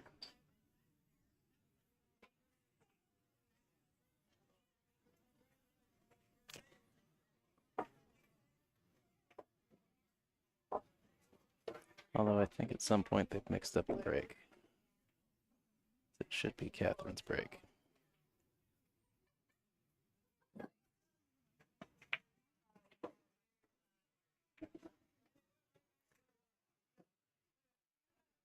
But I can't interfere, so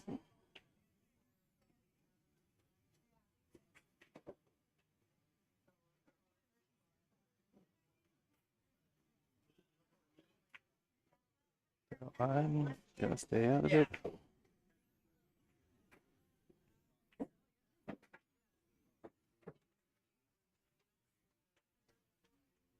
I'm pretty positive it was this previous rack where Lona tried to break with, or tried to rack with the triangle, and was told to use the template.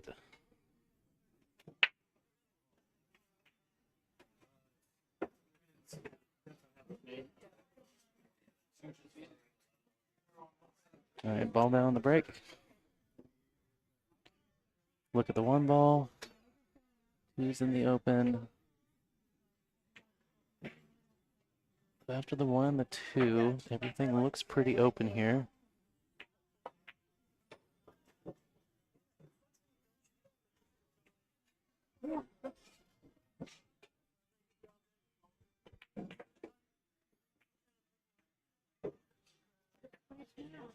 A little bit of a miscue there.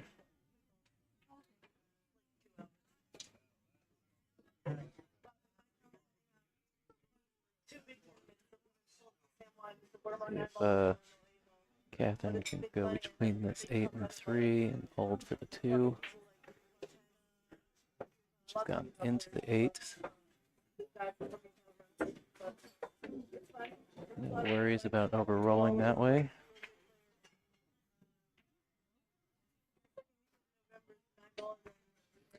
Just a reminder, if you haven't already, please share the stream. Let people know we got a free pool stream today and tomorrow. Subscribe to the channel, get notifications when I go live at each of the tour stops.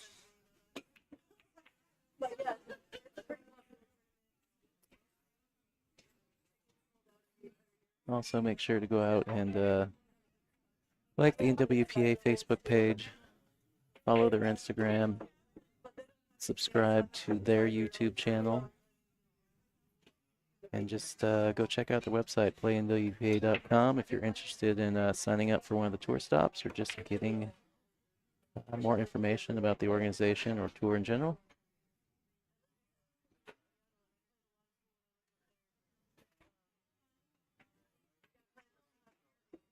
If you weren't aware, Northwest Women's Pool Association has the largest membership of any women's regional Q sport tour in the U.S., which is pretty cool for us to say here in the Northwest. As I already mentioned, nonprofit organization, so we heavily rely on sponsorships to run this tour. The main mission of the NWPA is providing opportunities for women of the Pacific Northwest for advancement in their Q sport.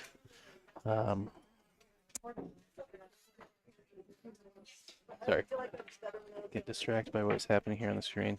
Advancement in Q sports while showcasing the best players as they vie for rankings to obtain the coveted tour champion trophy at the end of the tour.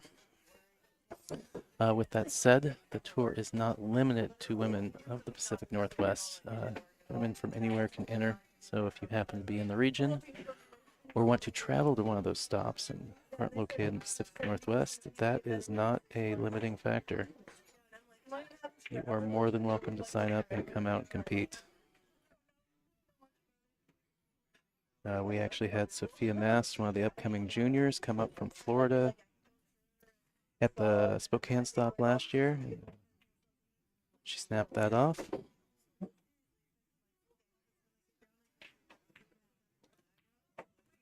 All right, looking like Lona is going to take a 3-1 lead here.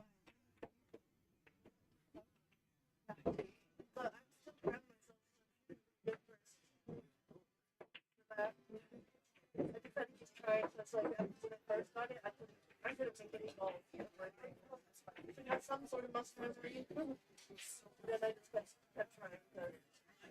I can't let myself, not play. Then you will lose all your little touch and stuff. So yeah, I enjoy it. Speaking of the tour stops, this is the tour schedule for the year. Currently tour stop number 4 at the Pocket in Boise.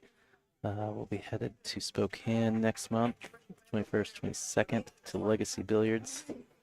We'll follow that up in October, towards the end of October at Ox Billiards.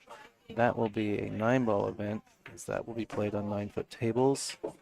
And we'll cap the year out at Legends Billiards in Beaverton, Oregon, beginning December, for our final stop of the year and our awards banquet. Like I said, if you're interested in playing one of the stops, any of those are in your region or somewhere you might be interested in traveling to play, go play NWPA.com. All the information on registering and dress code and all the needs to know you can find there.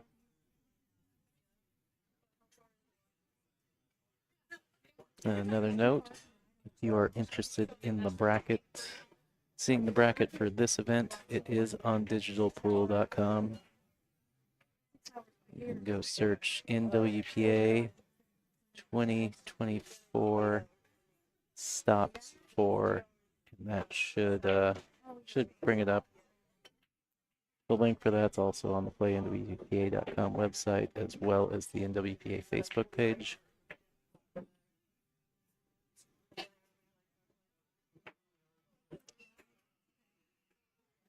All right, so Lona rolling out there. 2-ball, a little funny. Getting friendly with the 7 over there. Let's see if there's enough space for Catherine to just nip this past the 7-ball.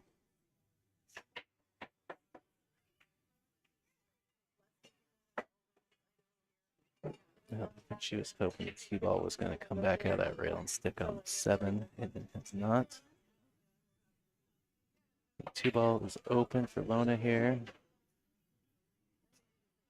Not an easy position to 3 though. 3 on the left-hand side here, just below that side pocket. So quite a bit of cue ball movement to get a look. Well, I guess I didn't really see that window was open. Well, that works really well. I missed that.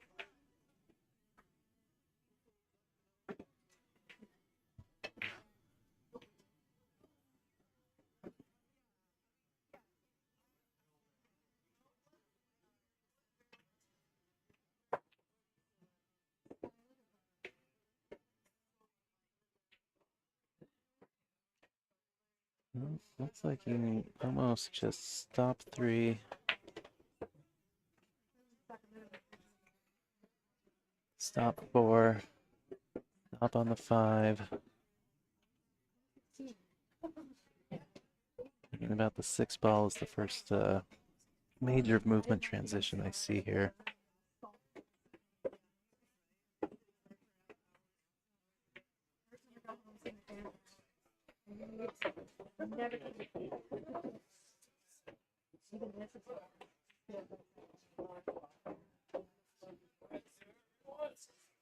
No. Flirting with getting behind the 9-ball there, it looks like.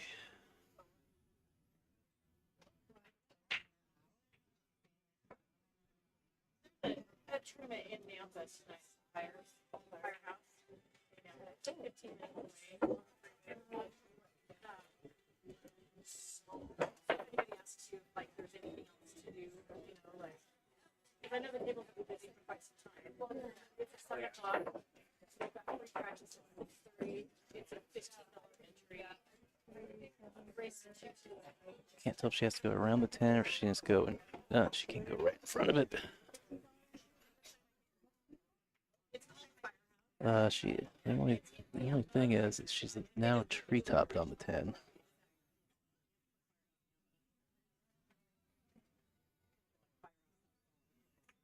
No, it's an actual bar. Oh, fire. No.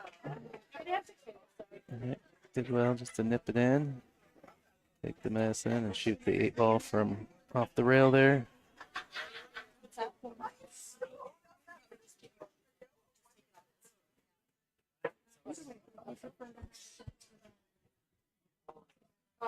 Might have to put just a touch of outside on the ball here. Or inside, not outside.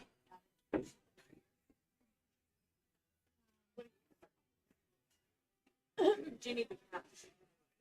Yeah. Oh, okay. Yeah. I never know. a little that ball a little bit. Could have gone forward another couple inches, I think. Take a little bit more of a cut here. Which I would expect her to handle. Watch out, corner pocket. Oof.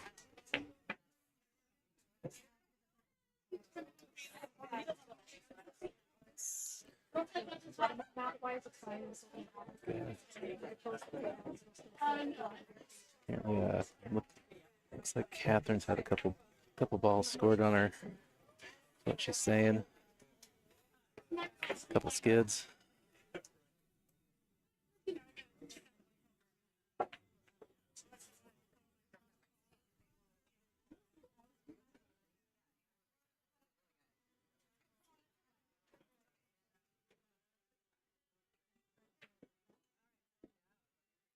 Well, again, as you can see, according to the scorecard, it should be Catherine's break, but they got a little confused there, and Mona broke 2 racks in a row.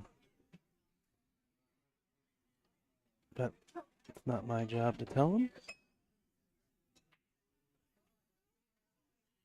But here's how the scoring is looking so far.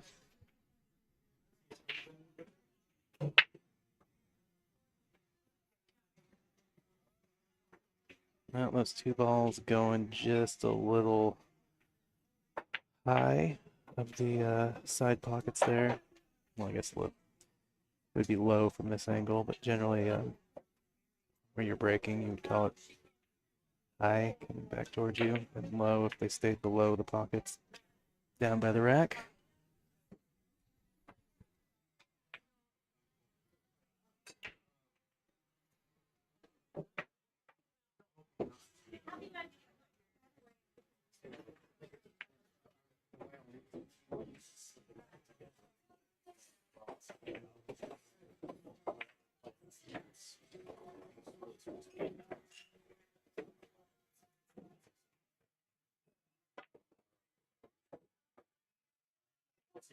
Yeah, that's definitely an option. You know what? It's 9:30. I don't want to start. We are at 10. That's tough. Yeah, I'm curious what they do. Interesting if Catherine decided to take on this 210 carom. Yep, that's what she's just called.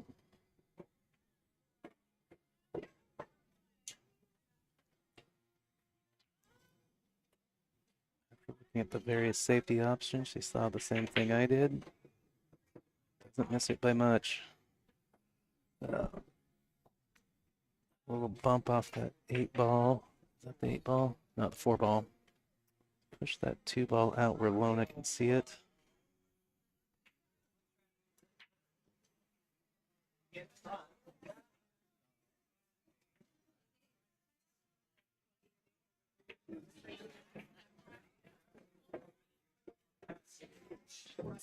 Ball to get some legs. I think it's gotten there. And it has. Unfortunately, the 4 and 8 hard to differentiate on the cameras.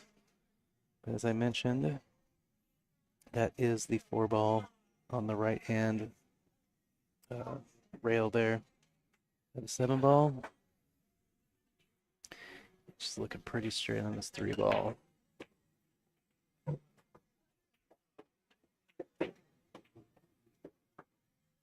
Trying to really force it.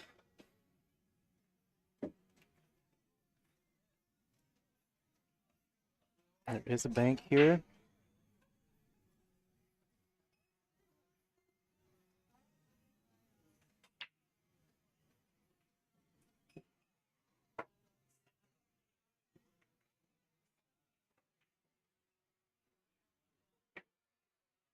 I think she's playing the carom though.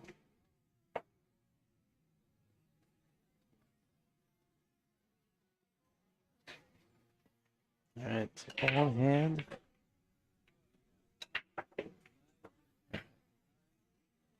Pretty open table for Catherine.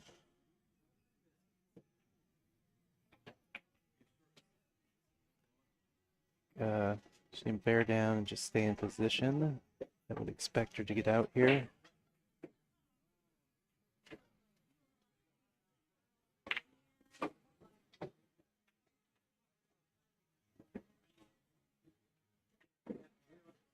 I think the two big moves are going to be the 6 to the 7 and then the 7 to the 8.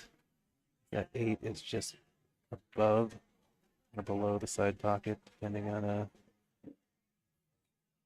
from this camera angle, it's above. If you were standing on the side of the table shooting, you would say it's below.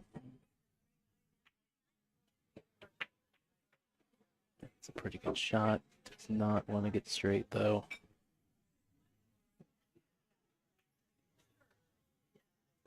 Well, she's got just a hair of an angle. Let's see if she can spin it out of that bottom rail enough. Get to the enough to the left side of this table where that 8 ball is easy to deal with. She's hit it pretty good.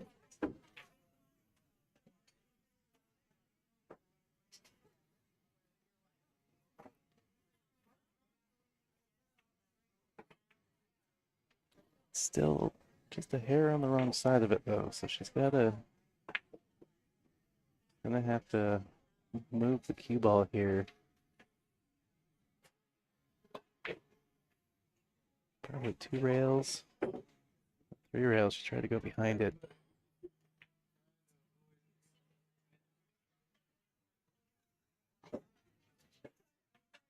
So if she played it a little bit lower, she could go bottom rail, side rail, and then come back past the 10 ball. Maybe not.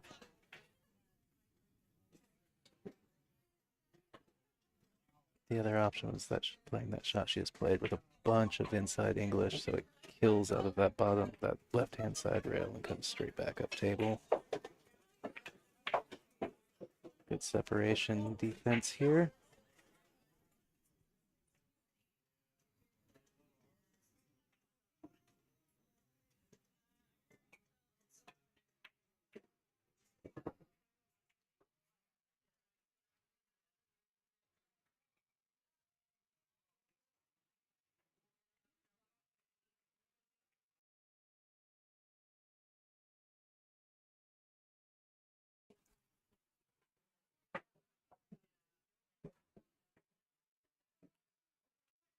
Good effort from Lona there to try and play a cover safety.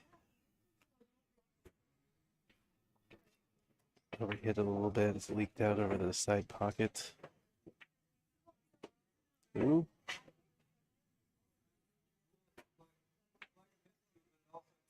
Must have cheated the pocket a little too much. A little bobble. Shooting off the rail. All right, Catherine's done well to even this race out at 3-3.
Well, now I'm confused.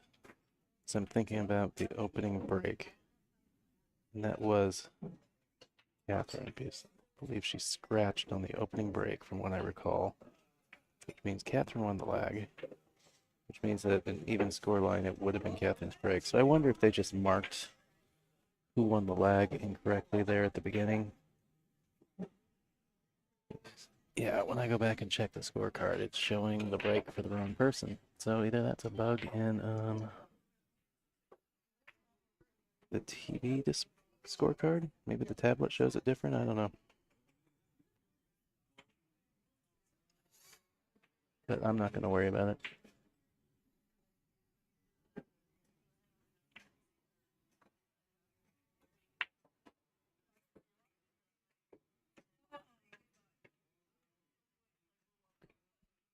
I think a little head shake for missing the ball, but it has worked out because she has left Catherine frozen or stuck to this 4-ball. Gonna have to kick one rail at this.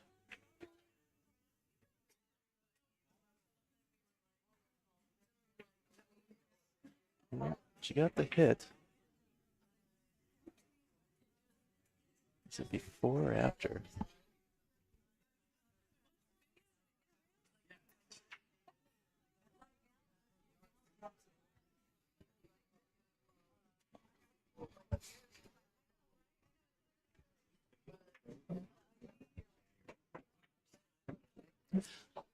I, I I thought you hit it on the way in, but don't take my word. I'm pretty sure she hit it on the way in.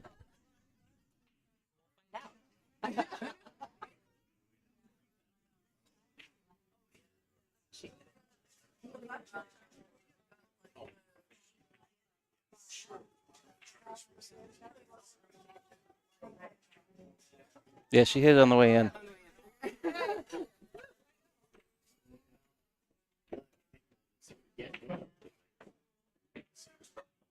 Well, I gave them my opinion, but I told them they shouldn't take it. And luckily, we have a delayed feed going on in the bar, so they were smart enough to go watch that and wait for it on their own.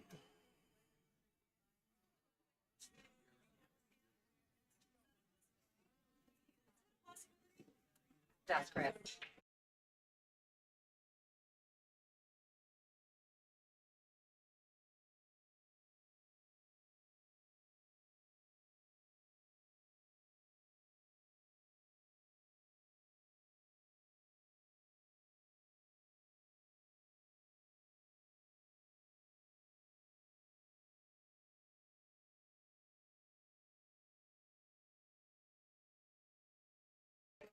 All right, I just get clarification on what Lona was trying to ask.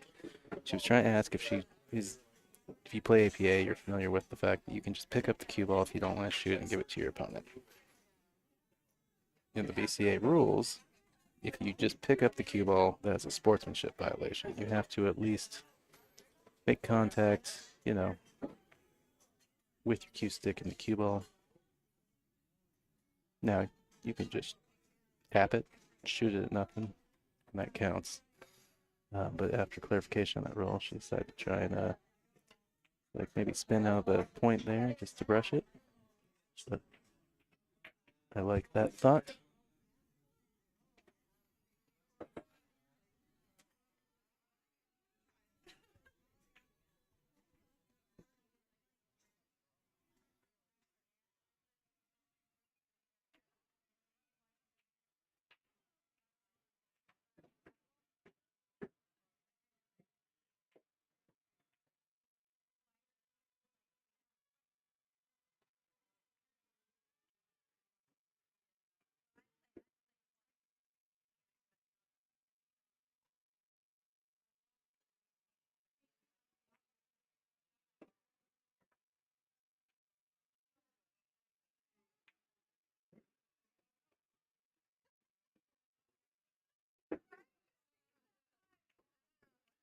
I, I would say that was a great shot, but Catherine was trying to play safe.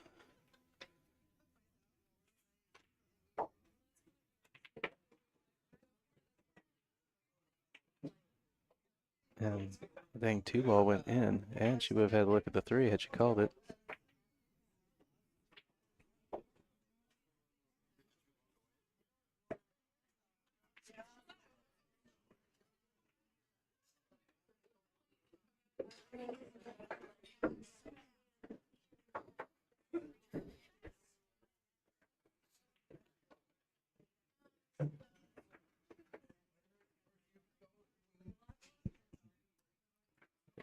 Gonna play the bank here. A little long, but would have had position for the 5.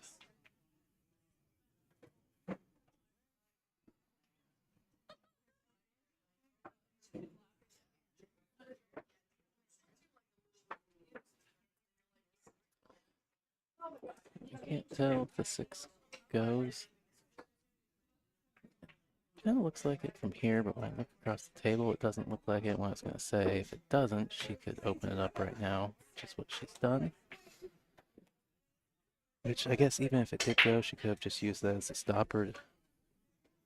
So it's hard to say now if it did go or not. Because I think going into those 2 balls was valid either way.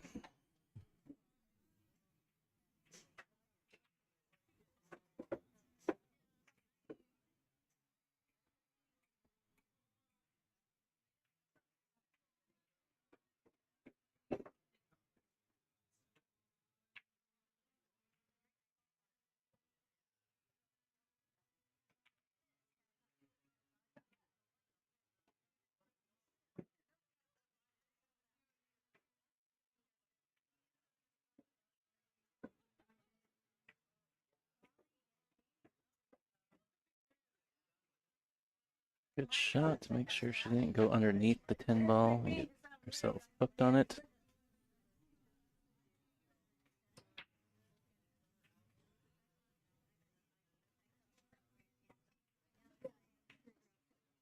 Just make sure she doesn't lose the cue ball into the 9. I think maybe she was worried about that and opted to stun the ball instead of roll it in.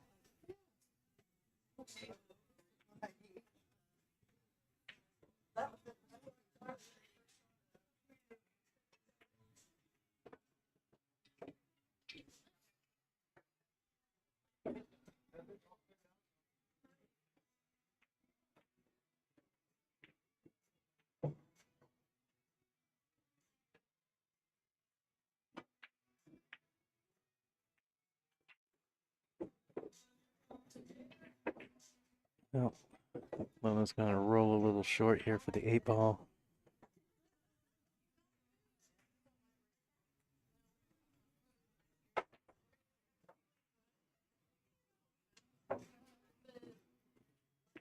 Going to try the bank. I feel like the 9 might impede it.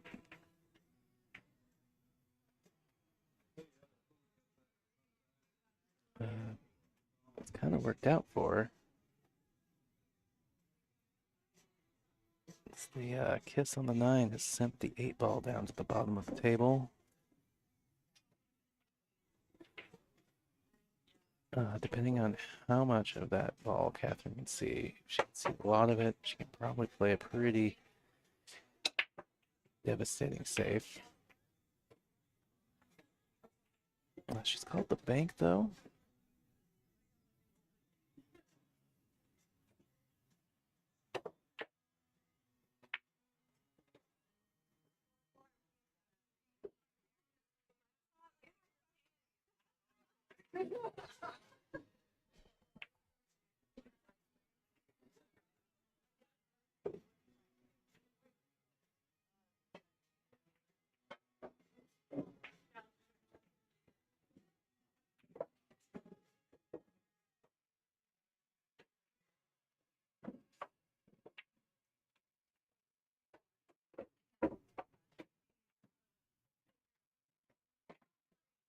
All right, good bank from Lona there.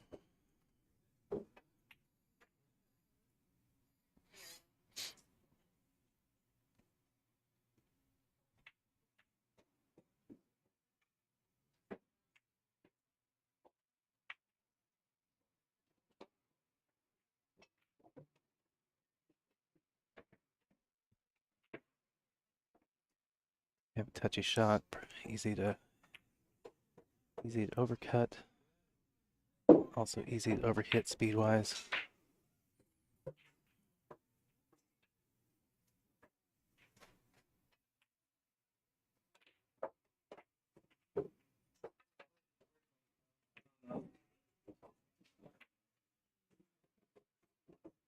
Using the whole pocket there, gets it to go.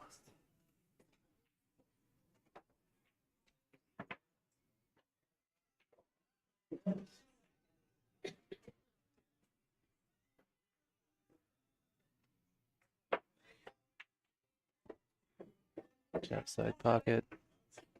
Oh no.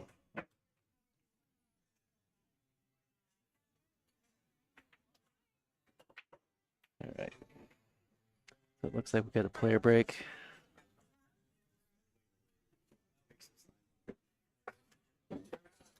All right, so players are taking a break. Yeah, I'd probably be taking a break there too if I was Catherine. So we'll be back here 5 minutes or so. Stay tuned.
Alright, the players are back.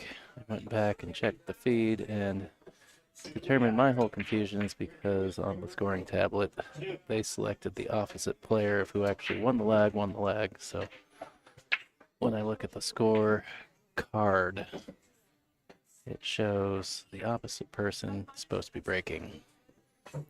But I did kind of figure that out on my own. When I was talking about when it was a 3-3 and Catherine was breaking, that made sense because I was pretty sure Catherine broke the very first rack, and that's why I went back and verified.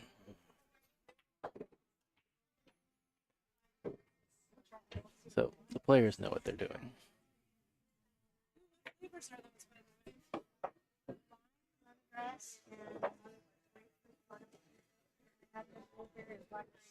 Like a seltzer? Seltzer.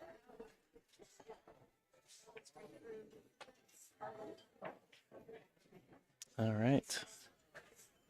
Alona to break off rack number 8 here. Tour stop number 4 of the Northwest Women's Pool Association 2024 tour. We're at the Pocket of Boise in Boise, Idaho.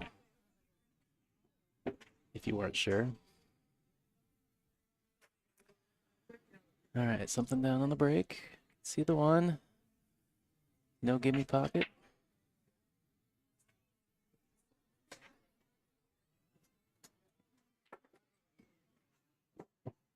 One might bank around the 2 into the 8 ball.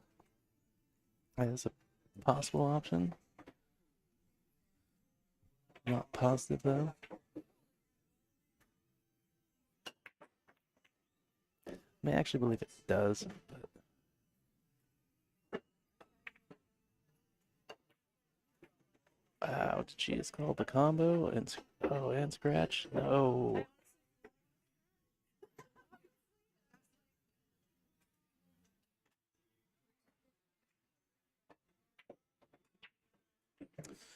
Well, unfortunate. So it will be ball in hand to Catherine here. Shooting the 1 ball. So we got the 1, the 5, and the 3. That must be the line here. The bottom of the table on your screen.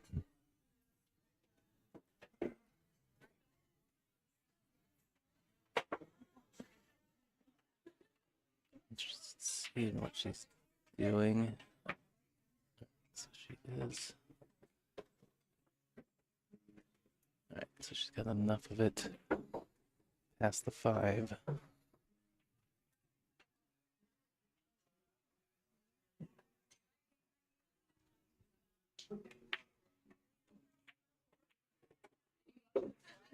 Watch out. She's gonna get underneath the 9 ball, I think.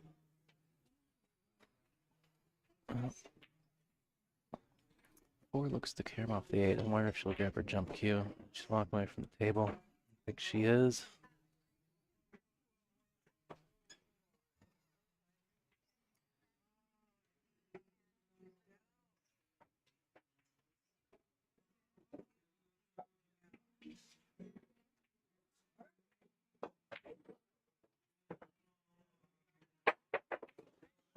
Oh, didn't need to use the 8 at all. But she just run into the 5 ball and knock the 5 ball into a poor position.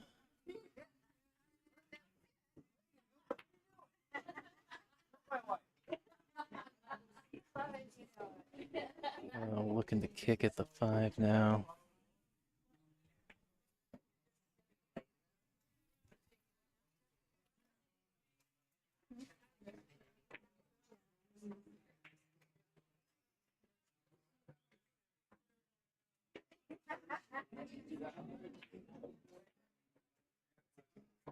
All right, playing 2-rail kick into this bottom side pocket.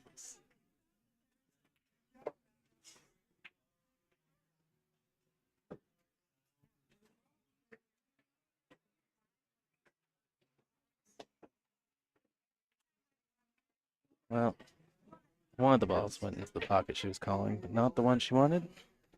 Ball in hand for Lona.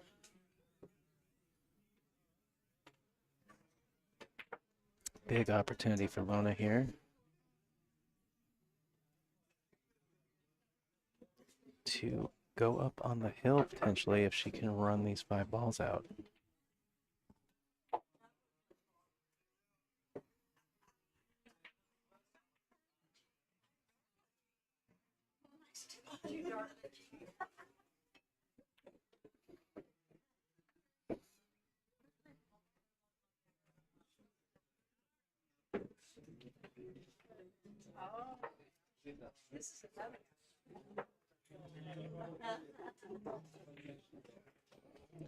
Lana taking her time.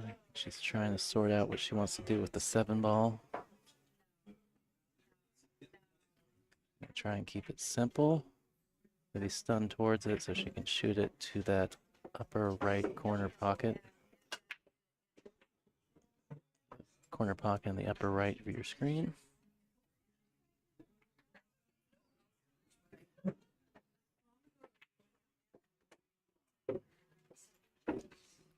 Would like to see her roll forward a little bit. She's a little bit on the wrong side of this 8 ball. The angle she's got takes her away. She could cheat it a little bit and draw back out.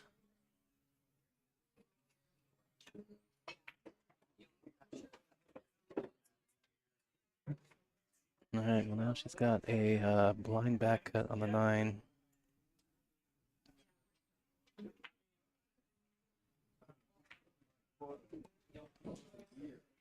Does look like it goes right around the tide. Ooh, I think she should jack up on it like this. I think top naturally went right around the 10 ball. The draw. Well, a little unfortunate to run through the 10 ball like that by going into it, but yep. Got to try and avoid running into balls when you can, unless you absolutely need to.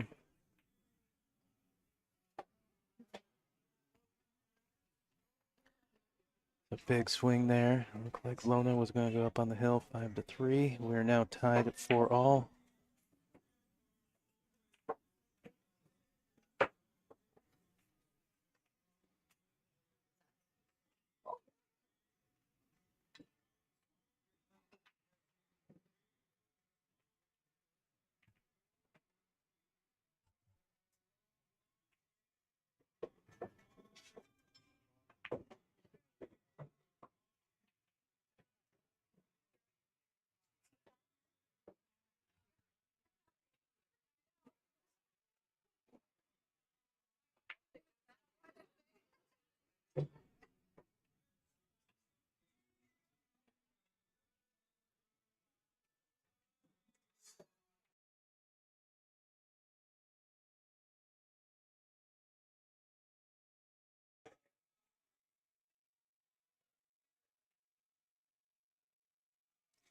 Well, all down.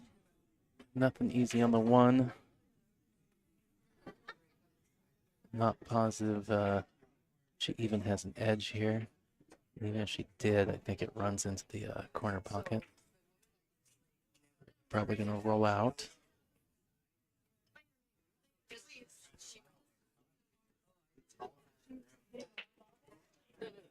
No, she was doing like an 8 ball break, like a side break. It's just rotation and passing. I'll let her go first.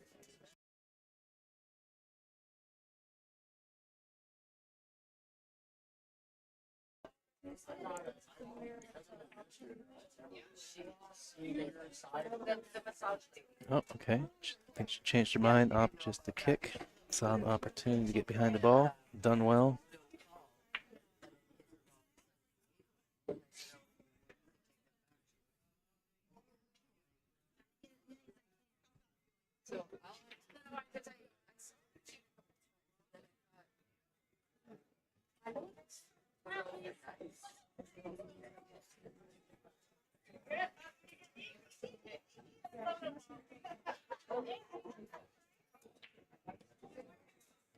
So Good return from Lona here.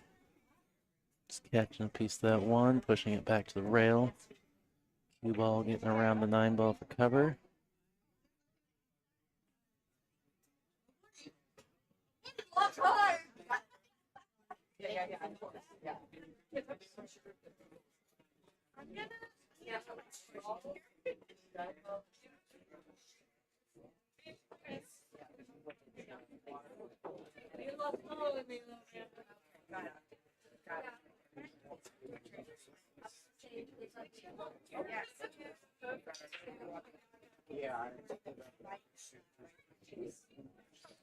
Well, not the ideal outcome for Catherine there. Kicking again.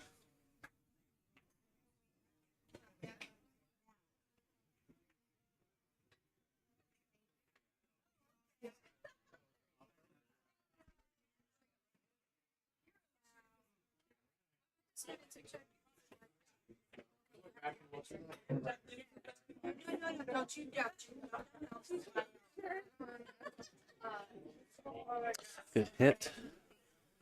It's left Lona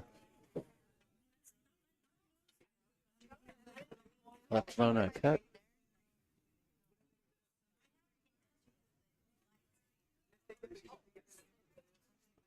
Okay, would you have cash? I want no makeup. Oh.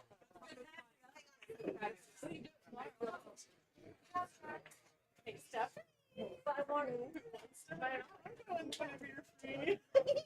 Well, it's on the wrong side of 2. Yeah, it's down here. She could potentially draw back, so she's got a shot through that gap between the 6 and the 9.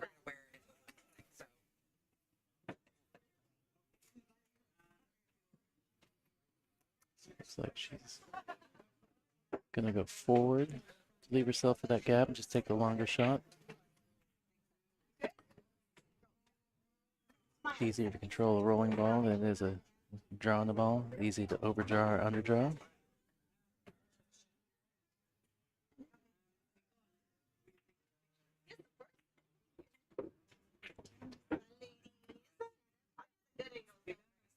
You stand up. Oh, set up for the 4 on the side.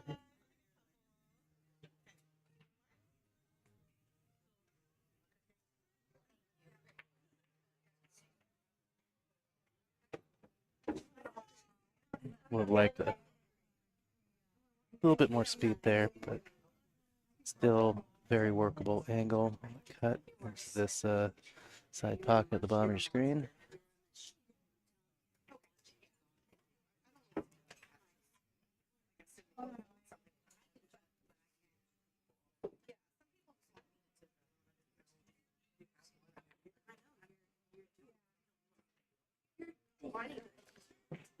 One thing she's got to be wary of is overrolling her position on the 10 ball here. Not a problem if you go right into it nice and soft. See a lot of people over gusto those thin cuts into the side and end up with the cue ball all the way at the other end of the table. She played that very well. All right, Lona Malone to the hill. Her break.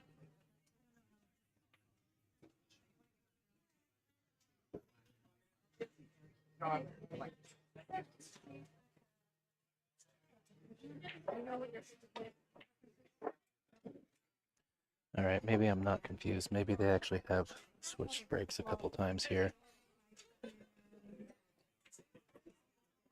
This actually should be Lona's break, and I know for a fact that Catherine broke the last rack, so.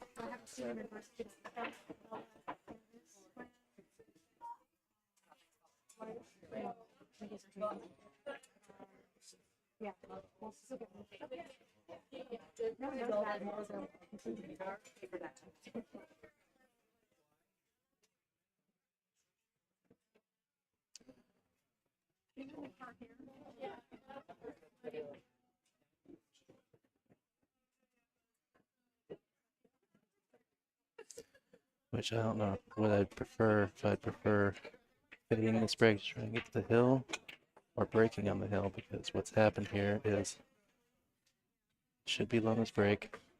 If we're to go hill-hill, it should be Catherine breaking hill-hill.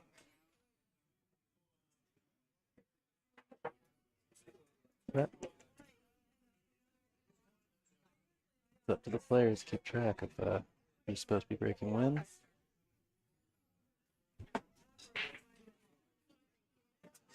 And part of that may come down to that the wrong player got selected as winning the lag initially, even though they broke correctly initially. It'll be interesting how this plays out. Oh, looks like Lona's hooked on this 8-ball. Is obstructing her view of 2-ball. Don't know that she jumps at all. I haven't seen her with a jump cue at all this match, so I'm going to suspect that probably not.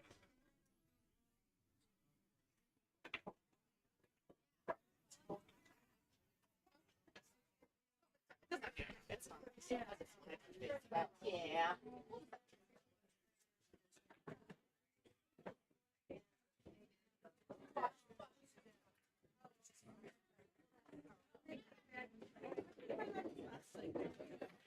Well, that's one way to do it. Hold the pocket. Got a helping hand from the 6-ball. Well, actually rubbing that 6-ball has actually helped the 6-ball out a little bit, because now it's come off the rail.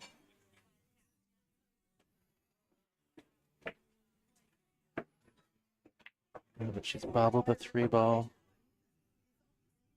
Opportunity for Catherine.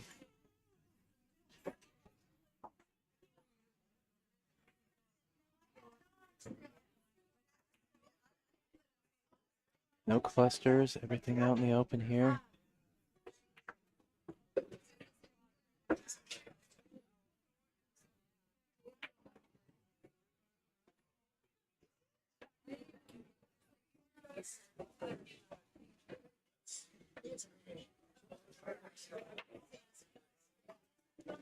She can play this a little tight out of that corner. She can get back in position here. I don't know, but she's bobbled it.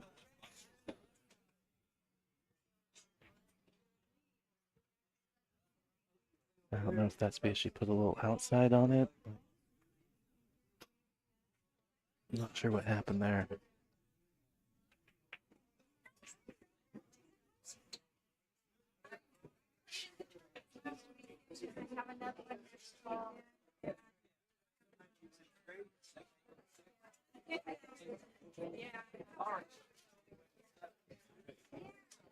Worst night of my life. Lights out. Now she's hit that ball about perfect to stay short side, which is ideal with the 6-ball sitting over there by the side pocket, left-hand side pocket.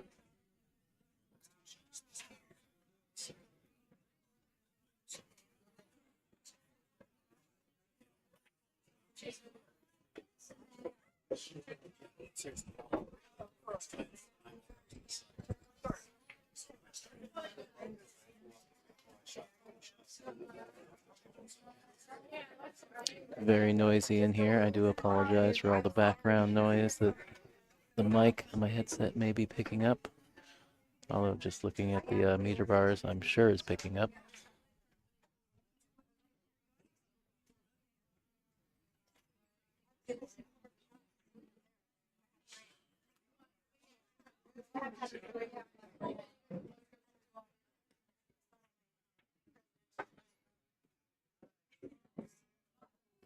All right, well, she's missed it.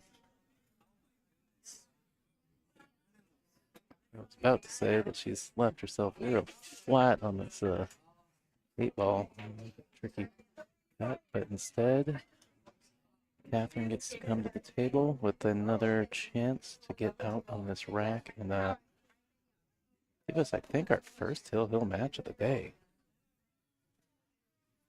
Actually, no, that is a lie. The very first match of the day, I think, was hill-hill. But that I did not actually commentate that match because I was still setting up some other equipment. I just now recall from stopping the individual stream for that one. Well, it's going to talk about how Malone had come up short on the 8-ball. Catherine giving herself a little harder than she needed to be.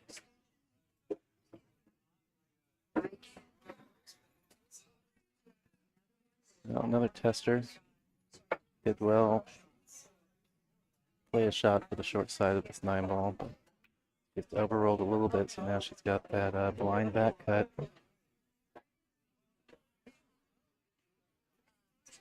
And I know she complained to me earlier that she had a couple balls skid on her, so let's see if that's in her head.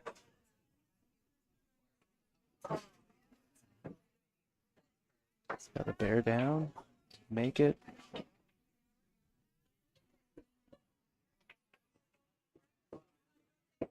Just a touch below, touch below center. Natural position for the 10-ball.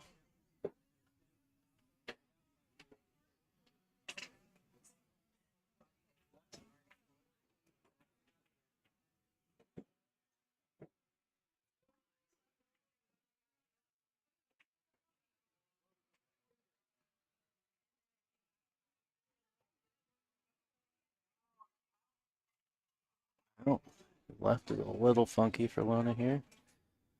She overcut that ball quite a bit. I do wonder if the fact that she had a couple skids was in the back of her head on that shot. A little surprised she's not getting the ref.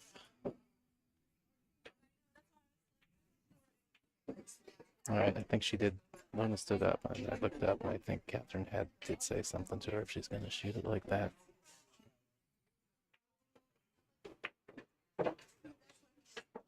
How's she going to get underneath it? Oh, ooh. Thought she was going to inadvertently put Catherine in jail there underneath that 10-ball. Big shot here for Catherine.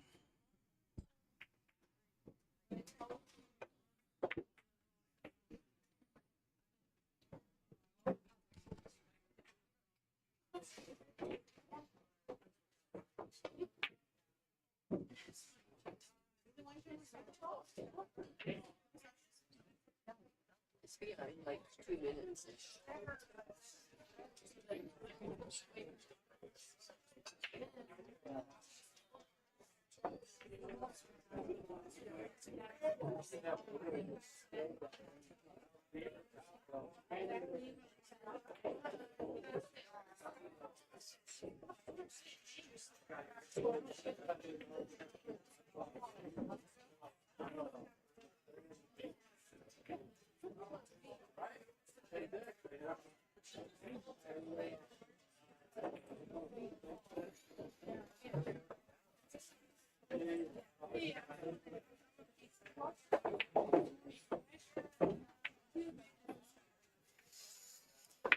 Catherine really digging down on that cue ball. Didn't miss the 9-ball that time.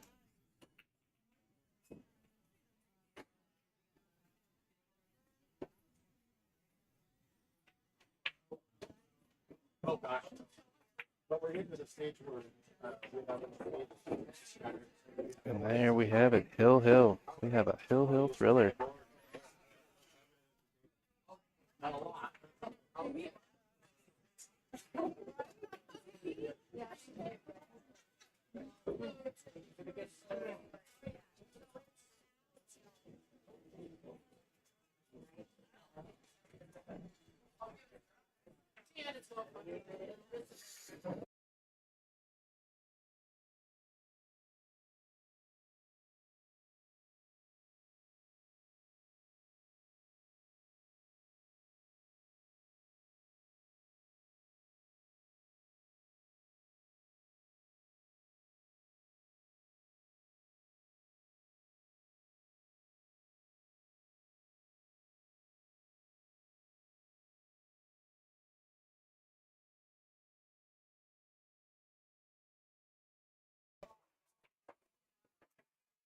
Well, this is our last rack of this match, so shout out to the Pocket of Boise for sponsoring and hosting tour stop number 4. And thank you to Lippman Lights for being the 2024 tour sponsor of the NWPA. Appreciate our sponsors. Shout out to Jam Up for being the 2024 apparel sponsor. Apparel delivery finally came in here at tour stop number 4. And busy bees. Players buying up apparel over here most of the day.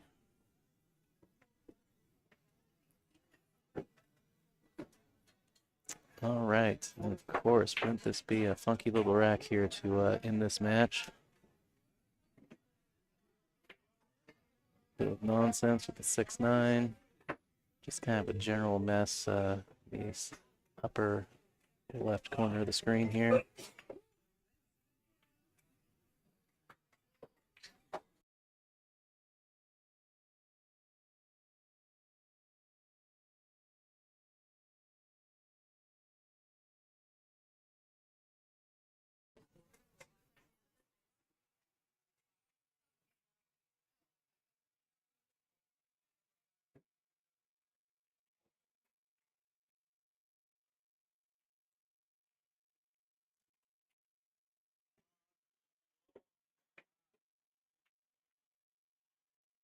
Got a little bit of that point, but still got the pocket to take that one on the bank shot there. Good shot.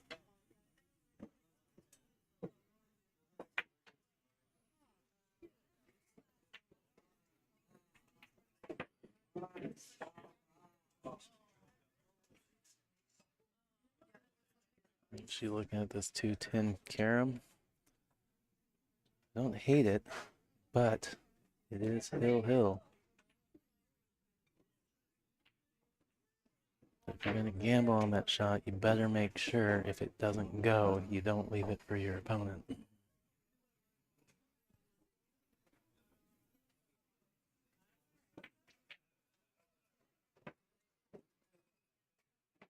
think she's called the 9 ball.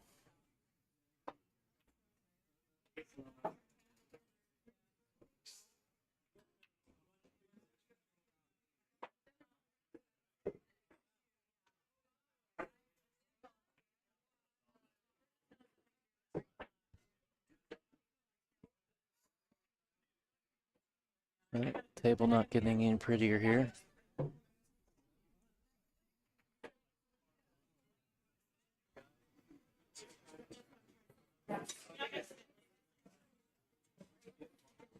I think she's leaked it. Need that 2 to just travel down that rail and a ball or so further.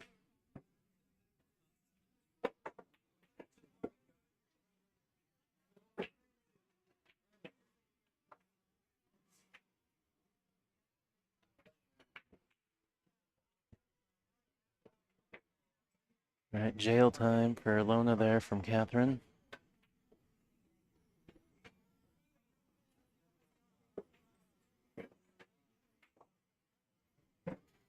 Yeah, I don't see a super easy escape here.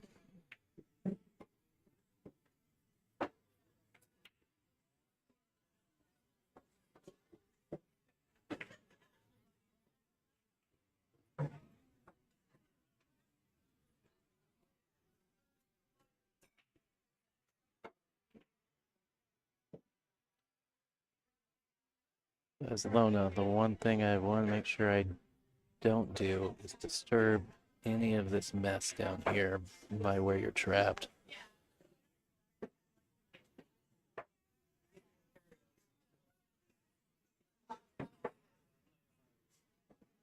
I think the odds of getting hit here are pretty low, so make sure not to open up the table anymore.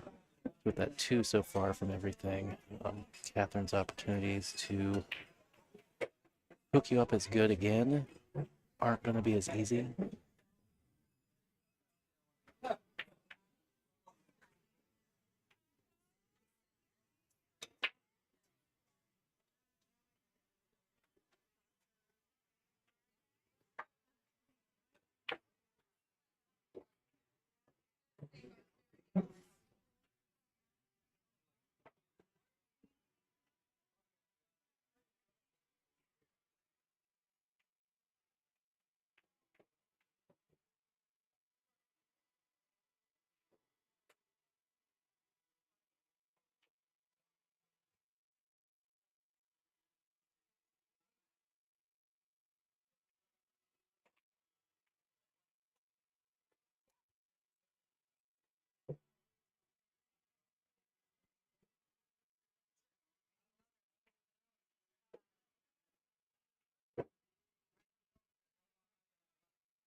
Yeah, I'm not sure about moving that 4 ball. I think if I was going to move a ball, maybe I would have tried to put the 9 on the 6.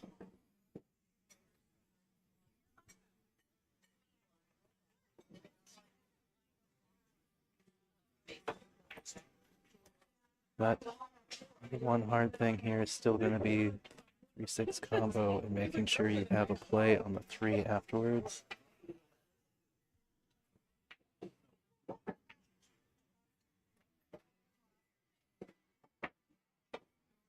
Oh, I'm wondering if she's going to try and draw into position for the 3-10. It's sort of what she's looked at. I think she's changed her mind.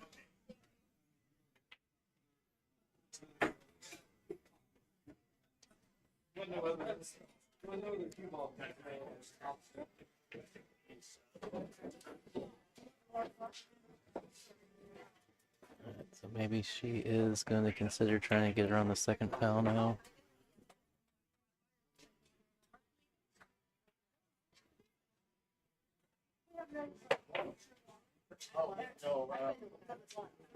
That's going to leak. That could have been real dangerous if she hit it a hair harder. That 210 would have set up.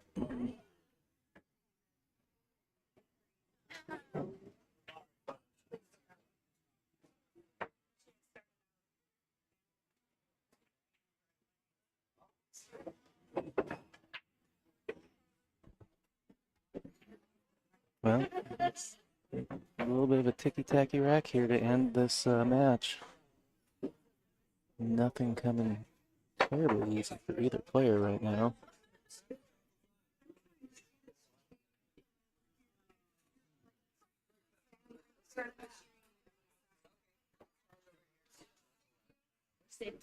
I was watching it, but it's way delayed. It was free when I went to buy it. Well, I know this went just for 3 when I. Yeah. I go with 210s and then she looked at But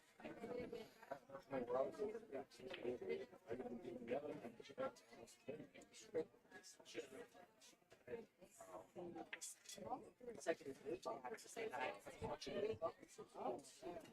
So she was Oh, she's overhit it again. She may have left Luna the full ball.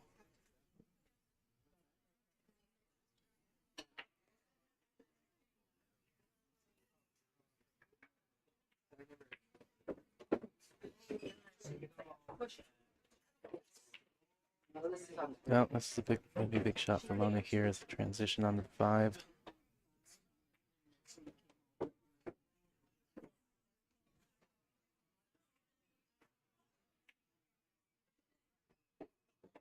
Just slide up the middle of the table.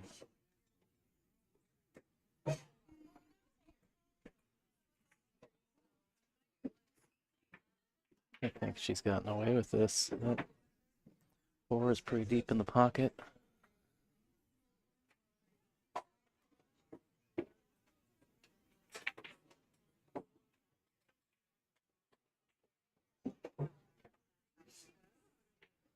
Well, that's tough.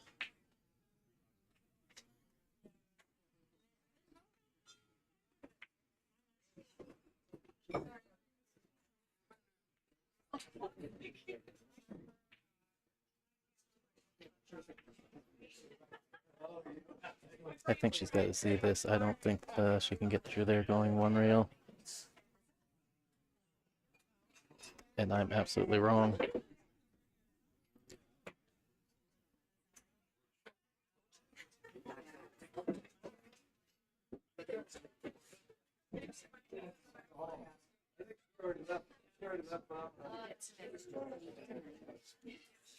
Now I go and look at the multi-view with the other angle. Yeah, I guess that's, yeah. And table view, it looked like the 5 and 7 were more in the way. Really good shot from Catherine. Just can't tell how much of this 5 ball she's got. Well, she has her jump cue, so I'm going to assume that she has I assume she clearly has to jump the edge of the ball.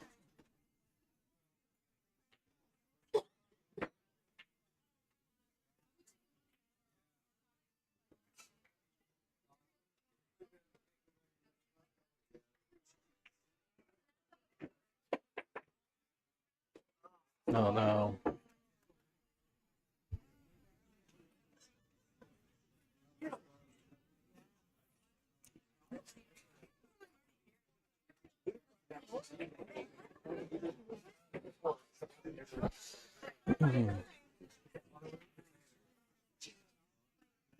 Well,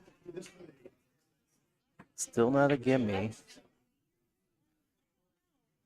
Definitely some position play left to be done here.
Well, just thinking to myself that I probably don't want to play that up top. He might go into the 9-ball.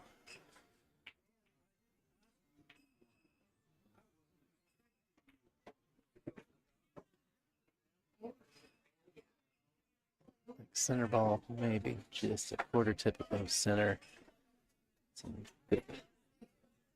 Slide up past the 9 if she got 8 in the outside pocket. Maybe was the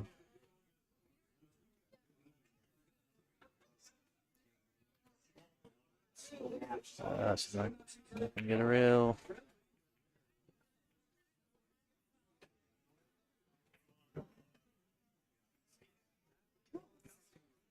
And like both players feeling the pressure of that hill score line here in this final rack.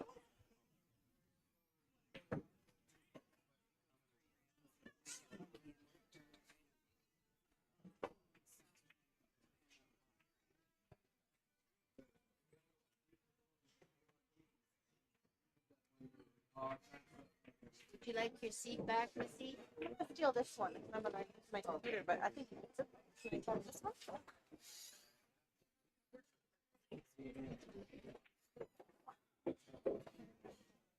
Oh, still just little fluky this rack.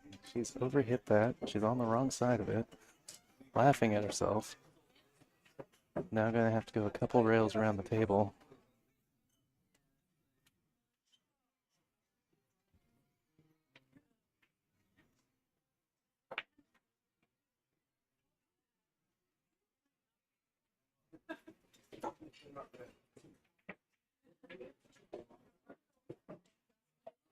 Potential of landing on the short side here.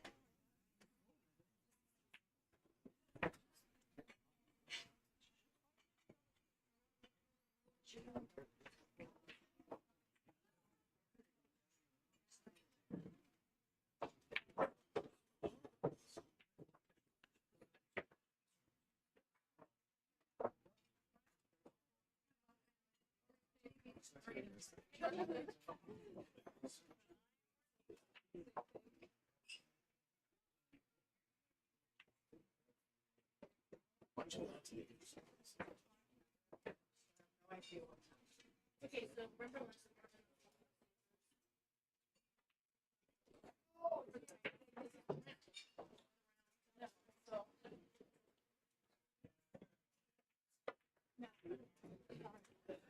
Wow, this is the Hill match that just keeps on giving. Like this is wild.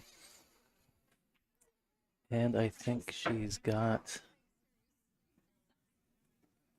Yeah, she's gonna have to play this rail first.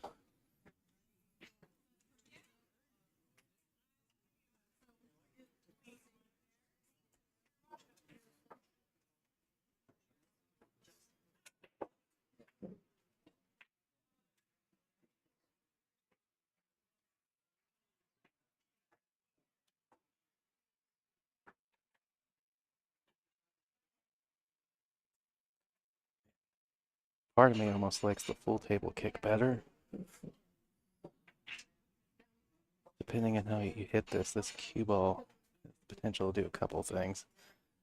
The one worrisome thing is if you overhit it going down table.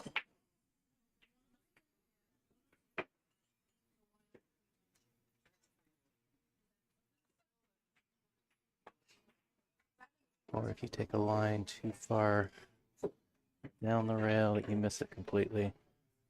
Yeah, and that's what he's talking about, but she overhit it enough that she's on the right side of it.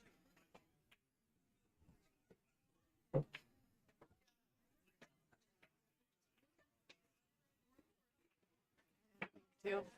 I didn't think two.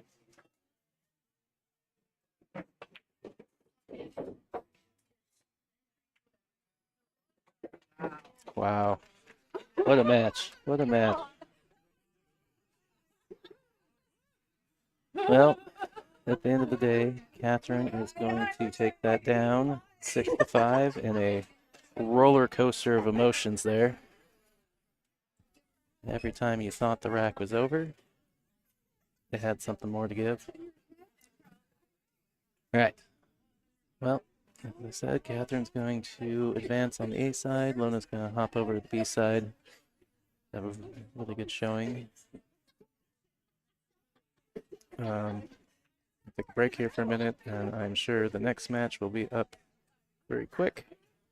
I might take a break for that match, so there might not be any commentary for that one.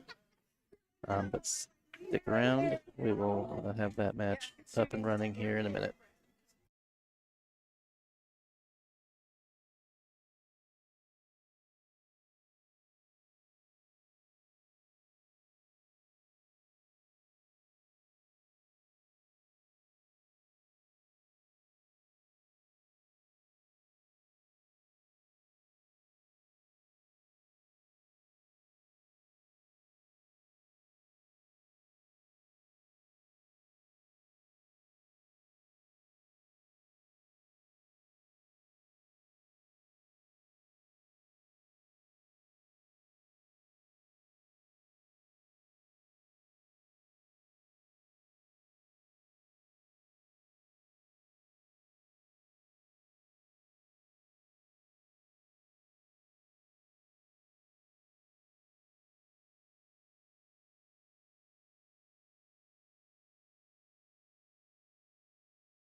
All right, this is Tyrell Atweiler with Hill Hill Productions. I am back from my dinner break for our next match between Marianne McConnell and Molina Ortiz here at the Pocket of Boise in Boise, Idaho for tour stop number 4 the 2024 NWPA tour. We're playing 10 ball and 7-foot diamond tables. This is a A-side match. There'll be a race to 6. B-side matches are a race to 5. Double elimination up until the final. The final being a single extended race to 9. BCAPL rules. Roll out after break, jump cue, 3-foul rule, all legal or in effect. One minor modification is that an illegal break is re-racked, and the opponent breaks. This continues until a legal break's been made.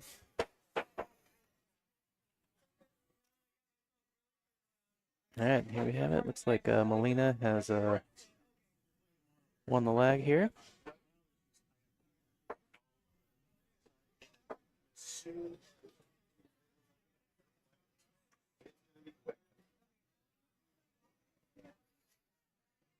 If you're watching on YouTube Live, feel free to jump in the chat, say what's up, where you're watching from, who you're rooting for, questions that you have about Northwest Women's Pool Association, questions about the format that I may not have covered.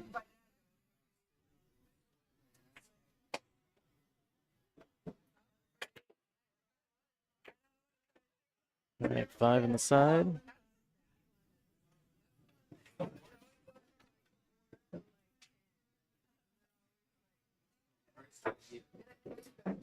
Nothing tied up, but I wouldn't say this is give me open rack.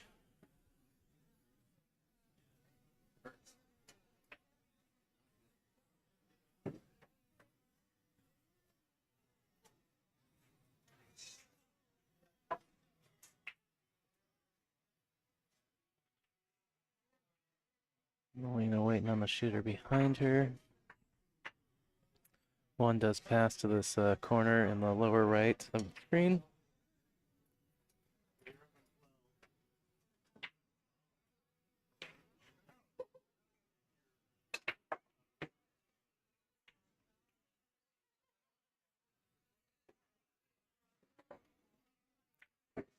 She could play safe here as well.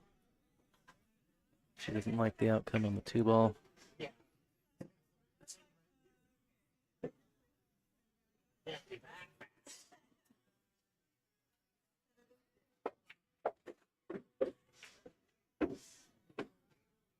Almost slid past the 2 for the corner, but she should have it in the side. Question is the angle. She can go forward to the long side, or if she has to try and dodge this 8-ball and land short side. Almost straight in, but she's underrolled it a little bit.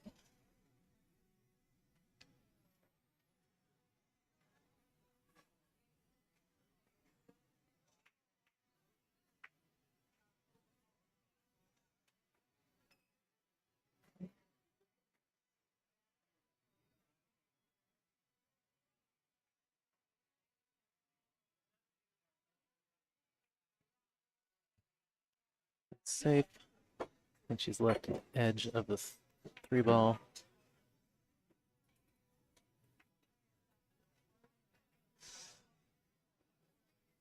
I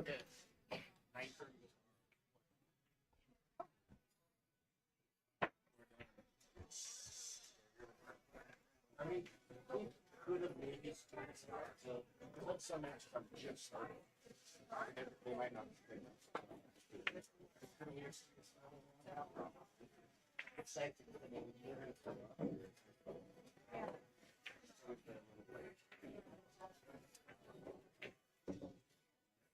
Just realizing that background music is quite loud. Try and turn the gain down a little bit, get the mic closer to my mouth, maybe speak up a little bit. Hard thing is I am not super far from the table, so I can't talk too loud.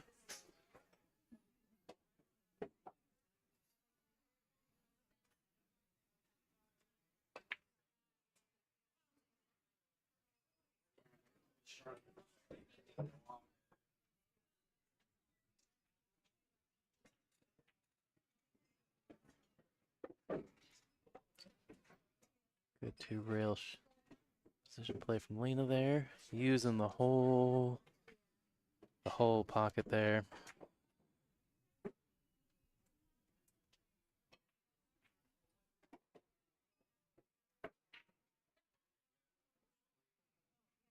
If you are interested in the bracket that is available out on Digital Pool, you can search NWPA 2024 stop number 4. So hashtag 4 spaces between all those words, and it should pop up. And even NWPA 2024 should at least bring up the brackets for the first 4 tour stops. This one being one of the brackets in that list.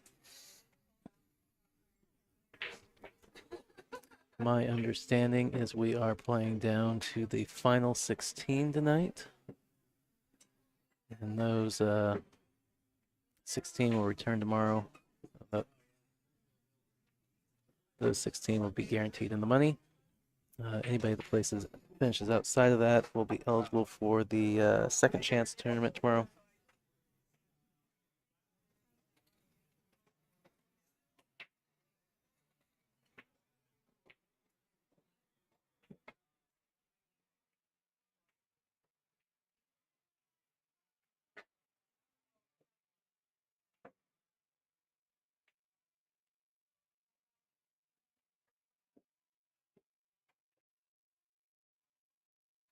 Well, Marianne with a good hit there. Expect Molina try and put her in jail. Try and make her kick again. She's not quite going to get underneath that 7 ball, though. Marianne will be slightly treetop, but she can see the 6. May play the bank.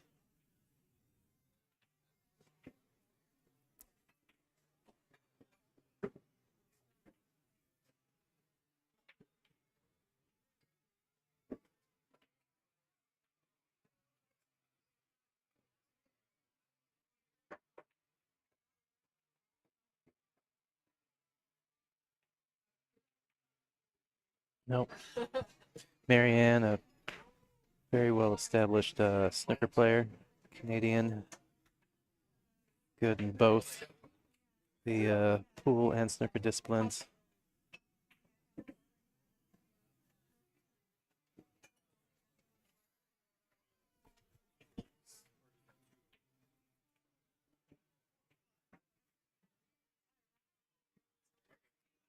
She's got her jump cue here, gonna go airborne.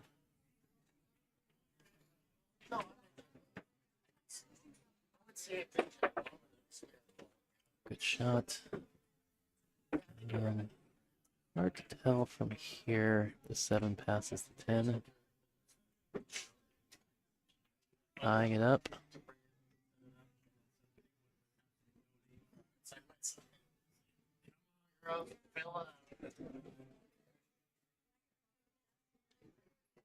Oh yeah, we'd have to remove all these.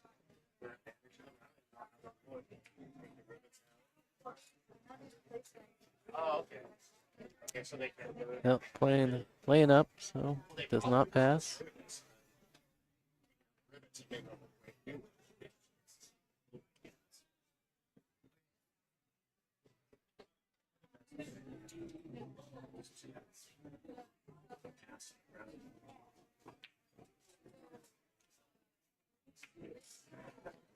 Marianne can get in really well into the rail behind the 7 ball. Does have a potential pot cross side.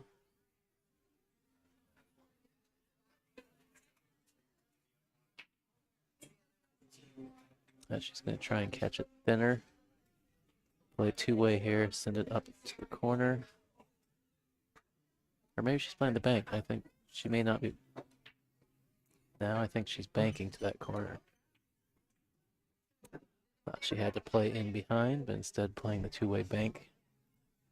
Thought the 10 had her slightly obstructed. Not the case.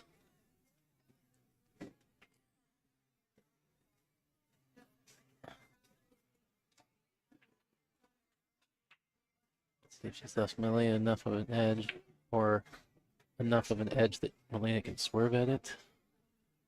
Don't see her queuing down at all, so she must have a bit of this 7.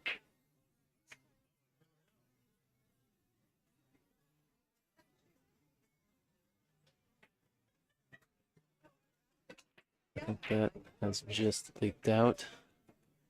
A little straight. I do think there's a little bit of angle here.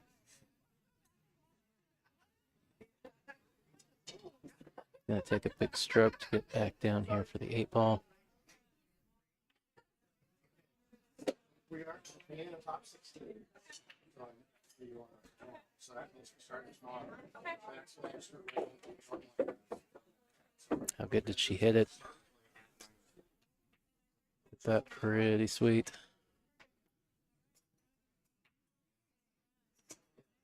Well, Yeah, I mean, we could have played next round. still got to navigate the 9-ball here.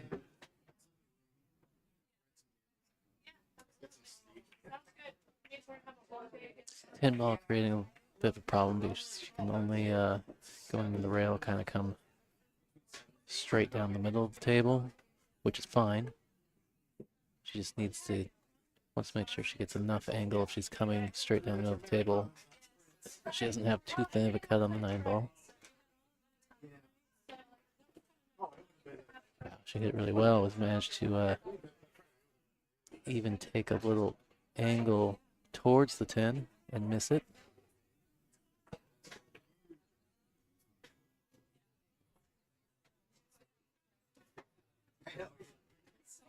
If you haven't already, go hit the subscribe button for the channel. Make sure you get notifications when I go live at each tour stop, as well as any other events that I may stream outside of the NWPA tour. I am the official streaming partner for the 2024 year, so we'll have 3 more stops following this one this year. Marianne taking the first rack here. Shout out to Pocket of Boise, our tour stop number 4 sponsor and hosted venue. 14 7-foot diamonds. 14 7-foot diamonds and 6 9-foot diamonds.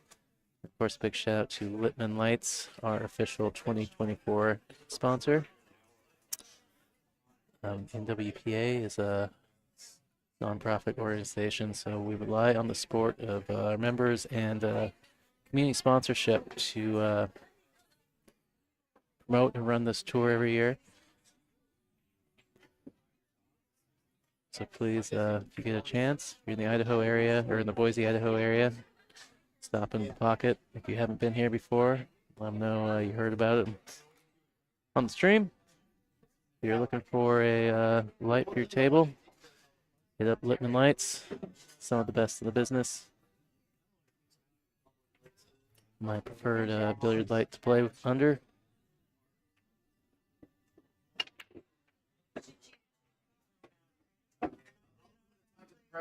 Well, 3-ball ruining the party on the 1 here.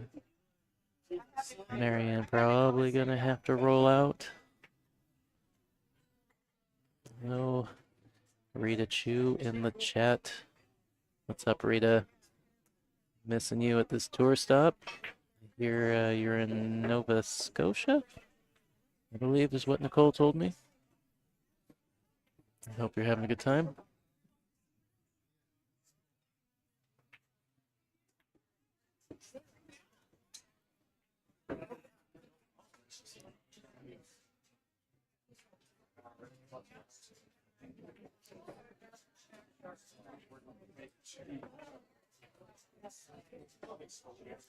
Well, now I'm interested to see if maybe she's actually trying to kick behind the one ball. Isn't happy with any of her rollout options.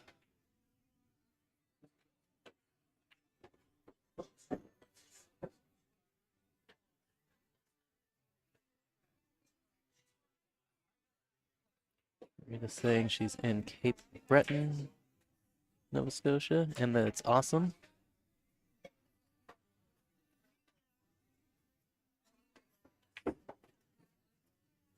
Well, anytime, Rita.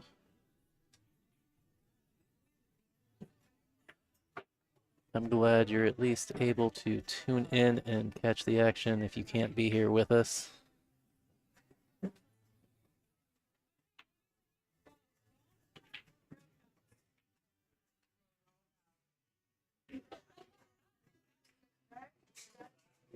Nice, easy touch there from Molina to hold for the 3.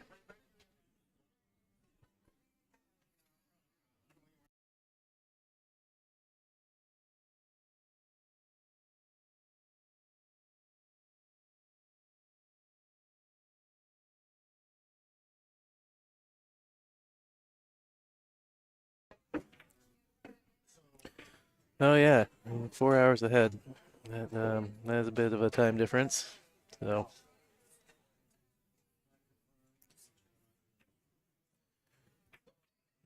staying up late.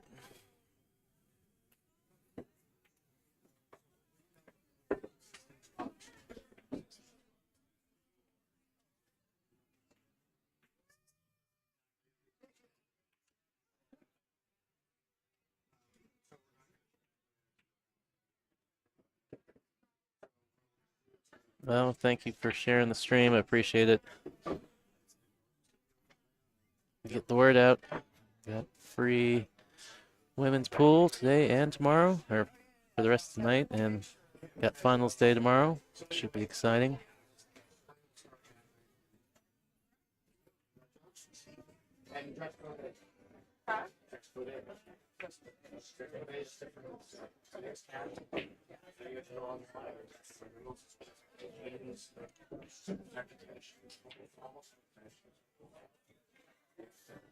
Molina should be able to go one rail into this bottom rail and out for the 9 ball. Might go 2.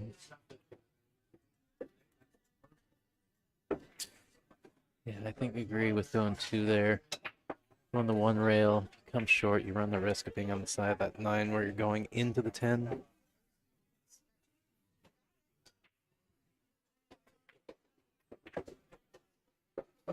All right, looks like Molina's going to tie it up.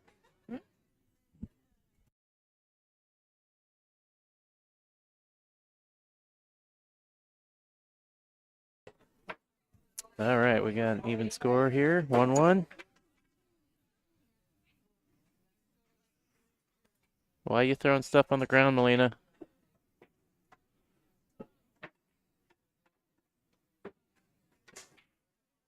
Oh, there is a wall of house cues over here, and I think one of them got loose and tried to attack Molina. She was walking away.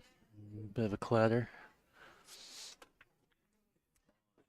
Trying to jibe her a little bit, give her a hard time, but she didn't hear me. Take a look at the tour schedule. I got a second here between racks.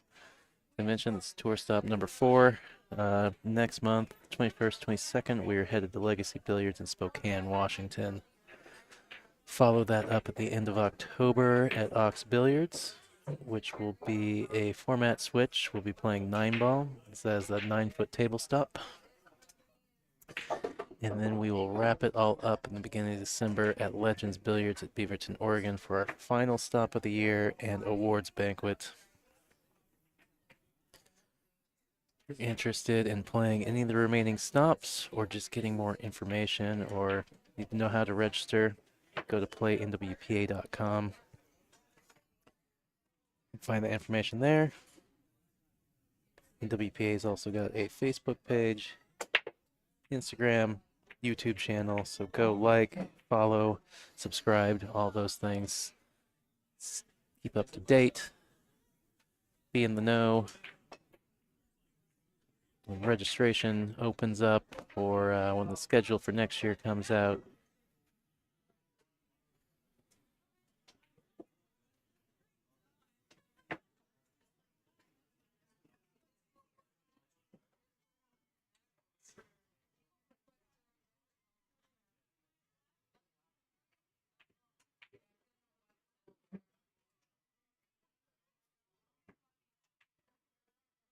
Well, don't give me, but they definitely leaked a little bit on Marianne there.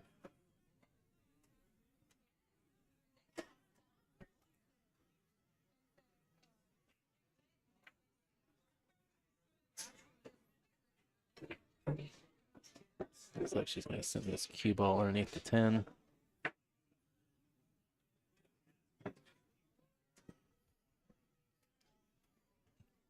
Good safety from Molina.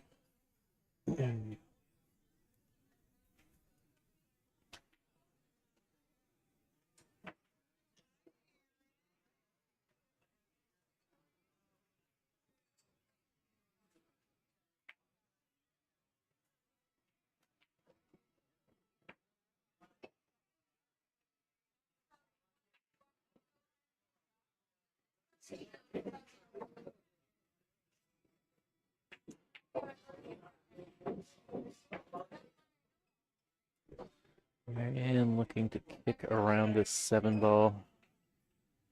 This camera angle, it looks a little tight.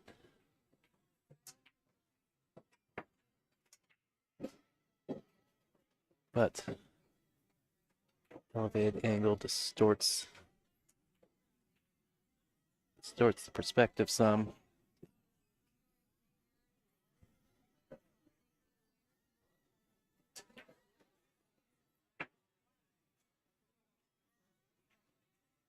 All right.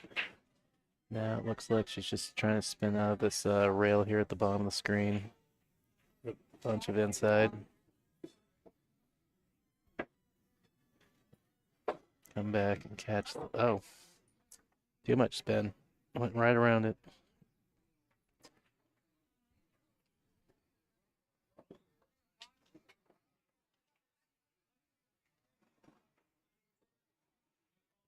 Well, this table looking pretty good.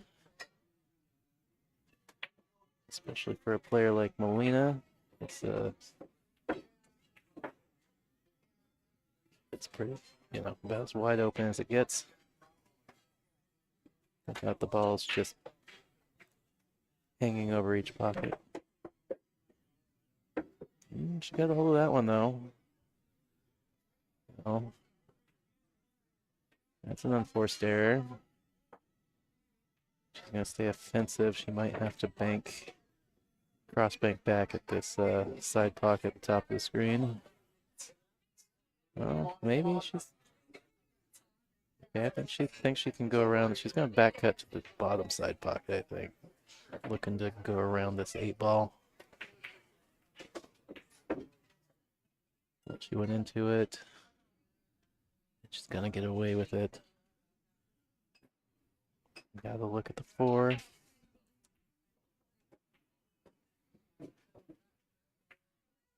Shooting off the rail though. Limits what she can do with the cue ball here. Looks like her angle takes her underneath the 10. She keeps going.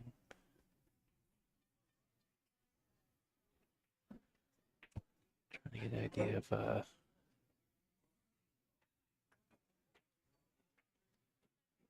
if she's gonna go underneath the 10 or into the 10. Into the 10.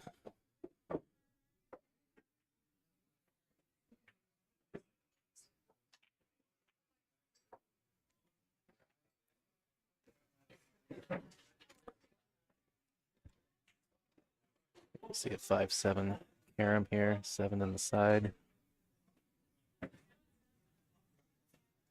Very soft, just doesn't want to lose the 5 ball. Good try, just caught the just got a little bit of the point coming in there.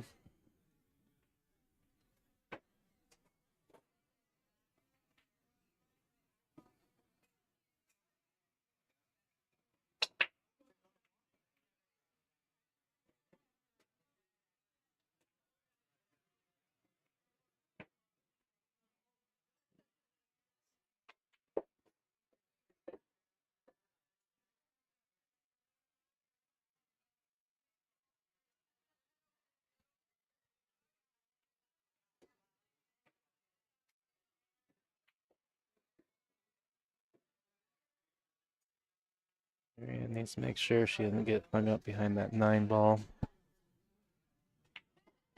I don't think it'll be a problem for her. Every once in a while, one of those balls likes to jump out. Not a problem. Able to play way short of it through the 8-9 window.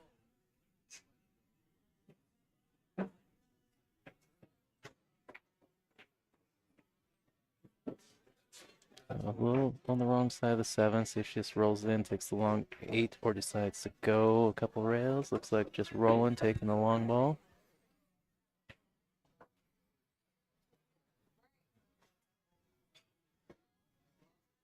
I'm sure part of that is the comfortability of, you know, playing snooker on those 12-foot tables. Long shot on this 7-foot table probably isn't that big a deal.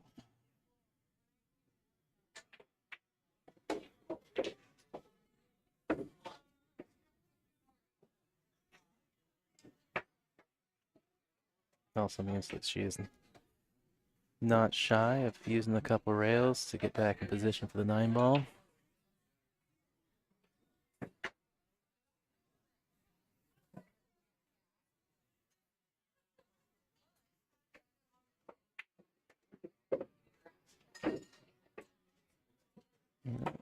A little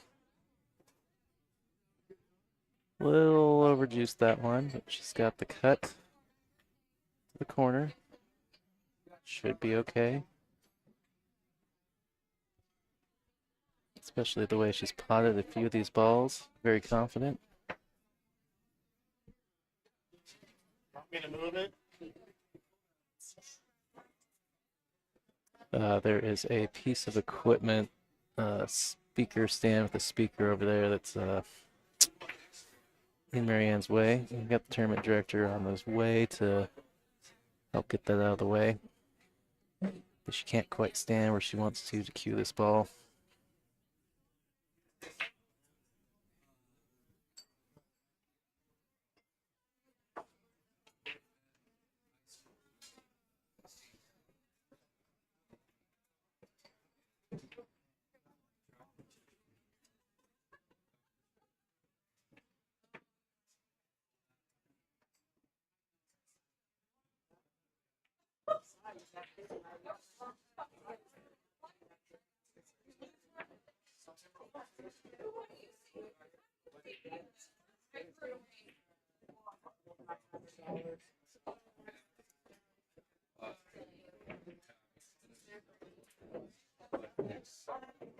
All right, 10 ball down.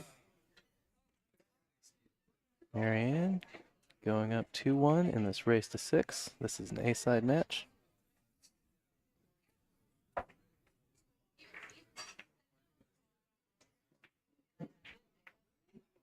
Take a quick look at our standings through 3 stops.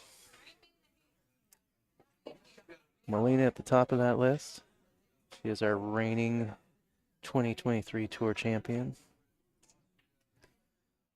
Followed up by Regine Lane, who did not make this stop. And then Kathy McDonald. Regine and Kathy, both Canadians, as well as Marianne. Molina put Kathy on the B side earlier. And I did just see Kathy playing a little bit ago. I'm not sure if she won that match. I'm not positive if she's still rolling or not. But you can see Marianne down here at 6th.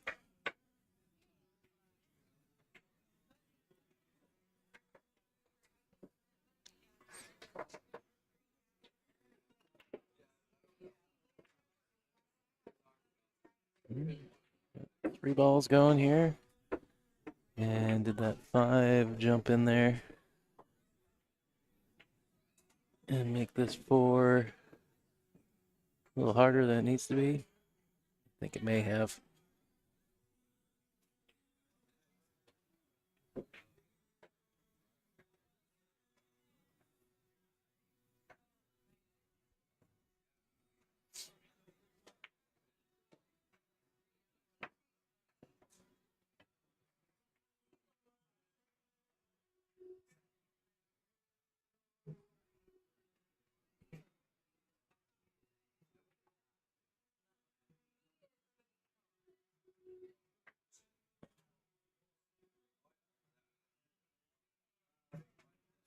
And I am fooled again.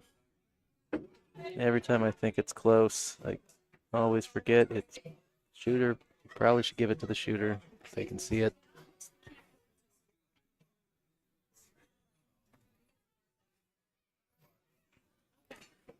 Six up there by the 9-10.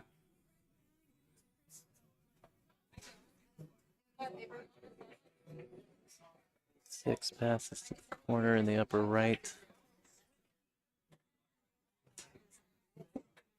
6-9 might be playable. Marion can get further down the table on the other side of the 6. So we play on the side.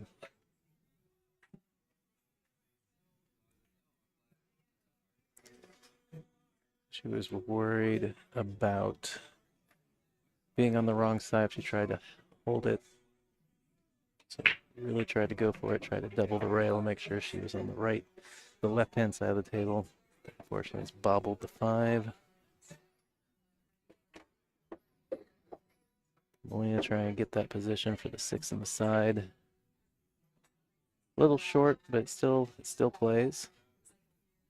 The only issue I can see is that she's kind of going to be going into the 10 ball if she cuts it.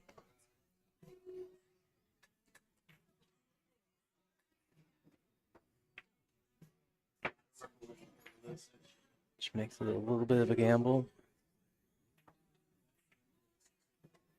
A little fortunate. I was a little concerned that there might be potential for a scratch off both those balls there.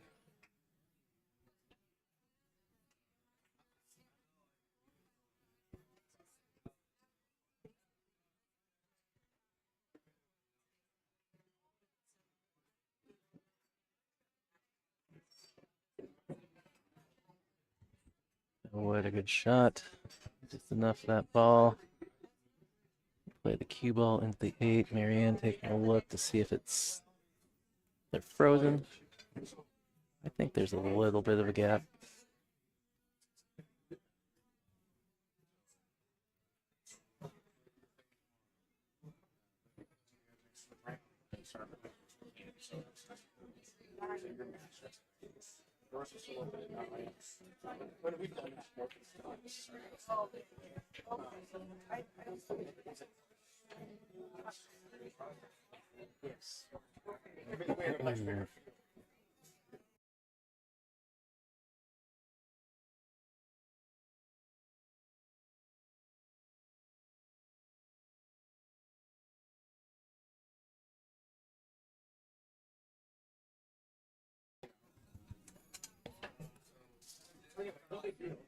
And a couple rails here. Trying to clip this 7.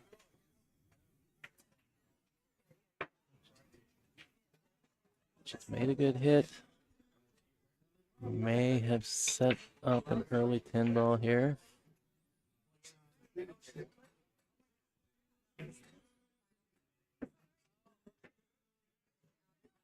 Looks like Molina's got to shoot this.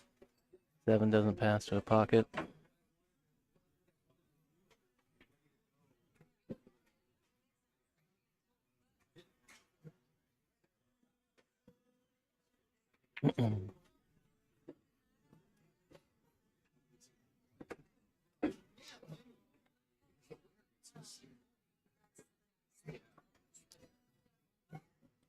Well, she opted to err on the side of safety and play the 7 instead of possibly hanging the 10.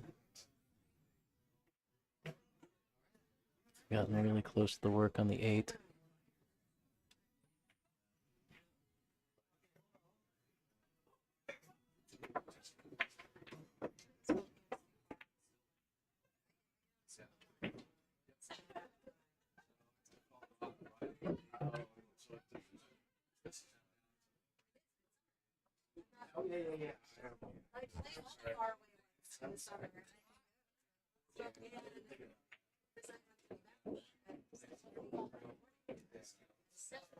Getting long in the day.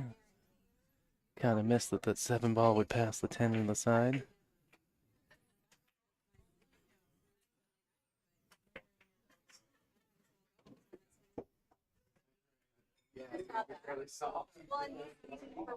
They want him to go out to the day Monday, Tuesday, Wednesday, so I wouldn't even see him until Thursday. So I can go open.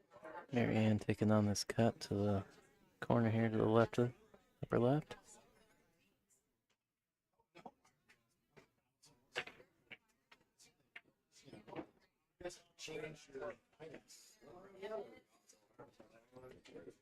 No, a little too thin.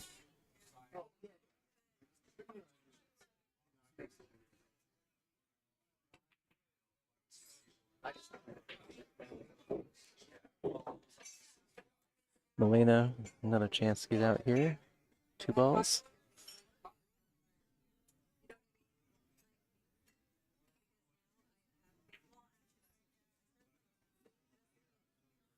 I believe she's gonna go forward and slide out for this 10 in the right side.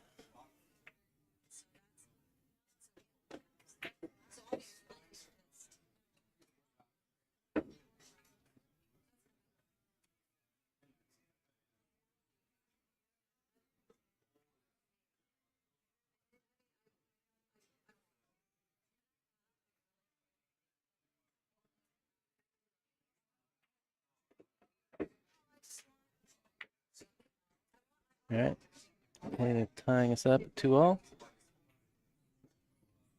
Should be her break. If I recall, she won the leg.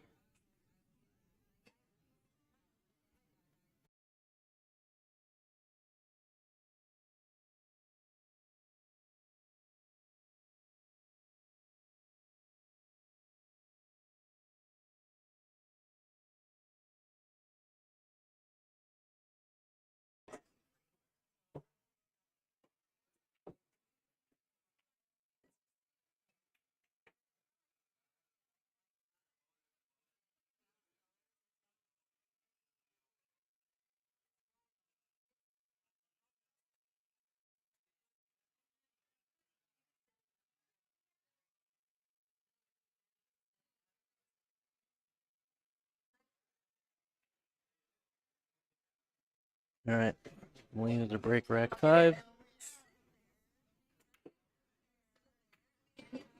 6 on the side. 1 is gonna dress up.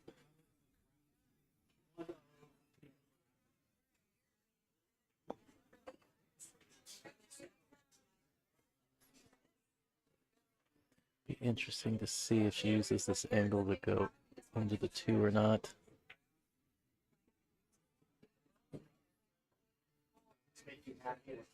Or if she's able to maybe dig down on the cue ball a little bit and slide past the 4. Yeah. Better shot. Going into a ball, you never know what's going to happen. 2 is to give me on the side.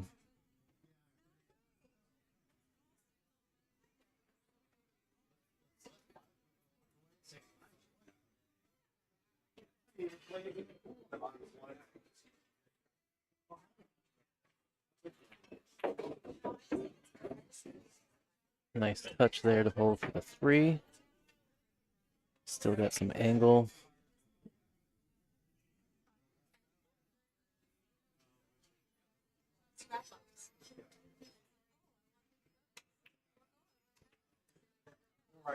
Being straight on the 3 wouldn't have been necessarily the end of the world based on where the 4 was laying.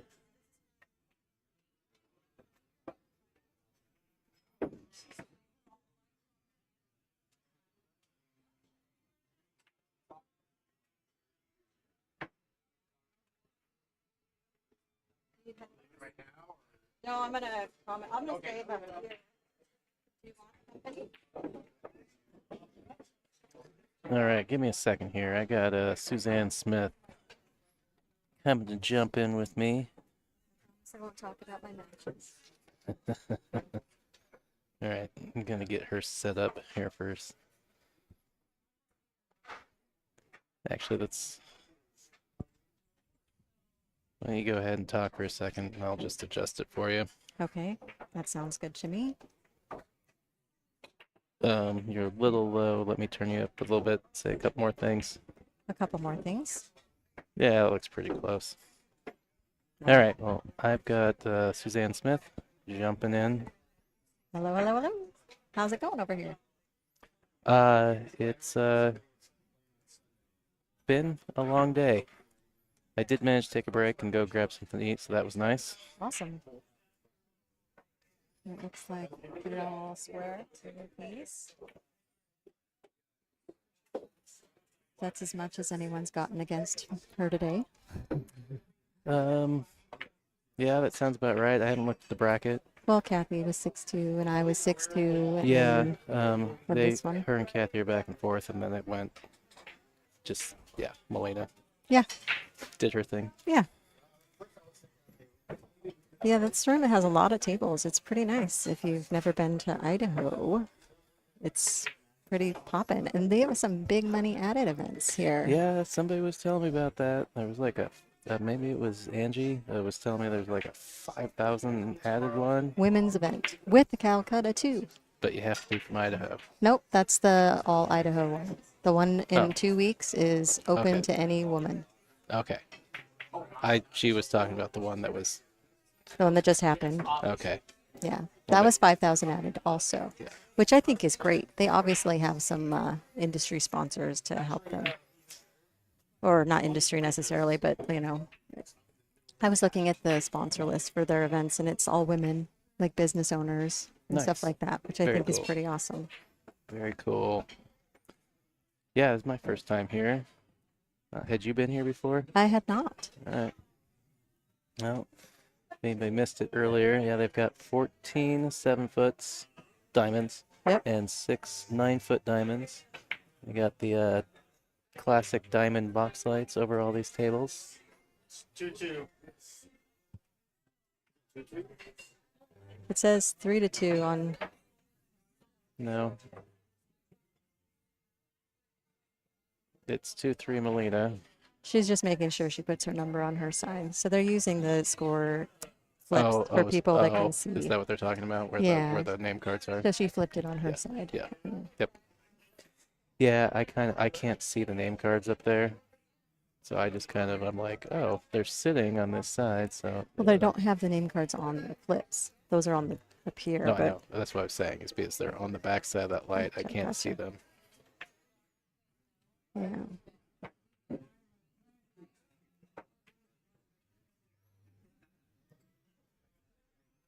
Yeah, so 55. Is it 55 was what we ended up getting? I think it was 53. 53, There was- couple laps minute. Yeah. Yeah, somebody ended up having to go in, have surgery, or the window opened up for some surgery they were waiting on, so they had to drop. Yeah. Have they been consistently making balls on the break? Yes. Trying to remember if there's been a dry break. For the most part, I think there has been consistently a ball down the break. Jamie Lowe, the pocket. Prioritizes women's tournaments and making sure to encourage women competing in their favorite sports. Okay, yeah. Love the Earls. So Heather, the owner. That's awesome. Yeah, I mean, I feel like Yeah, her and her- women are very supportive of the rooms. And so if you know somebody that has a room and you think they'd like to host the NWPA, I mean, you've got lots of great women players here. Yeah. We'd love to come in and invade. Yeah, I hopefully I get to meet Heather tomorrow. I've been she was gone when I got here yesterday. And then I was busy when she was around earlier, and I think she's already gone for the day. Yeah, and she runs around. Like even in Yeah. between matches, she was, making sure her employees had what they needed and stuff. So But before I forget about it, what a great cut on that one ball from Marianne. it was, and I like how she can see the two, and it goes right through. Did she pull back enough for you hit this 2 button? We'll switch our view here. Not that I can tell. It looks like she can get It- right it- through it- there, but It looks pretty close. She's It's had, I definitely- mean, she's when she's jacking she's up. got a swerve. Mm. Yeah. When they do that get down and squint, try and do the one eye at it.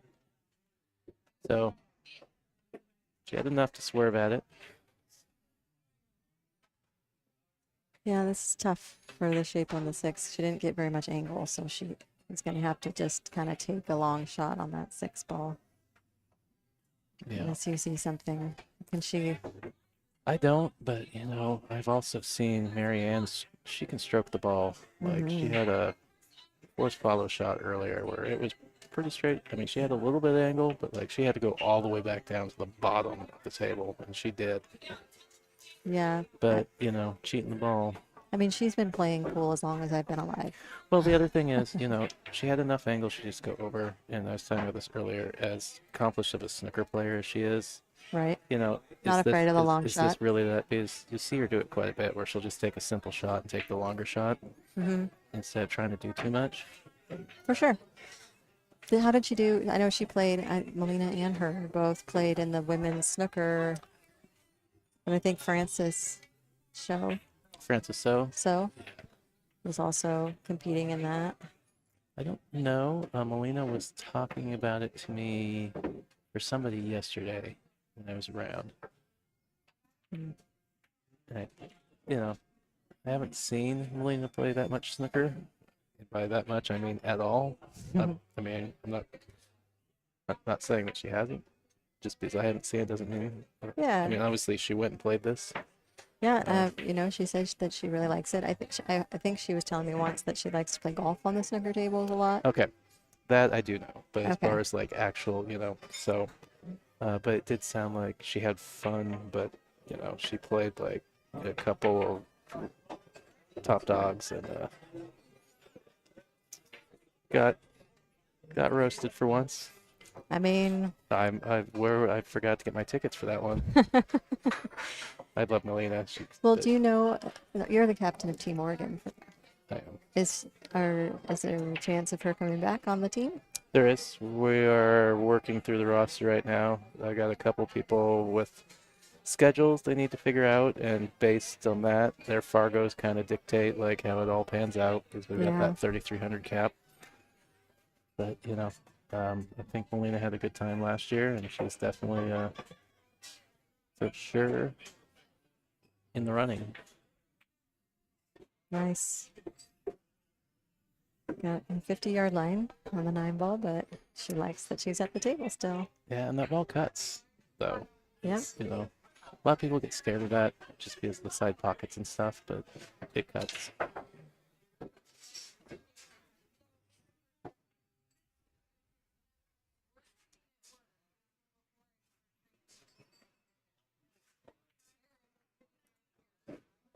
Yeah, I'm going to put you in charge of angle switching on our camera here since you're over by the switcher. Okay. So if you feel that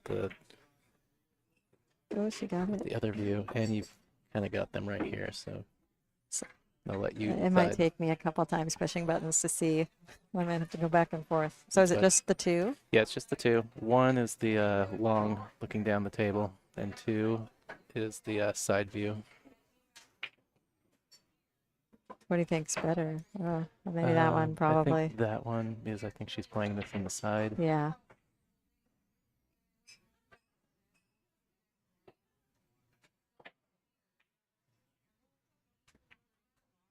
Nice out. Yeah, we're going back and forth here. Yep. Putting some pressure on her. One button I don't have is let's look at the scorecard. How's this match been going? So graded Rex until 2-2. And then Okay, and that was the Molina. first. Yeah, Molina kind of switched it up, but then Marianne's back in there. Okay. Yep. Break and serve.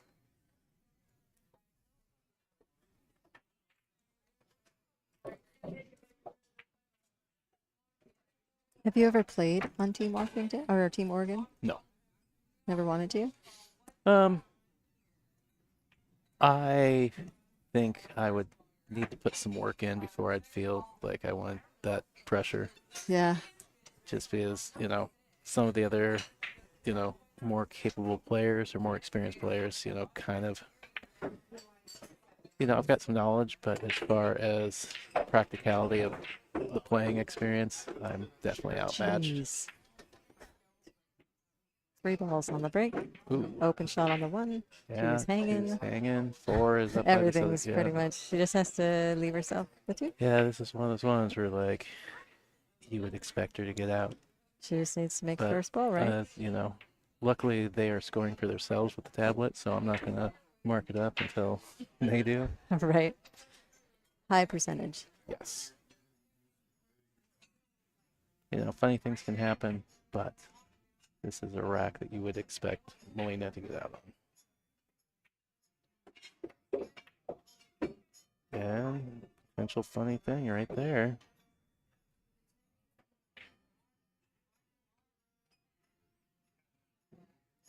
I think she can go rail first. Oh yeah, she can definitely just It's yeah. pretty deep in that It pocket. is deep, but as long as she can get nearly the point, she should be fine. Oh yeah. She needs this ball to run though. I think it's gonna get there. Yep. So what do you like doing here? Just drawing it back above the 6 or just going across and leaving it down?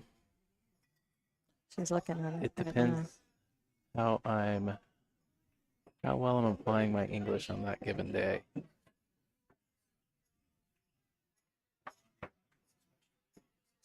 think she's just going to come across. Mm-hmm. Normally, I would say that she would go below it.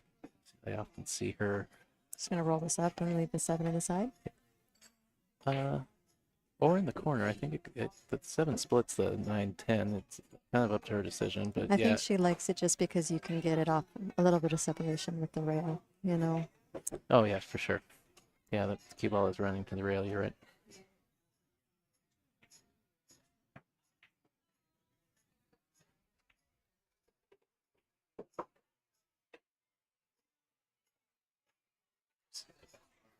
Can you turn me off for 1 sec? Yep.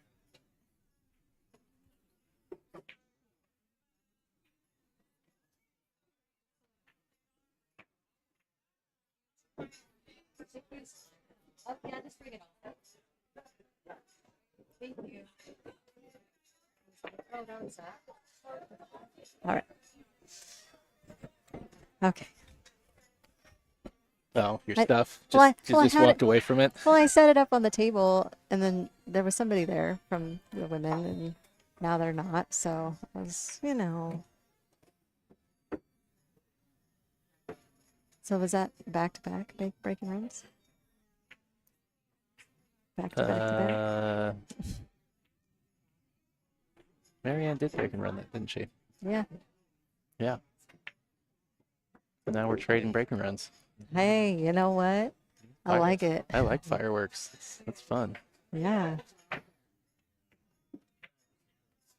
How'd your day go? Where are you sitting? I'm out. You're out. Yep. I started off the day really strong. I was gonna say, 1-6-2, I felt like 6-0. I saw you still on the winner's side over there somewhere not too long ago. No, I lost to Molina in my third match.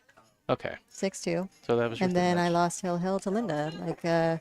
I was down 4-1 against Linda, and I came back to Hill Hill, and I just got a little funny on the 5. Like the 5 tied up with the 10, so I tried a weird kind of carom, and she ran out. Oh, So happens. yeah, no, she played solid. Can't take anything away from her or Molina. They both played great. It's a long day, I played a lot and it was good. And now I'm gonna leave tomorrow. I'm not gonna stay just because Yeah. You can get back earlier, I came back. Well, and my husband, get to hang out with my family. Getting ready for school to start. I'm a teacher, so it gets a little Oh, that crazy. is coming up really fast, isn't it? It is. So, but I was excited to come here and check out this room. Uh-oh. So, Yeah. Well, that has ended our streak of breaking runs there. yeah. So the 7 is the only real. Looks a little weird, but I can't tell if it goes in the side or not. Let's look at the other angle. Yeah, the 7 goes in the side.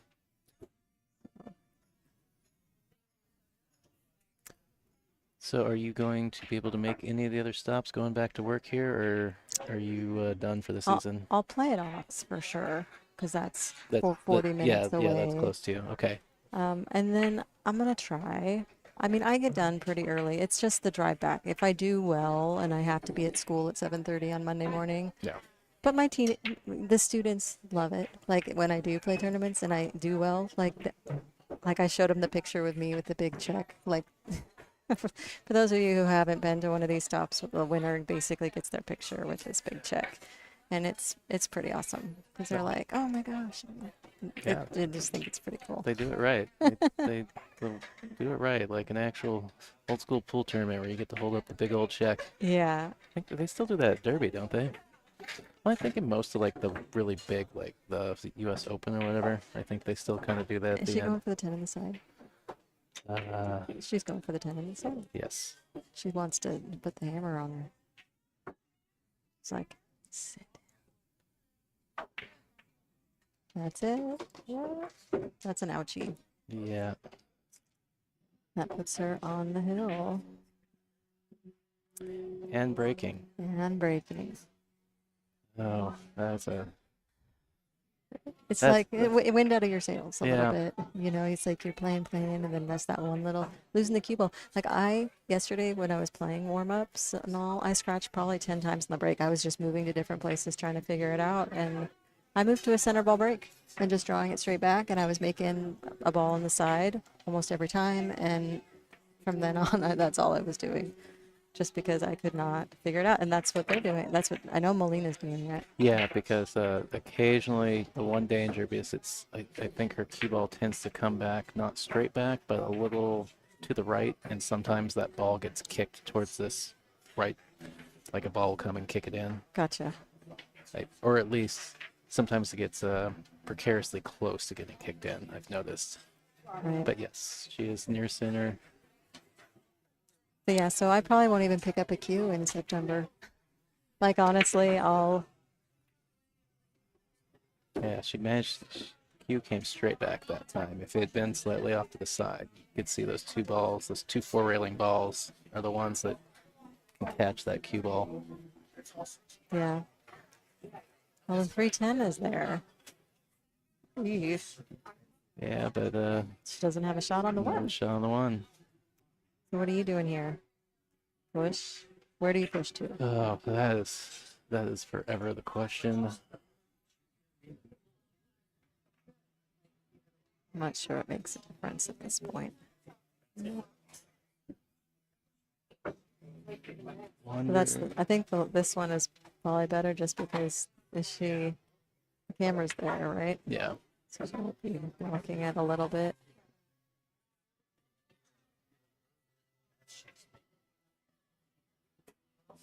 Yeah, that's those scratches, man. You just want to give yourself a chance, like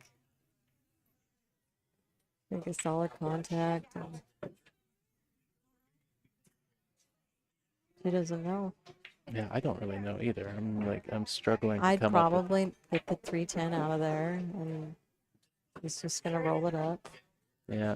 But there's no hit. Yeah, but I think the thing is she just didn't want to sell out a 310 Yeah, because Marianne has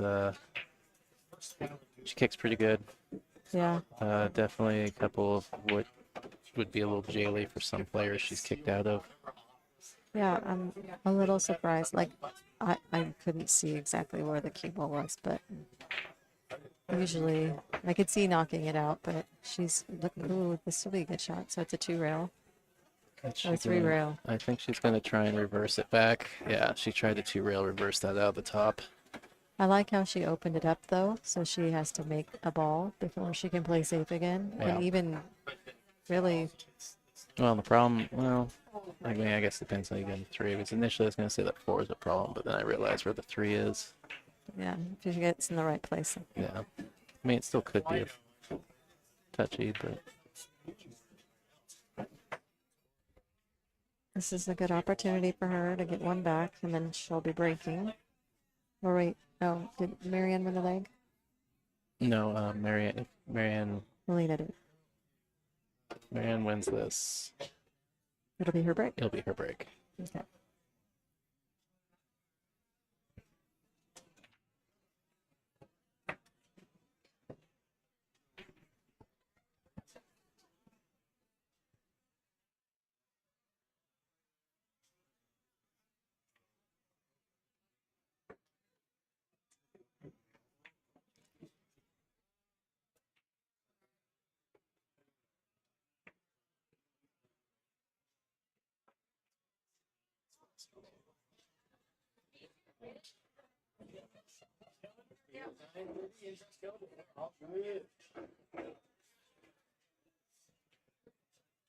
Looks like she's gonna go on the side, or is that the corner? Okay, so she's playing safe.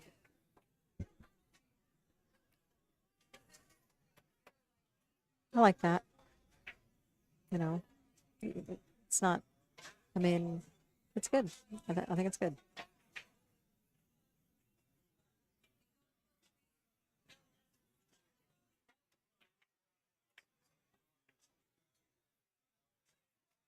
Yeah, Molina got me on a few, like I think 3 safes. She got ball in hands and ran out.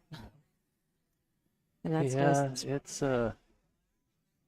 it is a strong part of her game. yeah.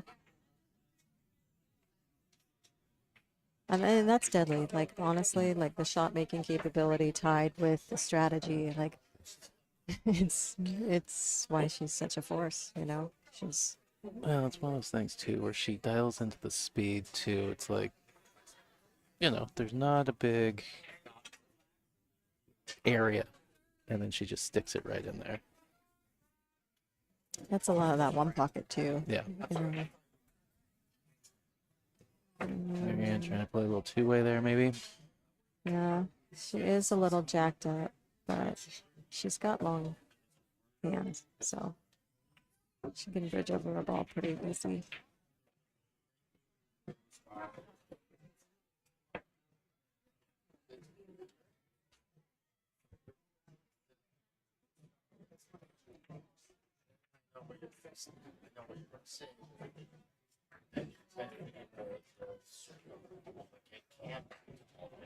So let's just roll it forward and leave yourself the long shot. But I can't tell how straight it is. I mean, where I'm at, it's pretty straight with maybe a little bit of angle of the cue going to the bottom rail. Right.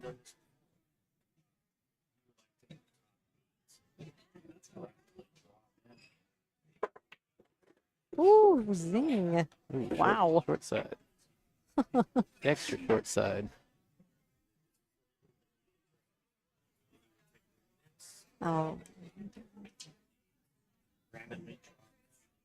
Like, Marianne wants to know if they're frozen. no, I think she wants him to watch it. Oh, I think she wants them to watch too. Yeah.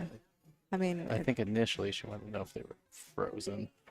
Why she walked over there so quickly. If they're frozen, Molina would be able to push through it. Not that I think that she would there, because I don't think the 3 necessarily goes past the 7.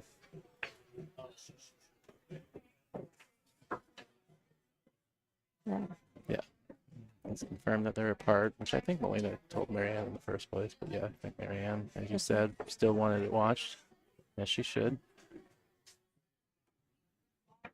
I mean, that slide that's such good control, honestly. Like, Oh, it's so easy to wallop that. She's Yeah. so worried about, like, well, because you're not hitting very much ball. No. And to get it to slide that way, it's Yeah. just like, and right behind the balls, it's like, I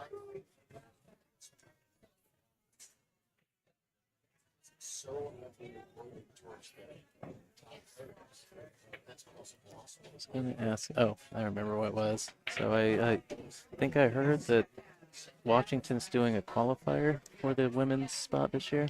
yep.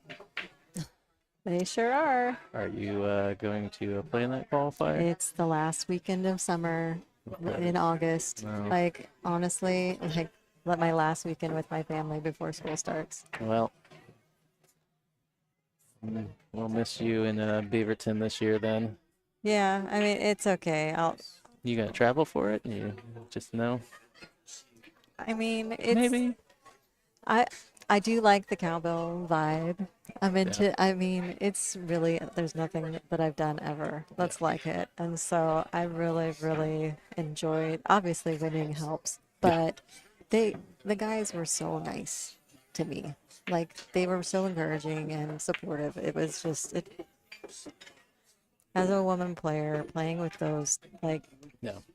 the best players in the Northwest, you just I mean, learn so much. Domo is the only one that I don't really know that well. I mean, okay, I guess I could say I don't know DeV that well, but I mean, Right. we're friendly. We kind of say hi to each other and stuff. But I mean, I've known Cole forever. It was my first time I've meeting Cole. basically watched Daniel grow up going to the coast events at Right. Western BCA. So, yeah, all those guys, everybody that in Washington, I have super respect for, including yourself. Thank you. Yeah. And congrats again. I'm just stoked I got a banner. Honestly, my Oh, yeah. pool room is so empty, right, and nothing on the walls at all, and all there is now is just the one big That banner, huge banner. and it's like so cool. Yeah, I took mine and hung it up at the trough in Portland, where I have pool tables at. Molina said she didn't get one. It's because she ran out of there so fast. Oh, Like it literally finished, and well, she's got bone hand. But yeah, like it literally finished, and she was, she's like, I'm in the car. I'm out. I'm on my way out. gotcha. No, I mean, basically when we were all signing them, they're like, "Oh yeah, this is yours when we're done." Well, I think I tried to text her to see if she wanted me to grab one because there were still a couple floating around. But yeah, that was pretty cool that they. Yeah, that was Littman that did that, right? Yeah. Yeah. Okay. Yeah, he really goes above and beyond, what he puts into this event. It's really awesome to have something like that. Yeah, if I'm definitely, I have a diamond light. Like I have a diamond light that is almost the same size as one of these tables. It's like a full size, Like the 9 foot's over here. like this. Yeah. Yeah. And so, like, we're looking at moving in a few years, and I'm thinking it might be easier to, Hey, I know a guy. yeah. Uh, So, well, he's also 20 tour sponsor this year too. Littman lights. I do like his lights. They are some of my favorite. yeah. And do they have a lifetime warranty or guarantee or what other things? Oh, she I'm has not, squirted a little. yeah.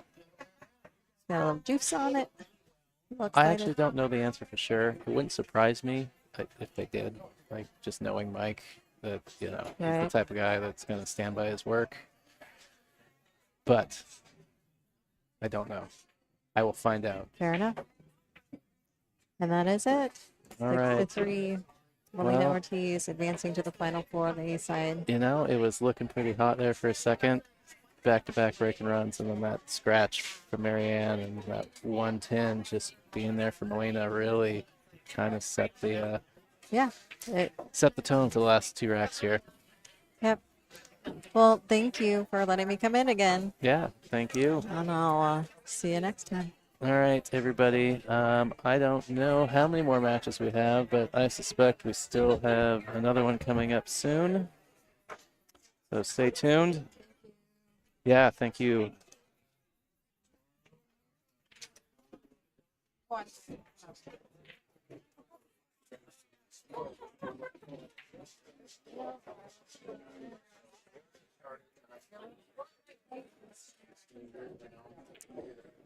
All right, like I said, just waiting for a table assignment here. I suspect we have at least one more match. I'm a little hopeful that's the last match,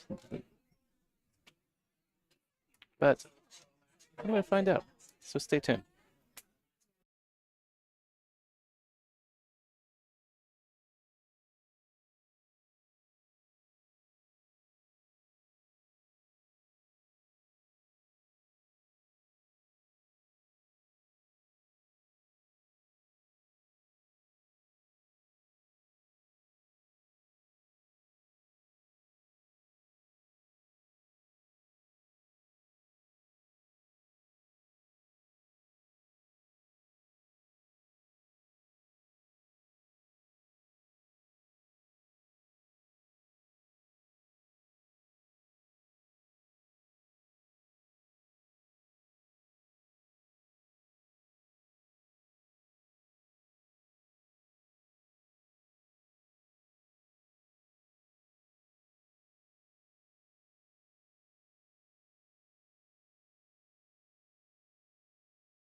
All right, I've got the update from the head honcho.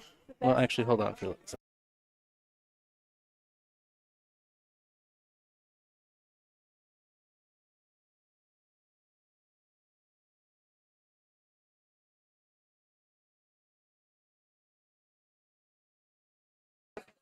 All right, so update from the head honcho here, our tournament director, Chris. We are in the final round of the evening, so there will not be any more streamed matches this evening. So we're finishing up the final 16, who are come to B-sides coming back, and they will start at 9:30. Whether or not I will be here early enough for that first round is in question. So somewhere between 9:30 and 11, expect for the streaming to start up for finals day tomorrow. Enjoy your evening. Thanks for tuning in, and I will be back to talk at you all tomorrow. Have a good night.